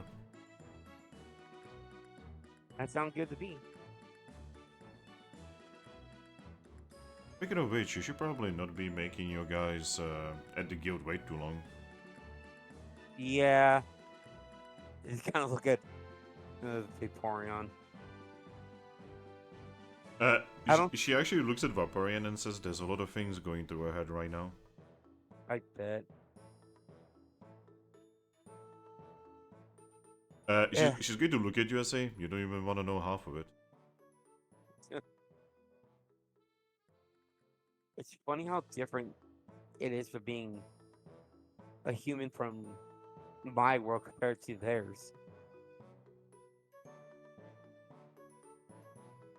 I can definitely tell you that I couldn't read Gothitao. Must be she must be a dark type. Yeah. Couldn't even read the big dragon. Again, probably something to do with being a legendary. It was also really weird when he was just walking to town. I'm just kind of thinking about it. It's like, you know, I keep thinking about it. Gothitelle isn't dark type, I realize. Well, at least from my world, Gothitels are only psychic types. That's strange. That means I should be able to read her, but I couldn't. Is it possible that stronger psychic types can block out other psychics? I guess you could, but she's going to smile. When it comes to my psychic powers, I am pretty powerful. Yes, you are, because, I mean, you don't really have to talk to us. You can talk to us without talking to us. Yes. Well, I used to be part of a guild for a little bit after all. That is true. I wasn't Well. exactly diamond, but I was good. I mean, hey, you're higher ranked than we are, technically. Which is hilarious considering she just waves her paw. Yeah. I mean, with everything that's happened, we haven't had real time to, like, advance ourselves, technically. Probably work on that. Now that everything is gonna be nice and calm. Well, after we deal with our Gothitelle thing, then I'm sure we can work on it. Ugh. But, alright, Espion, thank you for taking my little dumb request for making the tie. She's actually going to give you a soft smile and say, like I said, if nothing else, it will get my mind off things. Yep. And it is new. Remember, ties are ties. Plumbers don't wear ties. Well, if you need to reconnect. Yeah, I need to, but I think my tabletop is about to fucking crash. Again? Oh, you didn't crash it before?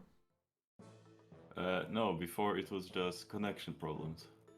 Yeah, no, the game fully crashed on everybody. Yep. Well, we On all me, lost it- connection. Yeah, on me it didn't crash, it just kicked me out. Yeah. And then it just completely froze. But it didn't crash. So something new. Weird. Oh yeah, I'm getting my my red tie being made. I'm reading the error message and essentially,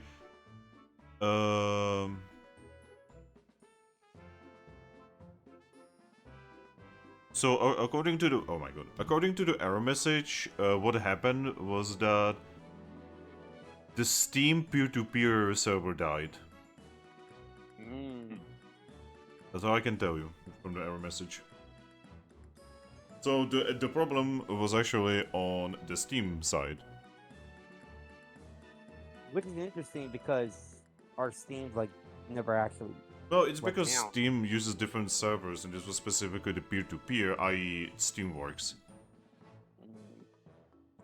You know, the basically the thing that like Steam servers are using for like games and shit.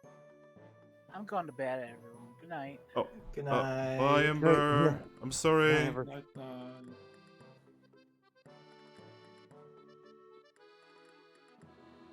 Wow. We're still here. And gone. Yeah. So what did I miss? Technical problems. Technical problems. Leafeon and Umbreon being sweet to each other. Umbreon attempted to say something to Leafeon and then he completely failed because he's too socially awkward. See, there's social awkwardness and social retardation.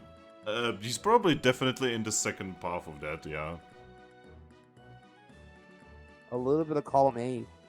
A little bit of column B.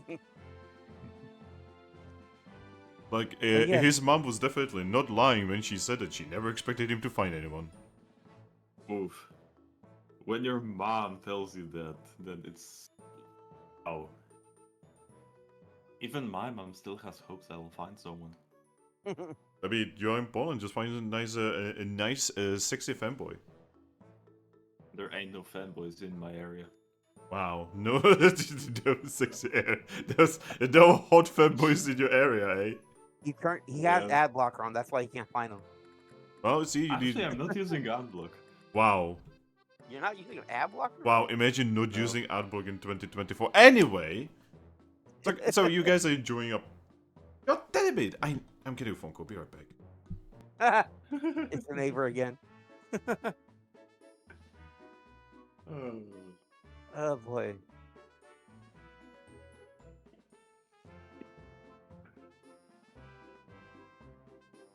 But fuck. If we won't need to do anything with Gothitelle, then the only thing we have to do is evolve Cosmon. Maybe. Man, fucking Moonstruck. I will tell you, it's probably for the best that they took on Glaceon. Because let me just put it to you this way. They were, well, that group was far more powerful than this one, and they struggled. I mean, we had Reshiram and then we got Entei. Yeah, Most I mean, of they us are also pretty fucking strong. but let me just say, like, that none of us are anywhere near Garchomp's level. I mean, to be fair to Garchomp, you specifically picked 2 points that made it so that you basically cannot get hit and can hit everything. I mean, that is fair enough, but even with those, she still hit him. And she still dodged him. Not every time, mind you, but just the fact that it happened, you know, it was actually pretty back and forth. I'm back. Welcome back. Welcome back. I'm sorry. It was actually a pointless piece of shit call. Okay, so it wasn't the neighbor this time. No, it was pointless. I picked it up, right? It was just quiet. I was like, hello? Hello? It didn't close, right? You know, they like fucking turn it off, right? So I go back, right? And then I get the fucking phone call again, right? And apparently, it was someone who just kind of called my number by accident. They heard the voice and they're like, wait, that's not who I'm expecting. Yeah, they called me again just to apologize. Nice. So I'm anyway. sorry for wasting your time. Yeah, I'm sorry for wasting your time, so I'm going to waste your time more. Anyway, I'm back. Welcome back. What are the chances of someone fucking calling me by accident? It happened to me a few times. One time, some random lady was sending text messages to me by accident because she thought that my number was number for the hairdresser. Like, anyway, so you guys just kind of enjoy the party? What now? Mm-hmm. Well, once it looks like everyone's finished their cake and everyone's, you know, kind of just wandering and they finish their conversation, she'd kind of just like stand up and just like nod towards the door. Audino is going to look at you and just say, good luck. She's actually gonna nod, thankfully. Follow. I'm gonna see that And and go, she'll head for the door. Yeah, I'll follow. I'll also wave to everyone and say, thanks everyone. It was really nice. Everyone would wave back. Yes.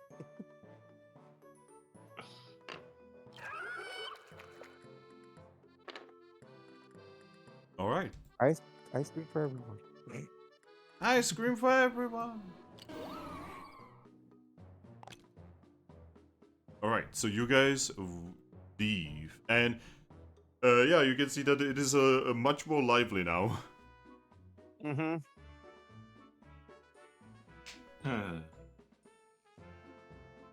Well then. I'm gonna myself a little bit over here. Alright, do you guys want to go to the guild? Yeah. Yep. Yep. Alright, you guys make it in front of the guild. You can see that the door is slightly open. Mm-hmm.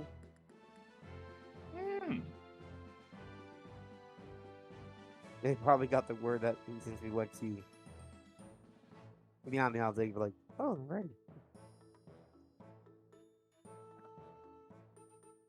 I'm looking at Aries. You want me going first? She'll actually nod. All right. I feel like I'll head- Aries just doesn't want to be happy. I think Aries is like one of those people who's always looking for a way to not be happy. It's not that. She's just always worried. All right, to change topic from the press. So, hey Finn, did you know that by Pokédex in Scarlet, Dragapult can make itself invisible by focusing? I'm pretty sure that is not actually a mystery dungeon. I don't know how it's in Mystery Dungeon. It's in Scarlet. Well, Scarlet is barely canon to mystery dungeon. I mean, they barely have the score bunny in it, don't they? Yeah, and that's only because of the recent manga updates. Sorry. Yeah, though still, to be perfectly fair, there's only like two generations that actually have Dragapult. Exactly, that's another problem. But yeah, what do? I'm the one who goes into the guild first. Alright, when you enter, Can you fit? yes. Rilaboom, Yep. when you enter through the door, it's dark in the lobby. In the middle is the most fucked up cake you have ever seen in your fucking life. And you can see that one of the candles is literally on the floor. I see this, kind of walk up to the candle and pick it up. You hear someone like trying to light the candles, and you can see that Salandis is behind the table, trying to breathe at the candles. Let's ignore that. He like very badly like lights the candles on fire. One of the candles just fails 3 times. And then you see him just like quickly skitter around the corner. He's like, he has a match. There we go. That would actually get Vaporeon to smile. Well then. What in darnation? So yeah, what do?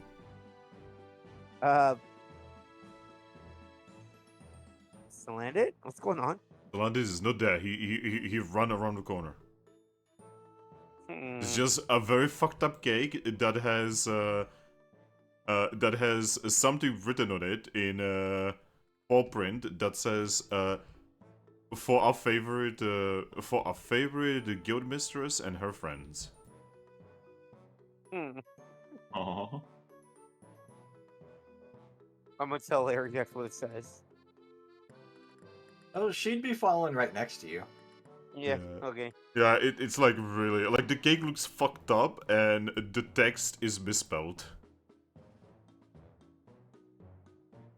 I'm gonna try a little bit of the cake by like, you put your finger in it and try it. It's actually okay. It's just, you can tell that this was done by someone who's never made a cake before. And the moment you try it, you see everyone just spill. Oh god. Nothing, goddamn. Just everyone starts spilling out of all of the doors and everything. Oh god, is She's that gonna smile at that. for being a big? Ah. Yep. You just see everyone. Oh god, everyone. There's so many.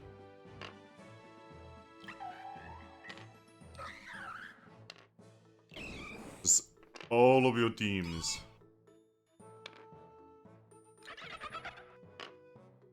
She's just gonna offer them all a smile. Hey guys. Hey guys. Lupus is actually going to be the one to step forward.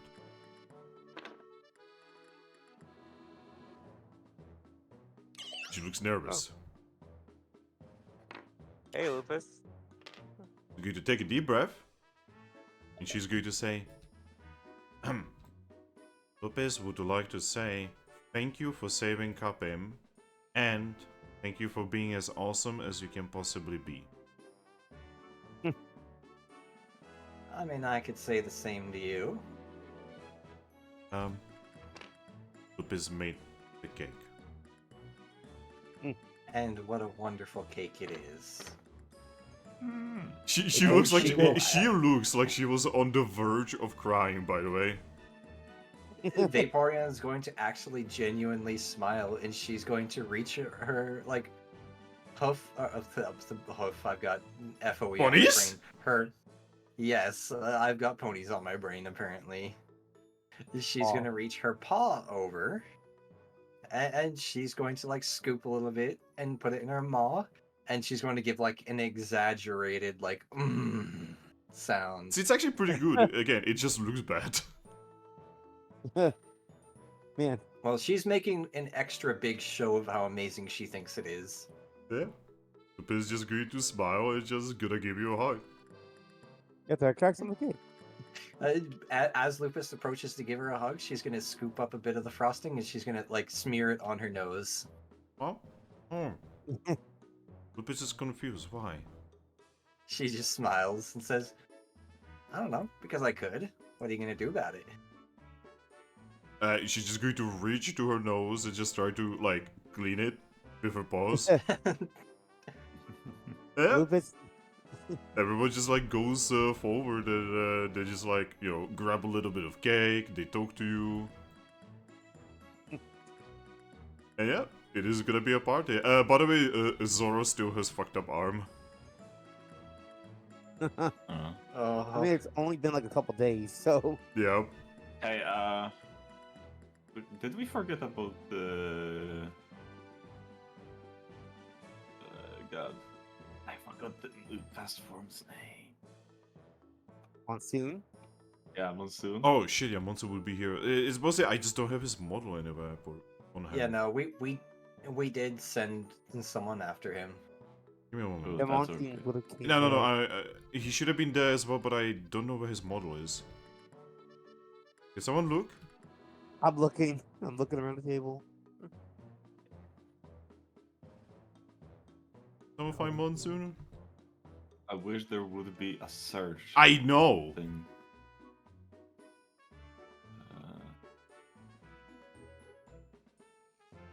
Oh yeah, brainwave. Brainwave is there. Okay, cause yeah, here's this thing here. There's Lapras. Oh yeah, isn't Spinnerack supposed to be here too? Spinarak is not actually there, and that is actually sensical. But where the fuck is Monsoon? Where did we put him? Oh god, please, tell me I didn't put him in a bag. Oh boy. No, he's not in a bag. Get in the bag. Is he in trash? No, he's not in trash. That's I Monsoon. genuinely don't see him. That's Yeah, it's nowhere to be found. Monsoon. He fell into the void. No. Where in the 9 hells is Monsoon?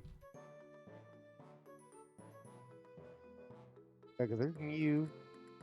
Eevee, Spinda. Yeah, I'm looking in my area and nope, no Monsoon if I'm not somehow obviously missing him.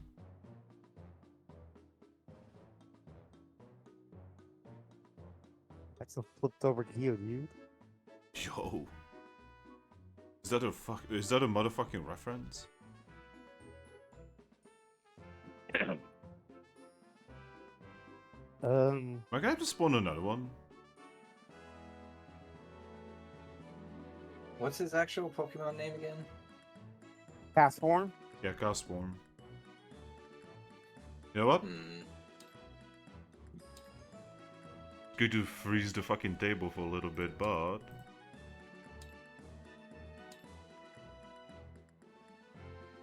There he is! Come.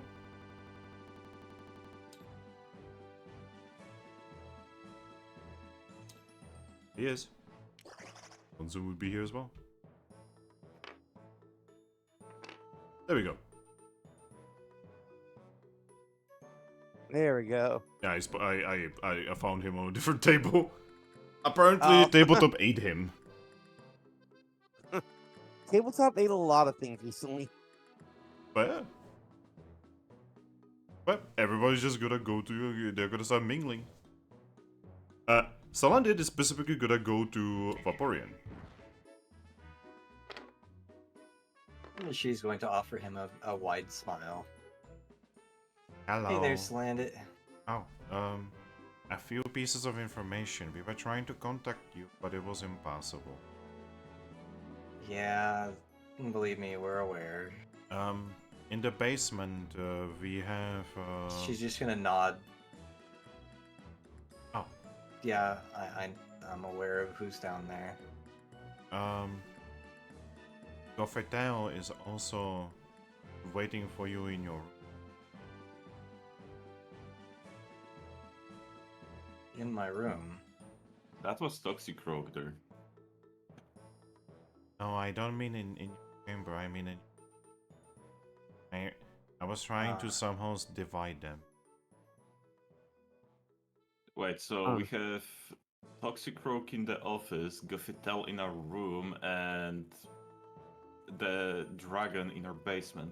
Yeah, crumbs in our basement. Yeah, Salandit is going to nod and just say, I did my best. And you did good.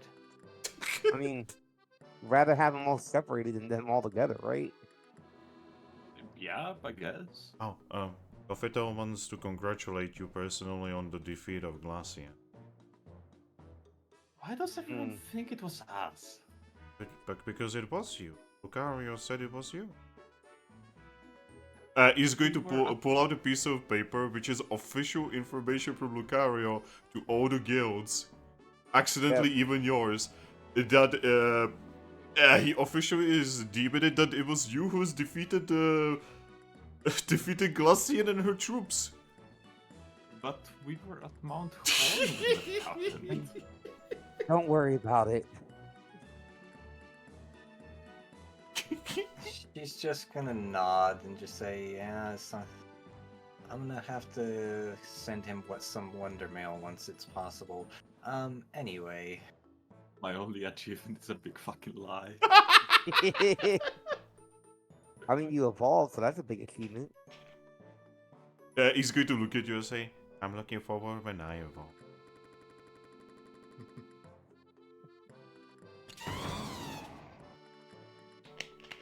Big monkey. Are you okay, Vaporeon? Just what he said. Yeah. He said he's looking forward when he evolves. Oh, he's going to wait. The male Salandit wants to be a female Salandit. No, he doesn't want to be female, he just wants to become a Salazzle.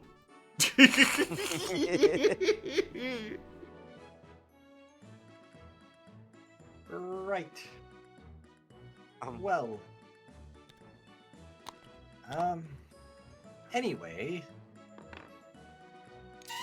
I think we should probably go say hi to our guests. Okay. yeah. Yeah. Just going to go. You can see him, just like, just like nibble a little bit of a cake. And she's going to like step up to the front of the room and just say, "Thank you guys all. Thank you so much for this awesome celebration." Bod is actually going to poke his head and say, I wrote the letter. The letter? Oh, the letter. Right, yes, the amazing letter. Good job. The one that was on Meow Meows. She's just gonna smile and say, "And thank you very much for that wonderful letter, Bolt." Yeah. Oh, by the way, Goffeto gave me candy. She's actually gonna nod at that because Vaporeon knows very well that Gothitelle has nothing against normal Pokemon, so she's gonna trust it.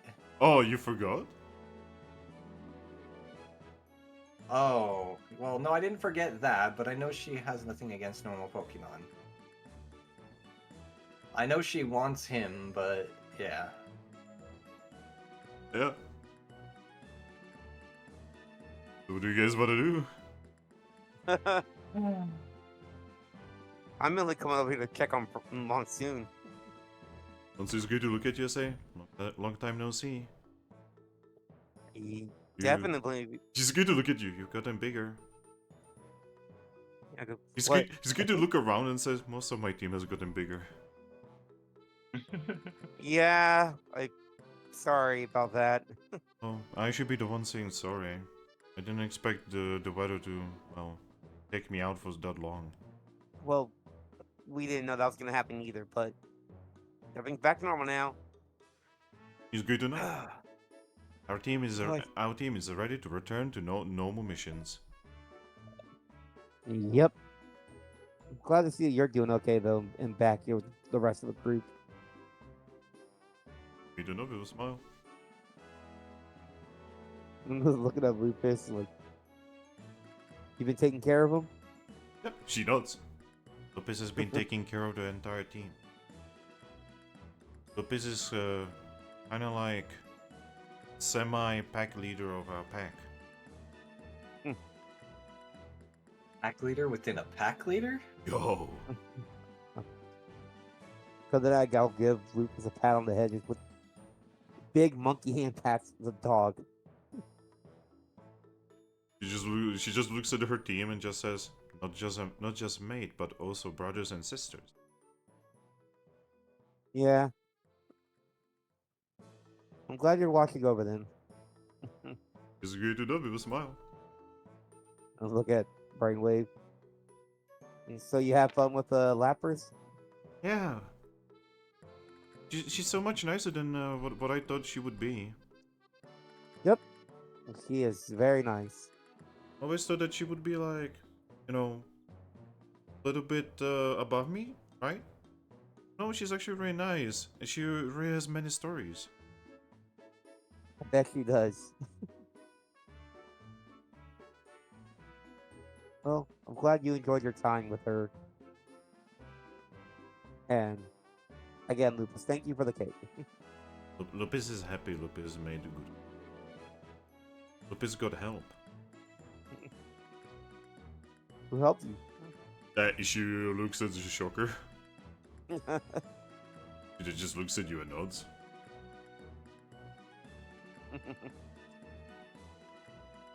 I feel like She's with a smile. She's going to say, Lopez has to learn how to cook and bake after all.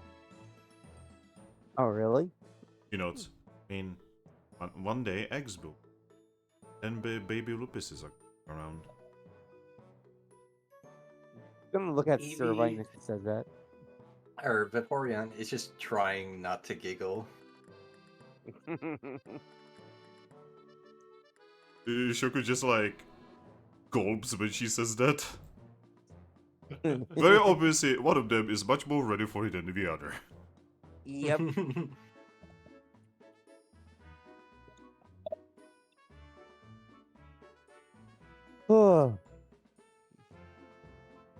Well, thank you guys for this whole party thing. You kind of needed it. Vast majority of the people here are just going to just say, yeah, for you, man. And then she's just going to smile, and then she's gonna look at her group, and then look towards the door, the bedrooms. I mean, do you wanna go there first or to your office first? There's She's a toxic just- rogue who really wants to talk to you about something. Well, considering he's here with her, wouldn't he want us to talk to her instead of him? I mean, no idea. He specifically wanted to talk with you. He didn't even mention Gothidel. Also, he's apparently from here. From this continent, at least. Hmm. She's just gonna Apparently kind around 3 days away. Vaporeon's just gonna kind of just shrug and just say, I don't know, honestly. Kind of feels like she would be more prevalent. You know, I would honestly go to him just so we can start with something that you are less hostile towards. I'm not hostile towards her, I'm worried about her. Alright, so let's go first to something you're less worried about, eh? She's You just know, gonna baby shrug. steps. She's just gonna cut a shrug and just say, "Not like it matters all that much, but I guess sure." Alright, off to the office we go. I'm gonna look at Servine. You gotta stay here, Servine? Yep, she's going to look at you with a smile and say, yeah, I think you guys have it under control. Alright. That's fine. With a smile, Oh, so it... with a smile, she's going to say, you make sure you come back soon. Alright, we'll gotta come back as soon as I can. Alright. Man, can you imagine the stories of a group that apparently defeated Glaceon and her, I don't know, army or something, and then all of us would get fucking axed by one toxic rogue? By the way, as we are walking away from Servine, she's actually going to say, so let me give you some tips about it. So I need to change Rilaboom's thing. Yeah. Big man. Increase, decrease. Alright, where do you guys want to go? Office. Oh, Yep. Are we talking in Parkour. British office or the American office? I've only seen the American one, so that one. It's Wait, much there was better. the American one? Oh no, he didn't see the good office, he saw the bad office! Wait a moment. Oh no! Actual worst ending. That's what he said.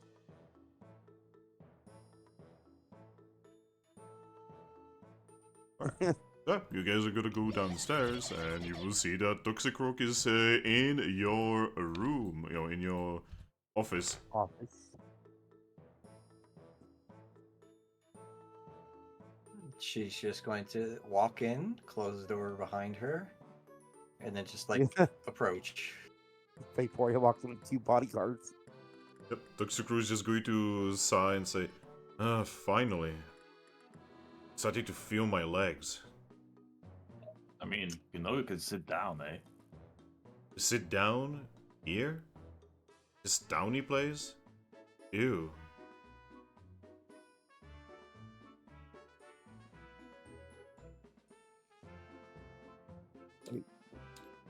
Right. Well.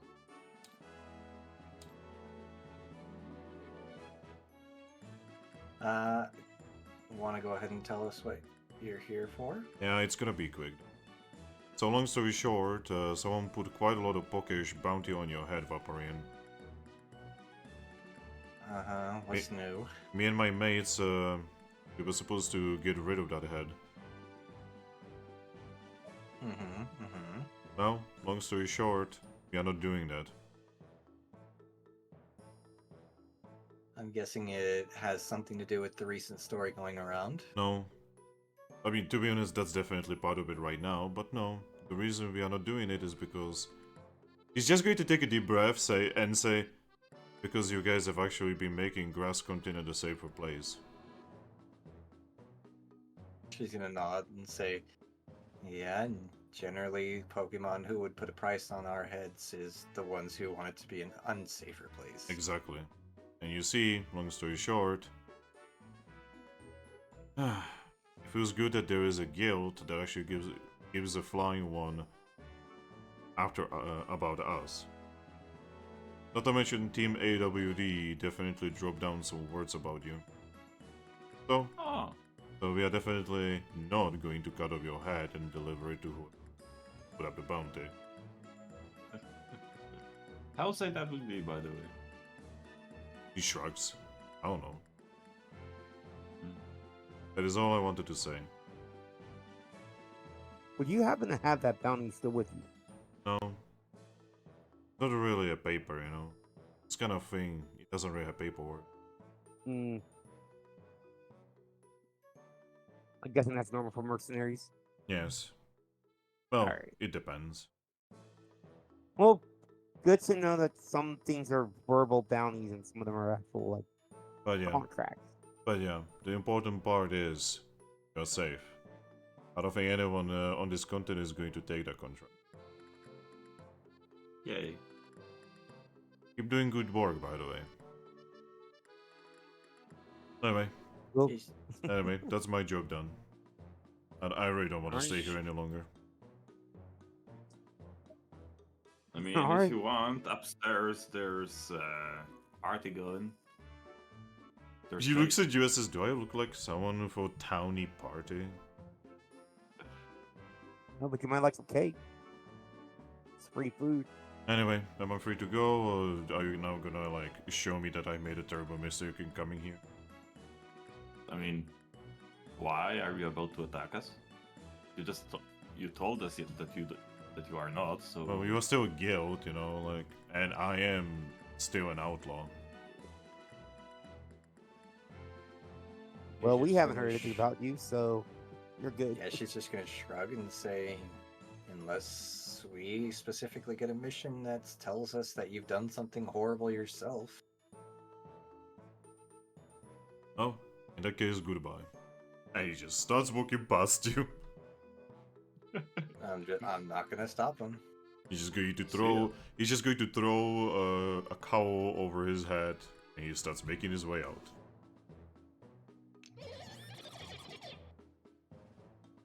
wow, see, Aries, something positive. I wouldn't exactly call that positive.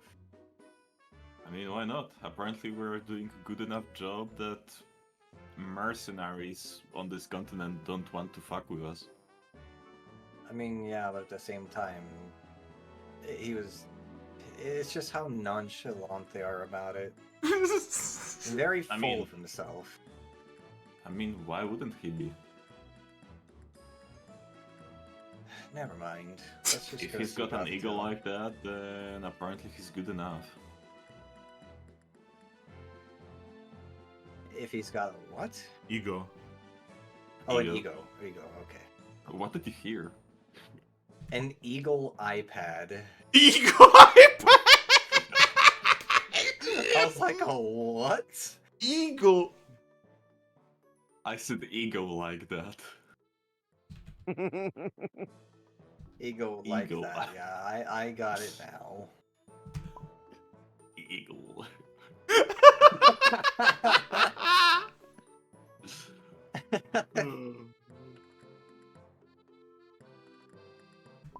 But yeah, I guess now to Gofitel.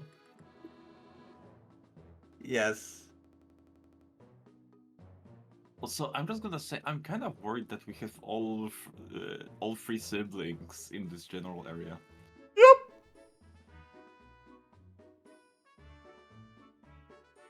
Alright.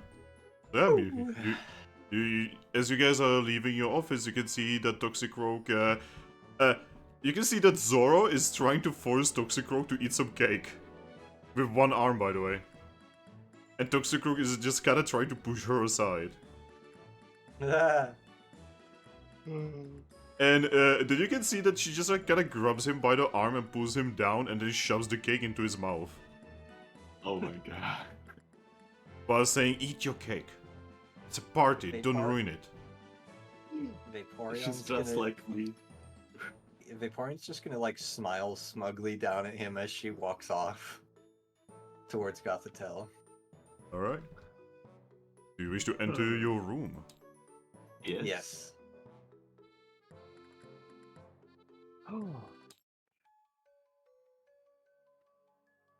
And inside you can see a tall Pokemon.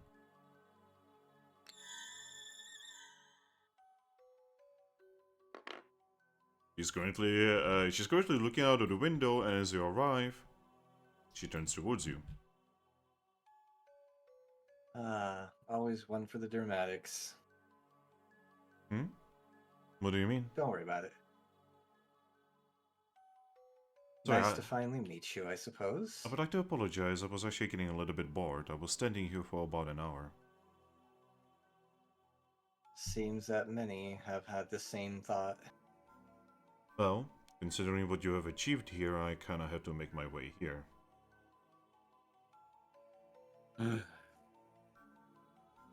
Well, I would like to congratulate you. You have defeated an extremely dangerous foe and you have proven your strength. With that, I no longer wish to get rid of you.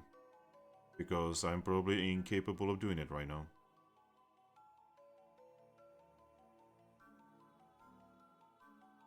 See, Glacian had the support of Kyurem, and Kyurem is the strongest of the three. If you have defeated Glacian, with Kyurem's help, I honestly do not think that I can defeat you in any way, shape or form until my plans would work. And considering your defeat is part of the plan, that means the plan has failed. So, I would like to convey that I have lost. That is all.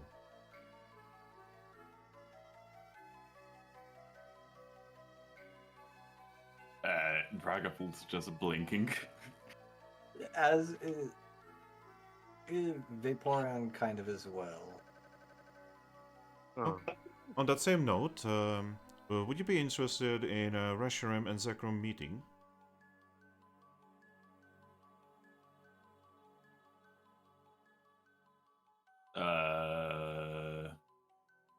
Look at Harry's. I'm like, Surely you would be interested in the brother and sister meeting.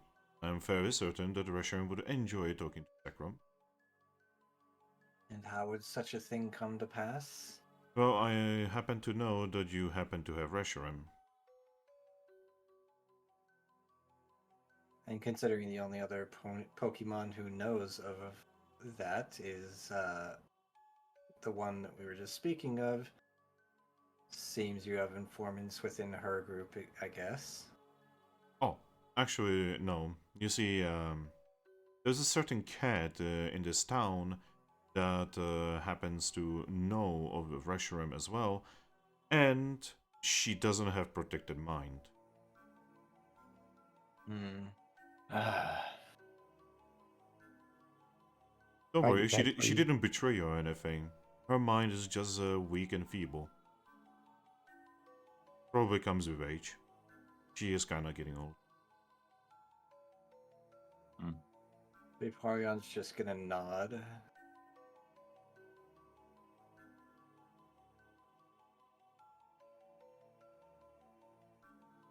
Well, if that's all.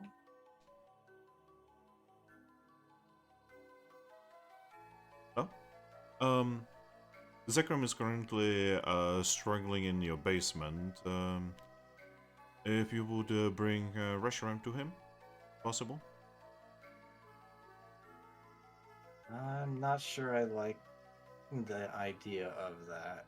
At least not with, well, no offense, but you around. Oh, I'm not gonna be part of it. I'm not part of their family. Neither are you, by the way. Obviously, I'm aware of that.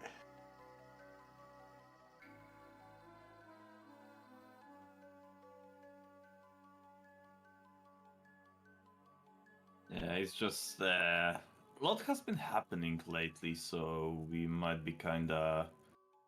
You didn't actually defeat Glacian. No, we didn't. And yet everyone believes that you did.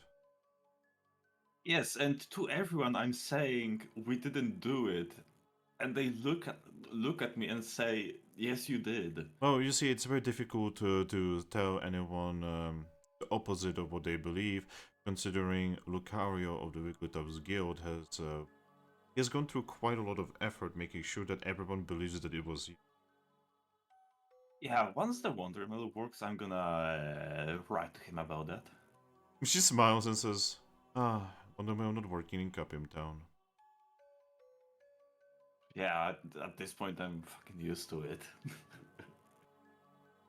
Oh then. So, do you agree for the two siblings to meet? For a conversation? Be a little bit of tea? Maybe some crumpets? We'll see how things go. I mean, once they talk to each other, they might as well try to cure him. Well, I highly doubt Kyurem is gonna be resolved by poking. Considering he's a little bit too busy trying to freeze over the world. I mean, obviously he needs stopping. Exactly. And I'm hoping that after Reshiram and Zekrom speak to each other, they will decide to go beat up their brother. Just like they did in many, many years. And so you can catch all three of them together. That is gonna be entirely up to them. You see, you may think me many things. Yes, probably. I mean, you've never met me. You've only seen the echoes of my actions. But, long story short, I do not actually enjoy dirtying myself in form. And most of this was honestly Zekrum's idea in the first place. So yeah. She just she pulls out a handkerchief. She cleans the hand that she touched the window with, and then she's just going to walk up to you and just say, "Am I free to leave?"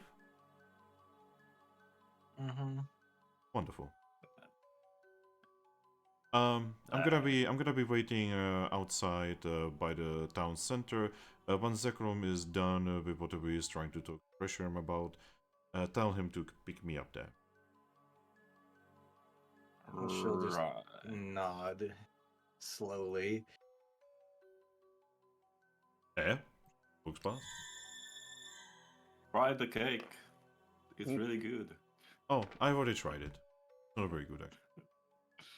Oh, you could be at least not at least lie about being nice. No. Even I do better cake and I'm not very good at it.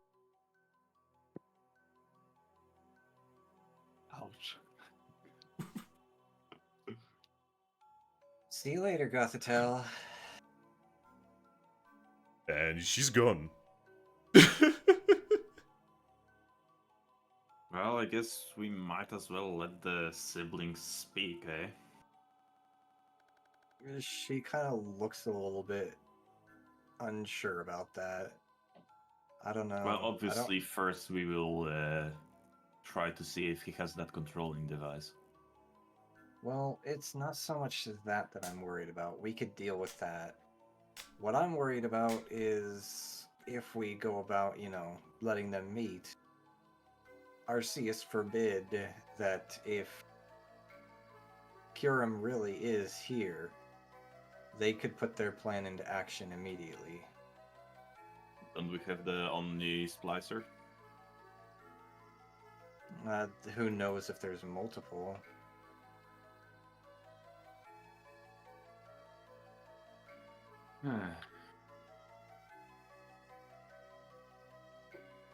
Listen, I'm not very good from telling, lies apart from truth, so I can't really say if Gothitelle is fucking with us or not.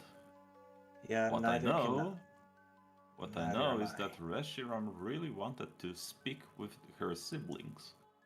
She's gonna nod and say, I mean, yes, but I just don't like the fact that they could all three be here.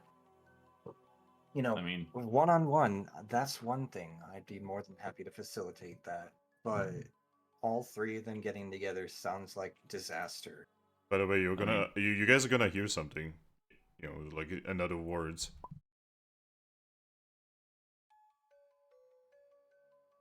Mm-hmm. yeah, she's a pretty strong psychic type.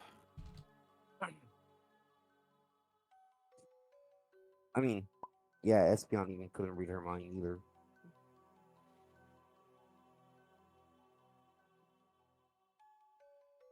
Wait a moment, Glaceon is defeated. Where the hell is the Oxus now? What's going on with him? Yeah. That's something What? we're gonna have to figure out. I mean, it's not like we mean- can message lightly to him right now. I mean, Cosmom is pretty strong psychic type, eh? Cosmom nods. Good. And you've met the Oxus. Cosmom nods. Could you try contacting him? He would say this.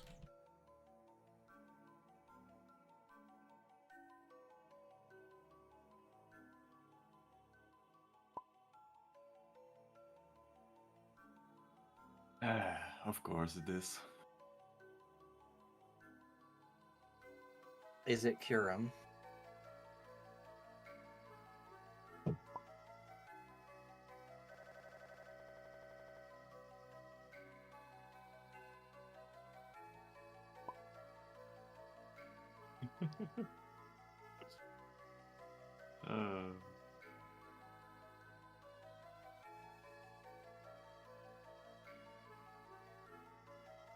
Alright, guys, let's start moving.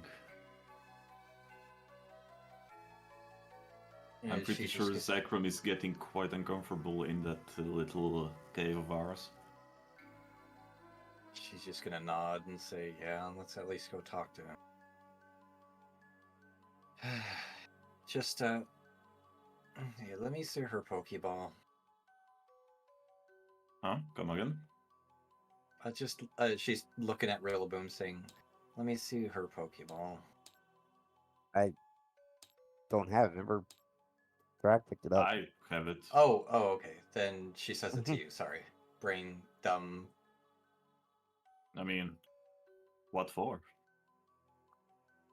I just want to make sure it works the way that I think it does. You mean? I want to see if it's possible to call her back quickly if things do go south. Cause so say, like Kiram shows up and something happens, Gothitelle shows up, like if we can call her back into the Pokeball with like the click of a button, or if it's more complicated than that. I mean, are we gonna let her out here? Well, not here, but obviously in the basement. I just wanted to look at it and see if it's similar to any others that I know. Alright. I'm gonna show you the love ball. Yep, it looks like a completely normal love ball. Okay, she's just gonna nod and say, "Okay, well, when we let her out to speak with Zekrom, just make sure that if anything happens, like even Kiram showing up, you call her back, okay?" Cosmo, can you, wait, something's blocking you so you can't feel where Kuram is, right? Yep, he's But if he would get close enough, would you be able to?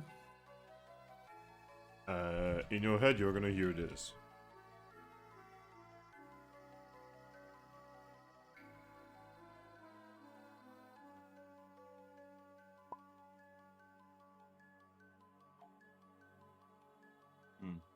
Alright. Just in case you would be able, tell me and I'll get her back. He is going to verily not. No. Alright. Alright, guys. Let's talk Let's with go Zekrom.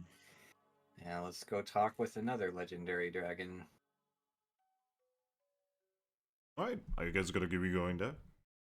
Yep. Oh boy. Off to the basement we go. In the basement, right? You guys can see and hear voices. You can definitely tell that there's some kind of voice from that you have never heard before, and Lapras. They seem to be currently discussing something. Like what? Get to it. The way this is Zekrom.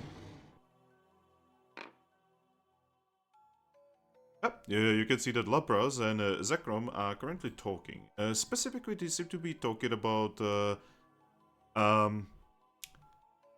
some kind of plan. Plan? Yes. But the moment you guys get close enough, Zekrom is going to tilt his head and say, "Oh, the human."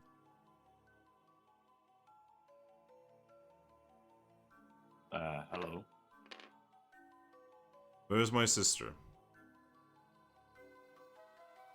Relaxing in one of her safe spaces for now. She's right where she wants to be. My patience is rather thin. Release my sister, or you will witness my anger. Looking back at Aris, wasn't he supposed to be the nice one?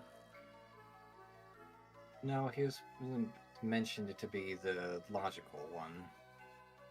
Not necessarily nice. Wait, so which one is the nice one?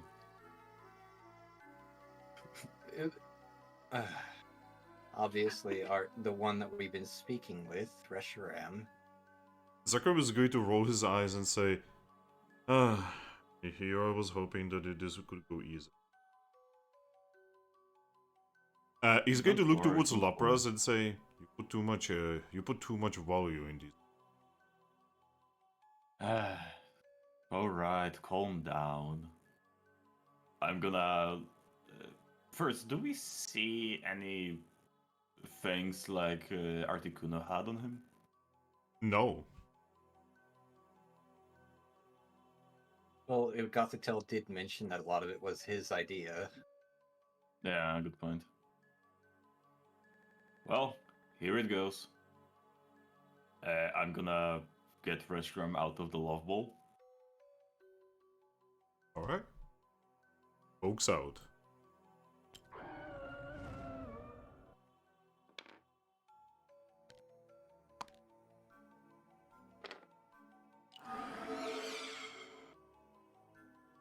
I'm just kind of sadly looking at her brother. Zekrom is actually going to extend his claws and go for the kill. I'm joking. He's actually going to hug her.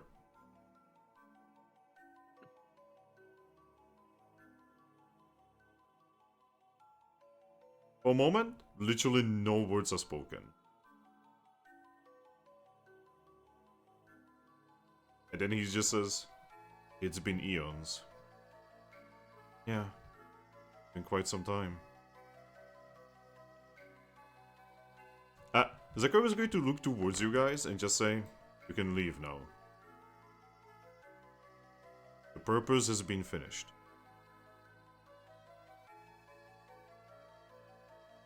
Ah. No. What? They don't really have a purpose. Or at least not anything that's connected to us, you know.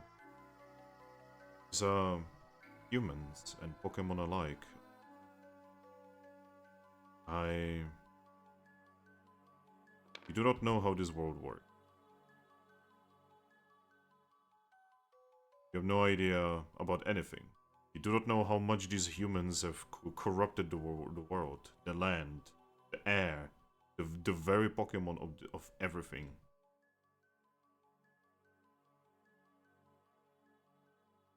Rishim just like looks down. You sound like Kyurem.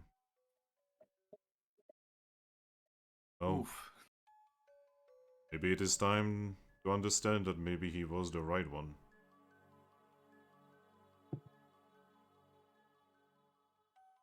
She's just going to shake her head and say, "I cannot accept that. Because even you know that's not the truth."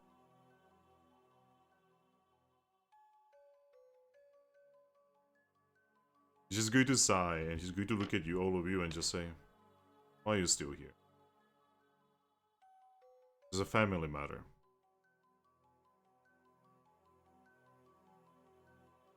Be that as it may, I consider her to be my family. She's very precious to us. How could she be your family? She is a god. God or not, family's family. For sure, I'm just going to shake her head and say, "What does that even mean? You're just Pokemon. Have you forgotten your trainer?" Pressure, you have been in a Pokeball for so long. You have to understand that thousands upon thousands of years have passed. What for you was just a few moments, for me has been so many lifetimes that no Pokemon can even imagine it. And I have seen so much terrible made by these humans. Specifically? They are not the ones who did this. She actually looks at you guys. These humans are pure. They have done nothing wrong. If anything, they have only made this land better. From what little I have heard, I don't think there's anything anyone can say bad about them. They've clouded your vision, Rashi. Just like humans always do. You know, your own vision may be just as clouded. Oh. Then please tell me of Glacian, what she was planning to do. Is my name Glaceon? No, but it could be. Then it doesn't matter.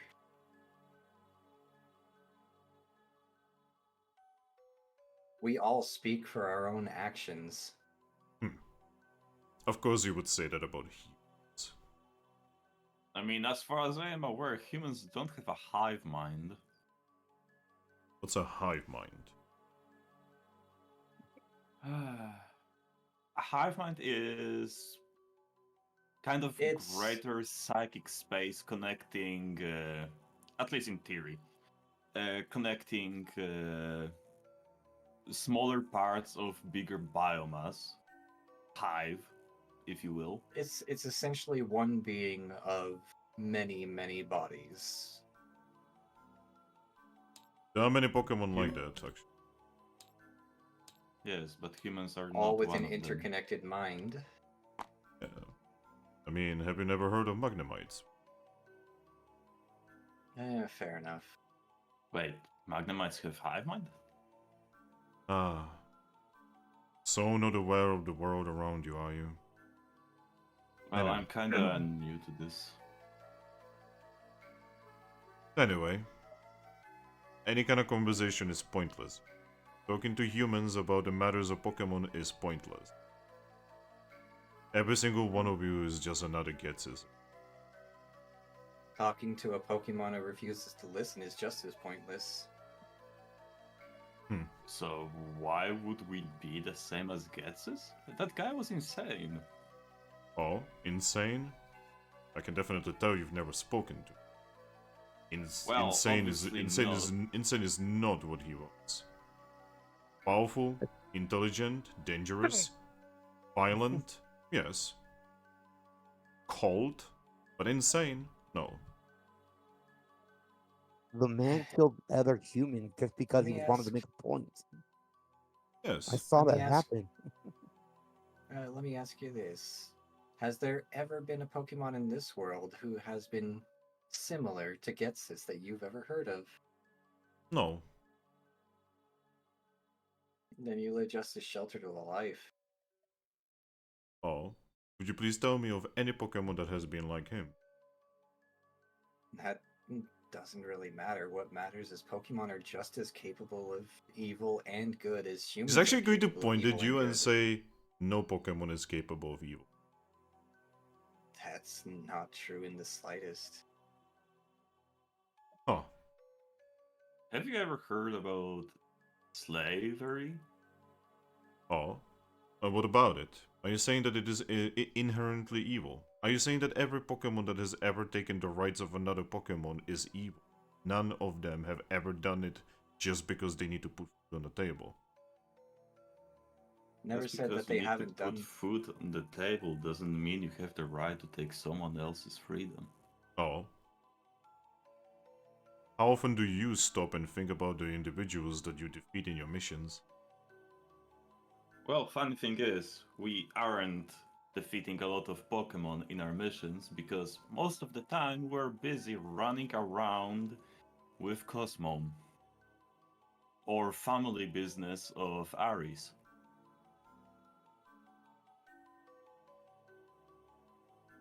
If we actually were doing missions and we would actually be defeating Pokemon, our team wouldn't be the lowest possible rank in the system. Then you don't actually know how anything works. So, Resham actually gets up, properly. She glares at him and just says, it's actually you who doesn't know. It's you who doesn't know. You who have been with Pokemon that hate humans for one reason or another. Don't even try to see that point. Don't try to see there's anything. There is no truth in your mind.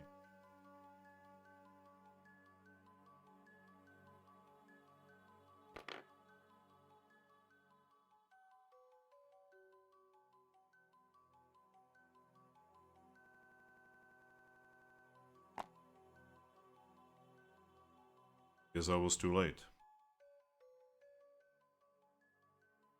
Rishi, I would like to apologize for being too late and Operas, goodbye as well. To you humans, I wish you were never born.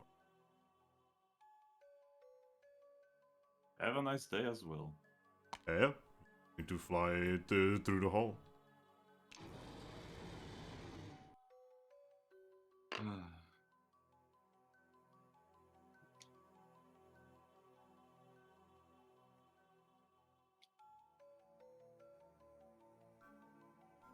And that Getsus guy really had to do something really nasty to him, that he thinks every human is just like that.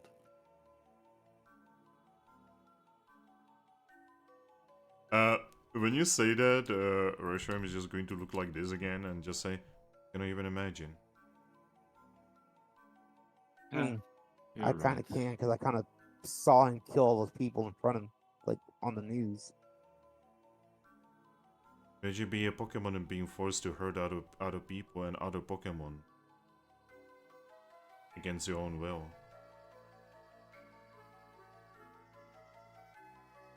Technically, it is actually me who is the bad guy here. How so? I left him alone. He's right, you know. I mean, you were kinda stuck in that Pokeball. Should not have been there. I was the one who agreed. I mean, when you did agree to that, did you know his situation? Then don't beat yourself up over that, you didn't know. Just needed me. Needed me for so long and wasn't there for him. I am a terrible sister. You weren't there for it because you couldn't be there for it. Changed the fact that he needed me. Both him and But Kira. it does. And it also doesn't change the fact that there's only so much one Pokemon can do, God or not. She's actually going to look at you and say, see, two halves of the same hall, with Kira somewhere in between us. And when we were apart for so long, it made it whole. Everything was terrible. You just saw it. You saw what happened to him. He was always the bright. He was always the energetic. He was always the fast one.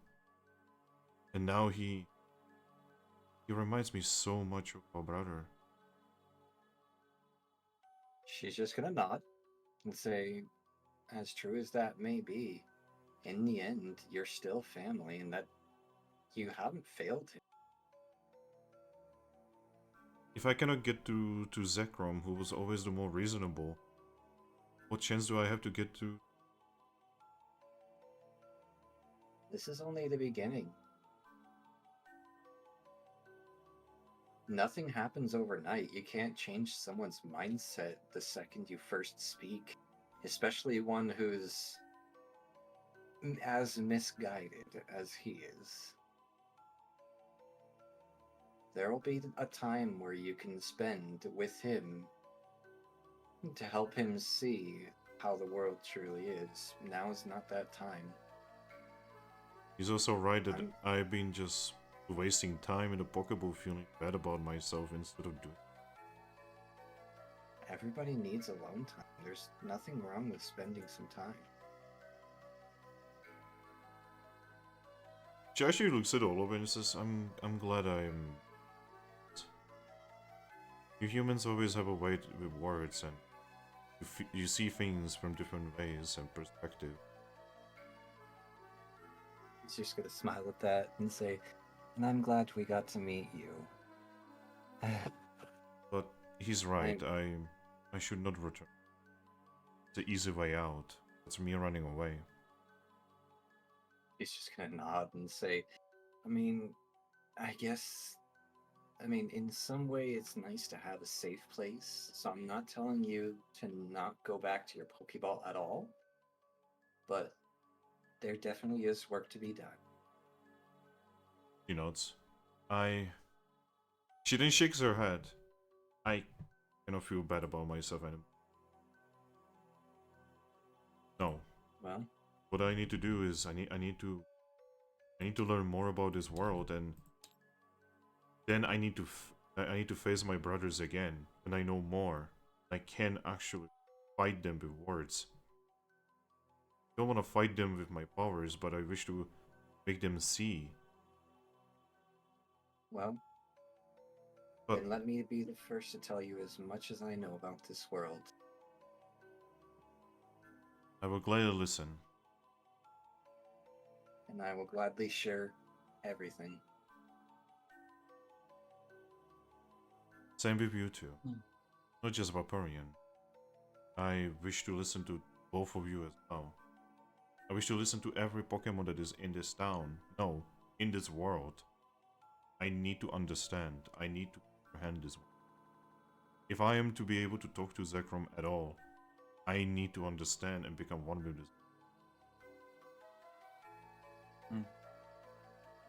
She's gonna nod at that. And that's fair enough. Is there Yes. anywhere where I can study any kind of knowledge of this? She's actually gonna nod again and say, actually, As a matter It's of fact, where- there is. it's actually where we plan on going very soon ourselves. In that case, that is my next destination, and I would like you to join me. She's gonna nod and say, that's our next destination as well. We plan on leaving tomorrow. Going to nod. In that case, do you know how to get there? Or more She's like gonna nod. where it is? I mean, I can show you if you promise to wait for us. She tilts her head and says, "You misunderstand me, human." She'll tilt her head. See, she actually agreed to smile a little bit. I have been told that I am incredibly comfortable when mounted. Oh. You want us to ride on your remember- back. I remember you saying that you were uncomfortable being touched, so I just didn't want to assume.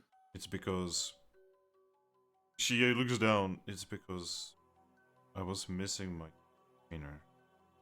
But Zekrom made me understand that it's gone. Vaporeon's gonna nod. It's never going to come back. It has truly been eons. This is not just a dream. And the truth of it is that I need to accept this. She's gonna nod again. In that case, may I hug you? She's actually just quietly going to nod. I need to be strong. She's gonna honestly just kind of smile and slowly approach, and she's gonna give her an extra gentle hug. She is really warm and soft to the touch, by the way. Not what you would expect a dragon to be like at all. Our little flower bolt. Aw, that's a cute way to put it there, Thrack. She's going to look at all of you and say, as long as our goals align, I pledge myself to you. Let us bring truth into this world that has obviously lacked so much of it. She's gonna nod and just say, and I with you. I will be by your side, as you are now my family. Until the end.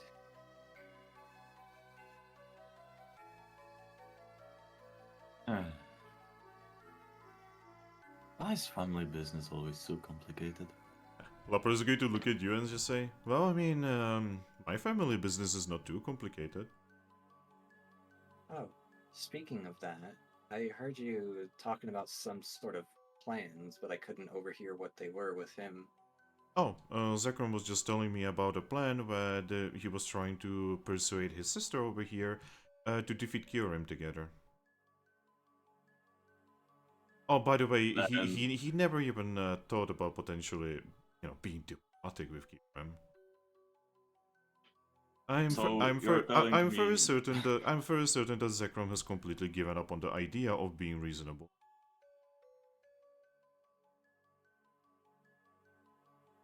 Yeah. I can definitely see that. I feel extremely weird when someone who's been famous for being reasonable is less reasonable than me. She smiles. Yeah, it's kind of funny, isn't it? I definitely wanted to say some words to Zekrom, but it's very difficult to say words to Zekrom when there is a literal god in front of that can cook you about a second. Well, we'd never let him cook you. She thinks about it and says, I mean, some Pokemon say that us Laprases are pretty delicious when we are cooked. She just shakes her head again and says, "Nope, not allowed. Henceforth, in this guild, it is now illegal to cook Lapras." Oh. What about, like, hot springs and such? Can I cook myself a little bit? That's technically not cooking yourself. That's just. Let's take it as a what's the joke, word? dear. She's just gonna smile right back. Oh, I am. I'm just teasing you right back. But yes, I'm very certain that you guys will manage to do whatever you're trying to do. And I'm very certain that you are either going to persuade the two dummies what is the important thing about family, or more likely, you're just gonna beat it into their head until they understand. She's just gonna shake her head and says, I mean, by now you know we're not really the beating type. Well, the problem is, sometimes you do have to beat it. Yeah, we maybe aren't the beating type, but obviously we aren't that amazing at negotiations and diplomacy as well. I mean, I've been doing my best. I mean, she actually looks at Vincent and say, that one, from what I understand, actually knows how it went originally.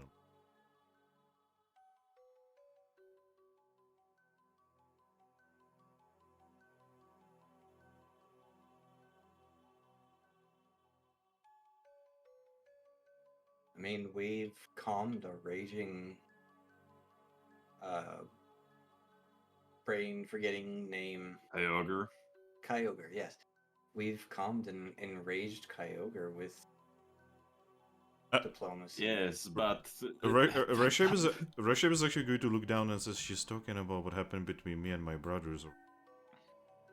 I mean, And I'm pretty sure she's implying that your monkey friend over there, apparently he knows. no, I caught on to that. What I'm getting at is, I don't think it's impossible to get through to him. well, Aristotle, you need to understand that with Kyogre, we kinda got extremely lucky that Kyogre isn't very smart, to be perfectly honest. Lapras is going to look at you and say, did you just call Kyogre the Titan of Water stupid? I didn't call her stupid. Also, I'll have you know that our diplomacy with her was giving her apples till he stopped being hungry. Well, I would have you know that there is a saying among Laprases. The saying goes, the way into a Lapras's heart is through her stomach.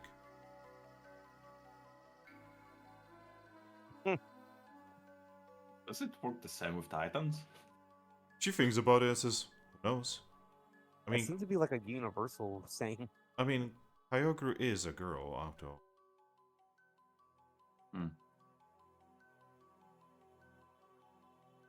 We're a big girl, and incredibly powerful, but she's still a girl. I'm pretty sure that, I'm pretty sure Reshiram over there would fall for you immediately if you gave her a nice cake. Reshiram just looks at her. Excuse me. I'm joking.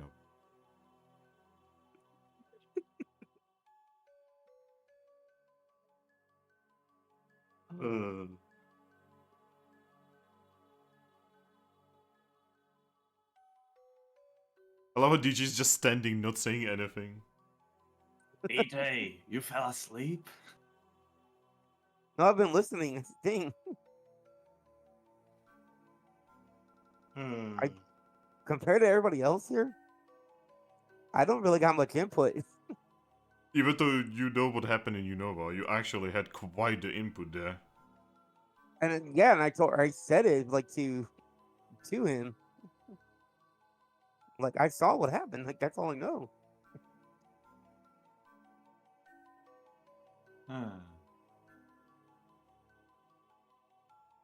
Eh? I'm just going to look at all of it and says, so, what is our next step, everyone? Well, obviously the library.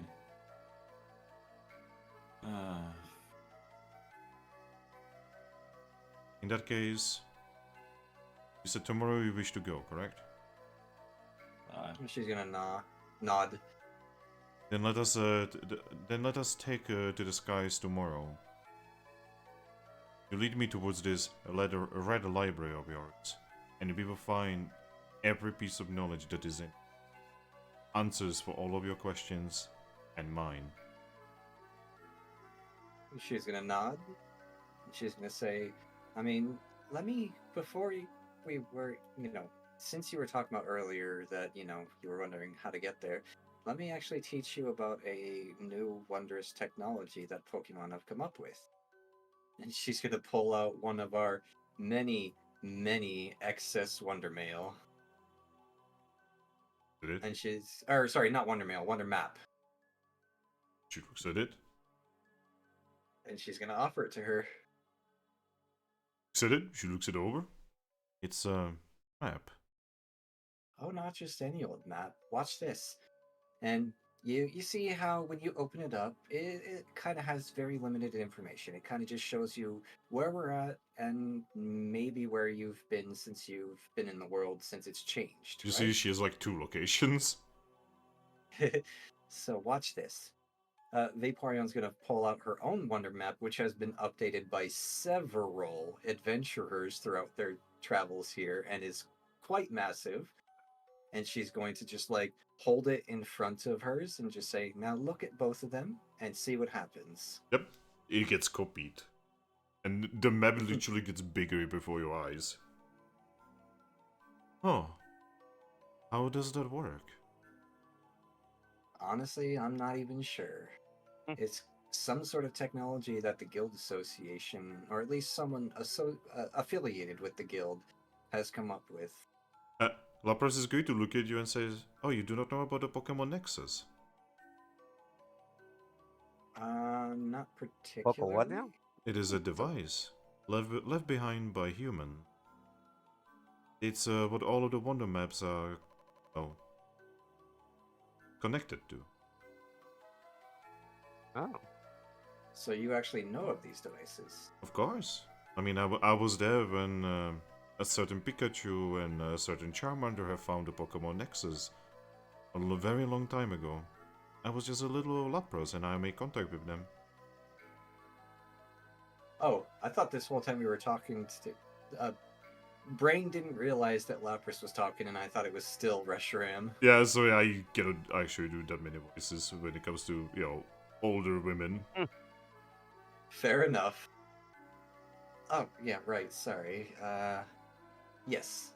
And she's just gonna, like, motion a paw towards Lapras and just say, yes, that.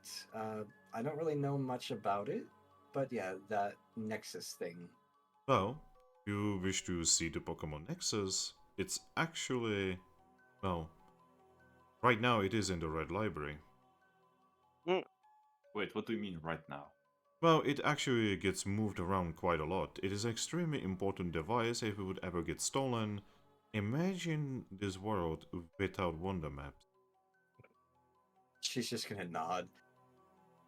Could you Definitely imagine not if a good Slazzle took that? What would happen? Yes, can you imagine the sheer amount of power that a single Pokemon would have if they had the Pokemon Nexus and could decide who gets to see the world? She's just gonna nod. There is also there's also a similar device currently in Wigglytuff's guild that is allowing everyone to use Wonder Mail. Huh. Oh yeah. Since Zekron's gone, can we send mail again? Oh, try it. It depends on if he's had enough time to get far enough away that his aura isn't in the area. Well, I mean, I'm, one way to g- find I'm out. gonna quickly take out Wonder Mail and I'm gonna write to Lucario, what the fuck, dude?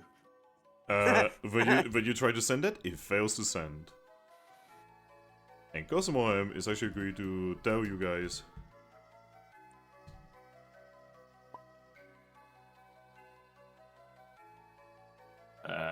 Is it because of Reshi? Shakes his head. I mean, Hey, Kieran. Reshiram, Yes. do you sense any other powerful Pokemon, or more accurately, who or at least where there could be another powerful Pokemon nearby? Oh yes, I can definitely sense that there's some kind of higher power. I mean, besides Higher than Cosmo, you? I mean, weren't we told that there's someone in the clearing that Reshi Were we? was staying at? I do not exactly know the direction, but I can definitely tell you that this entire area is under influence of some kind of higher power. She looks around. Give me a moment. You can see her body light up with fire. Aha. Alright, I actually know exactly where it is. Alright. It is currently right underneath us. I'm gonna stick my head under the floor. You stick your head under the floor and it's just ground. How far away, Reshi? Rather far away. it must be in the new Marvel. I'm gonna start going down, Finn. Yep, and eventually you hit water. I'm gonna look around. Roll me a alert check. About to get eaten by Kyogre. Fuck.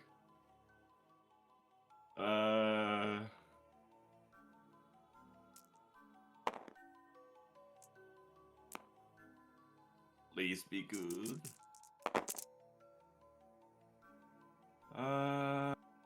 I've got Will.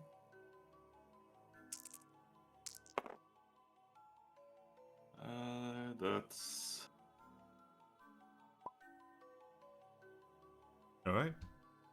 Yo, Thrack. Yeah? You perceive through the darkness that is down there. And as you look, you notice that there is something really big looking at you. Oh, Then it what's the shape? Well, you don't actually know because it's really huge. And it's also really close to you right now.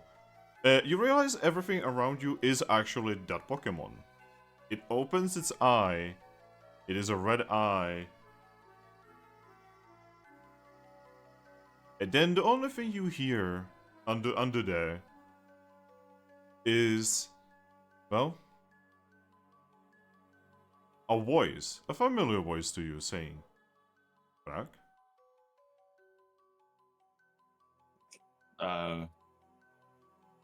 Hey?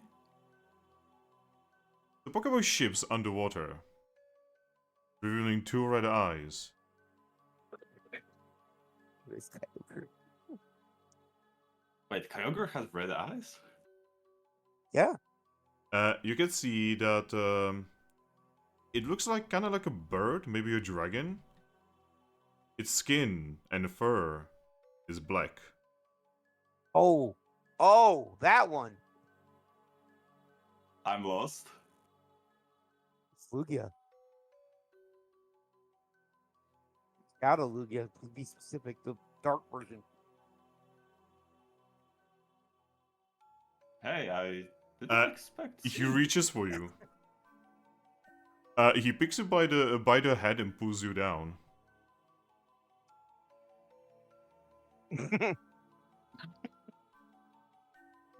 He looks at you.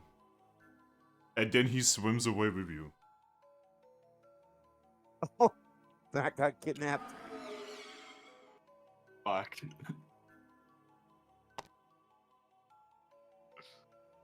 You guys over here just see that he just kind of very quickly went underneath the floor. Surprisingly quickly. Surprisingly quickly.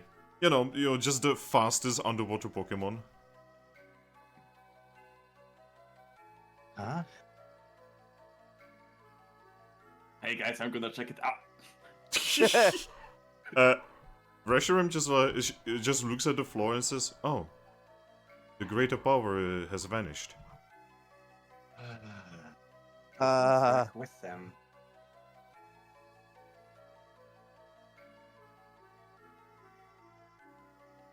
Wait. And this is where we end the session. Thrack got kidnapped. By Shadow Lugia. I guess I'm fucked, guys.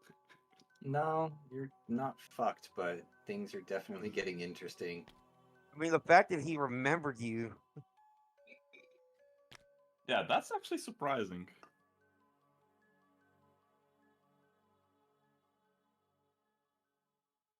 So this is pretty much what you saw in the water. Ah. Ember is gonna be like, Alright. "Why are people posting Shadow Lugia?"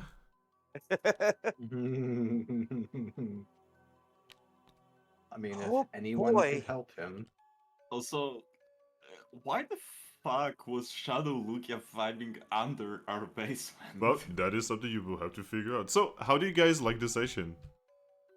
I enjoyed it as always.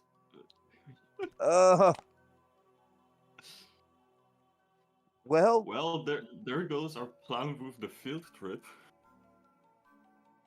No, I mean, my character's reaction to what just happened is going to allow us to still do that, but So, Oh, boy. it may. Artifox Yeah. says, "Is the Pokemon Nexus just a GPS?" Yeah, technically. Yeah, it's basically a massive GPS computer, and all of the wonder maps are basically connected to it. Are there satellites? No, it actually uses the power of bullshit. Ah, alright. No, okay, no. To explain it, you see, under the grass continent, right, is a city. And that city figure out a way how to use seismic activity as a radio wave. Oh. Part of bullshit in anime. Yeah, I know, right? Because, like, physically speaking, that makes no sense, right? But we are talking about the universe where there's, like, Pokemon and such shit, right? Also, yes, I kid you not, buddy. The Super actually explained it this way. That underneath I grass guess continent, there is a city made, it started being built, during the normal Pokemon era, right?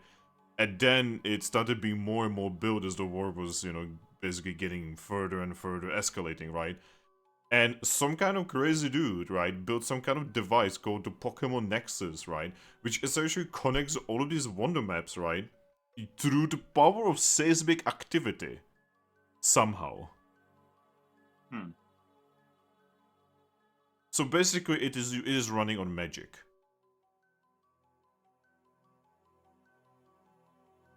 Alright. I'm sorry, there's no better way to say it. Also, I'll just say, in case I'm gonna get fucked by Lugia, I have XI Seed, Reviver Seed, and a Love Ball.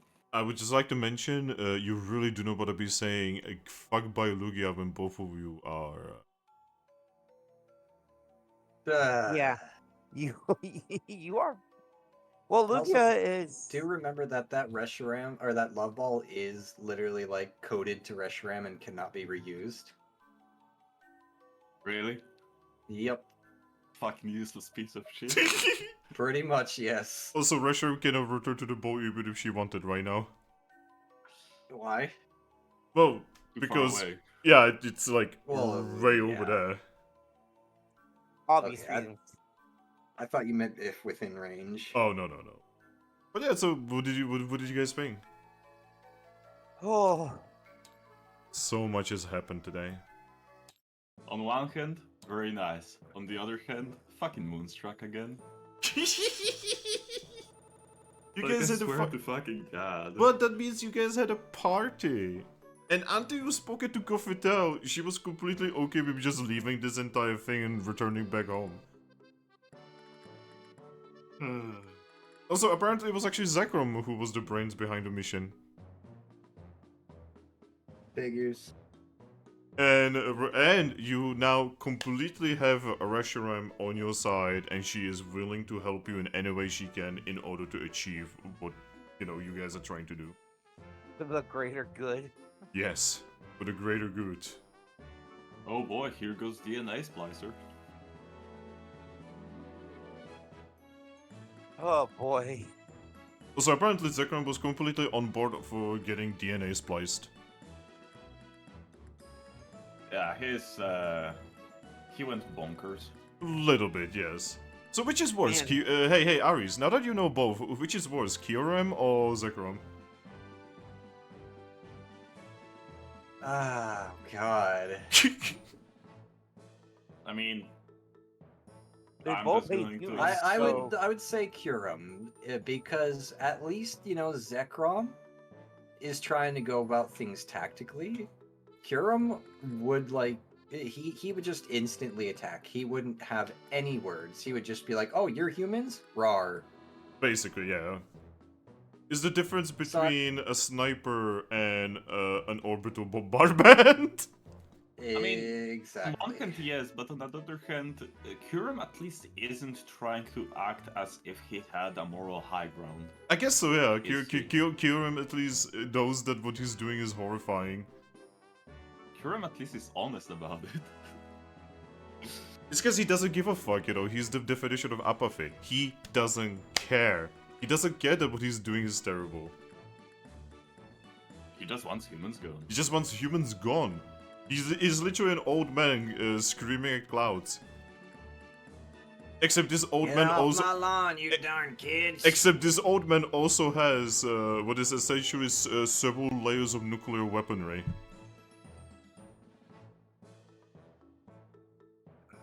It's old man in Helldivers too.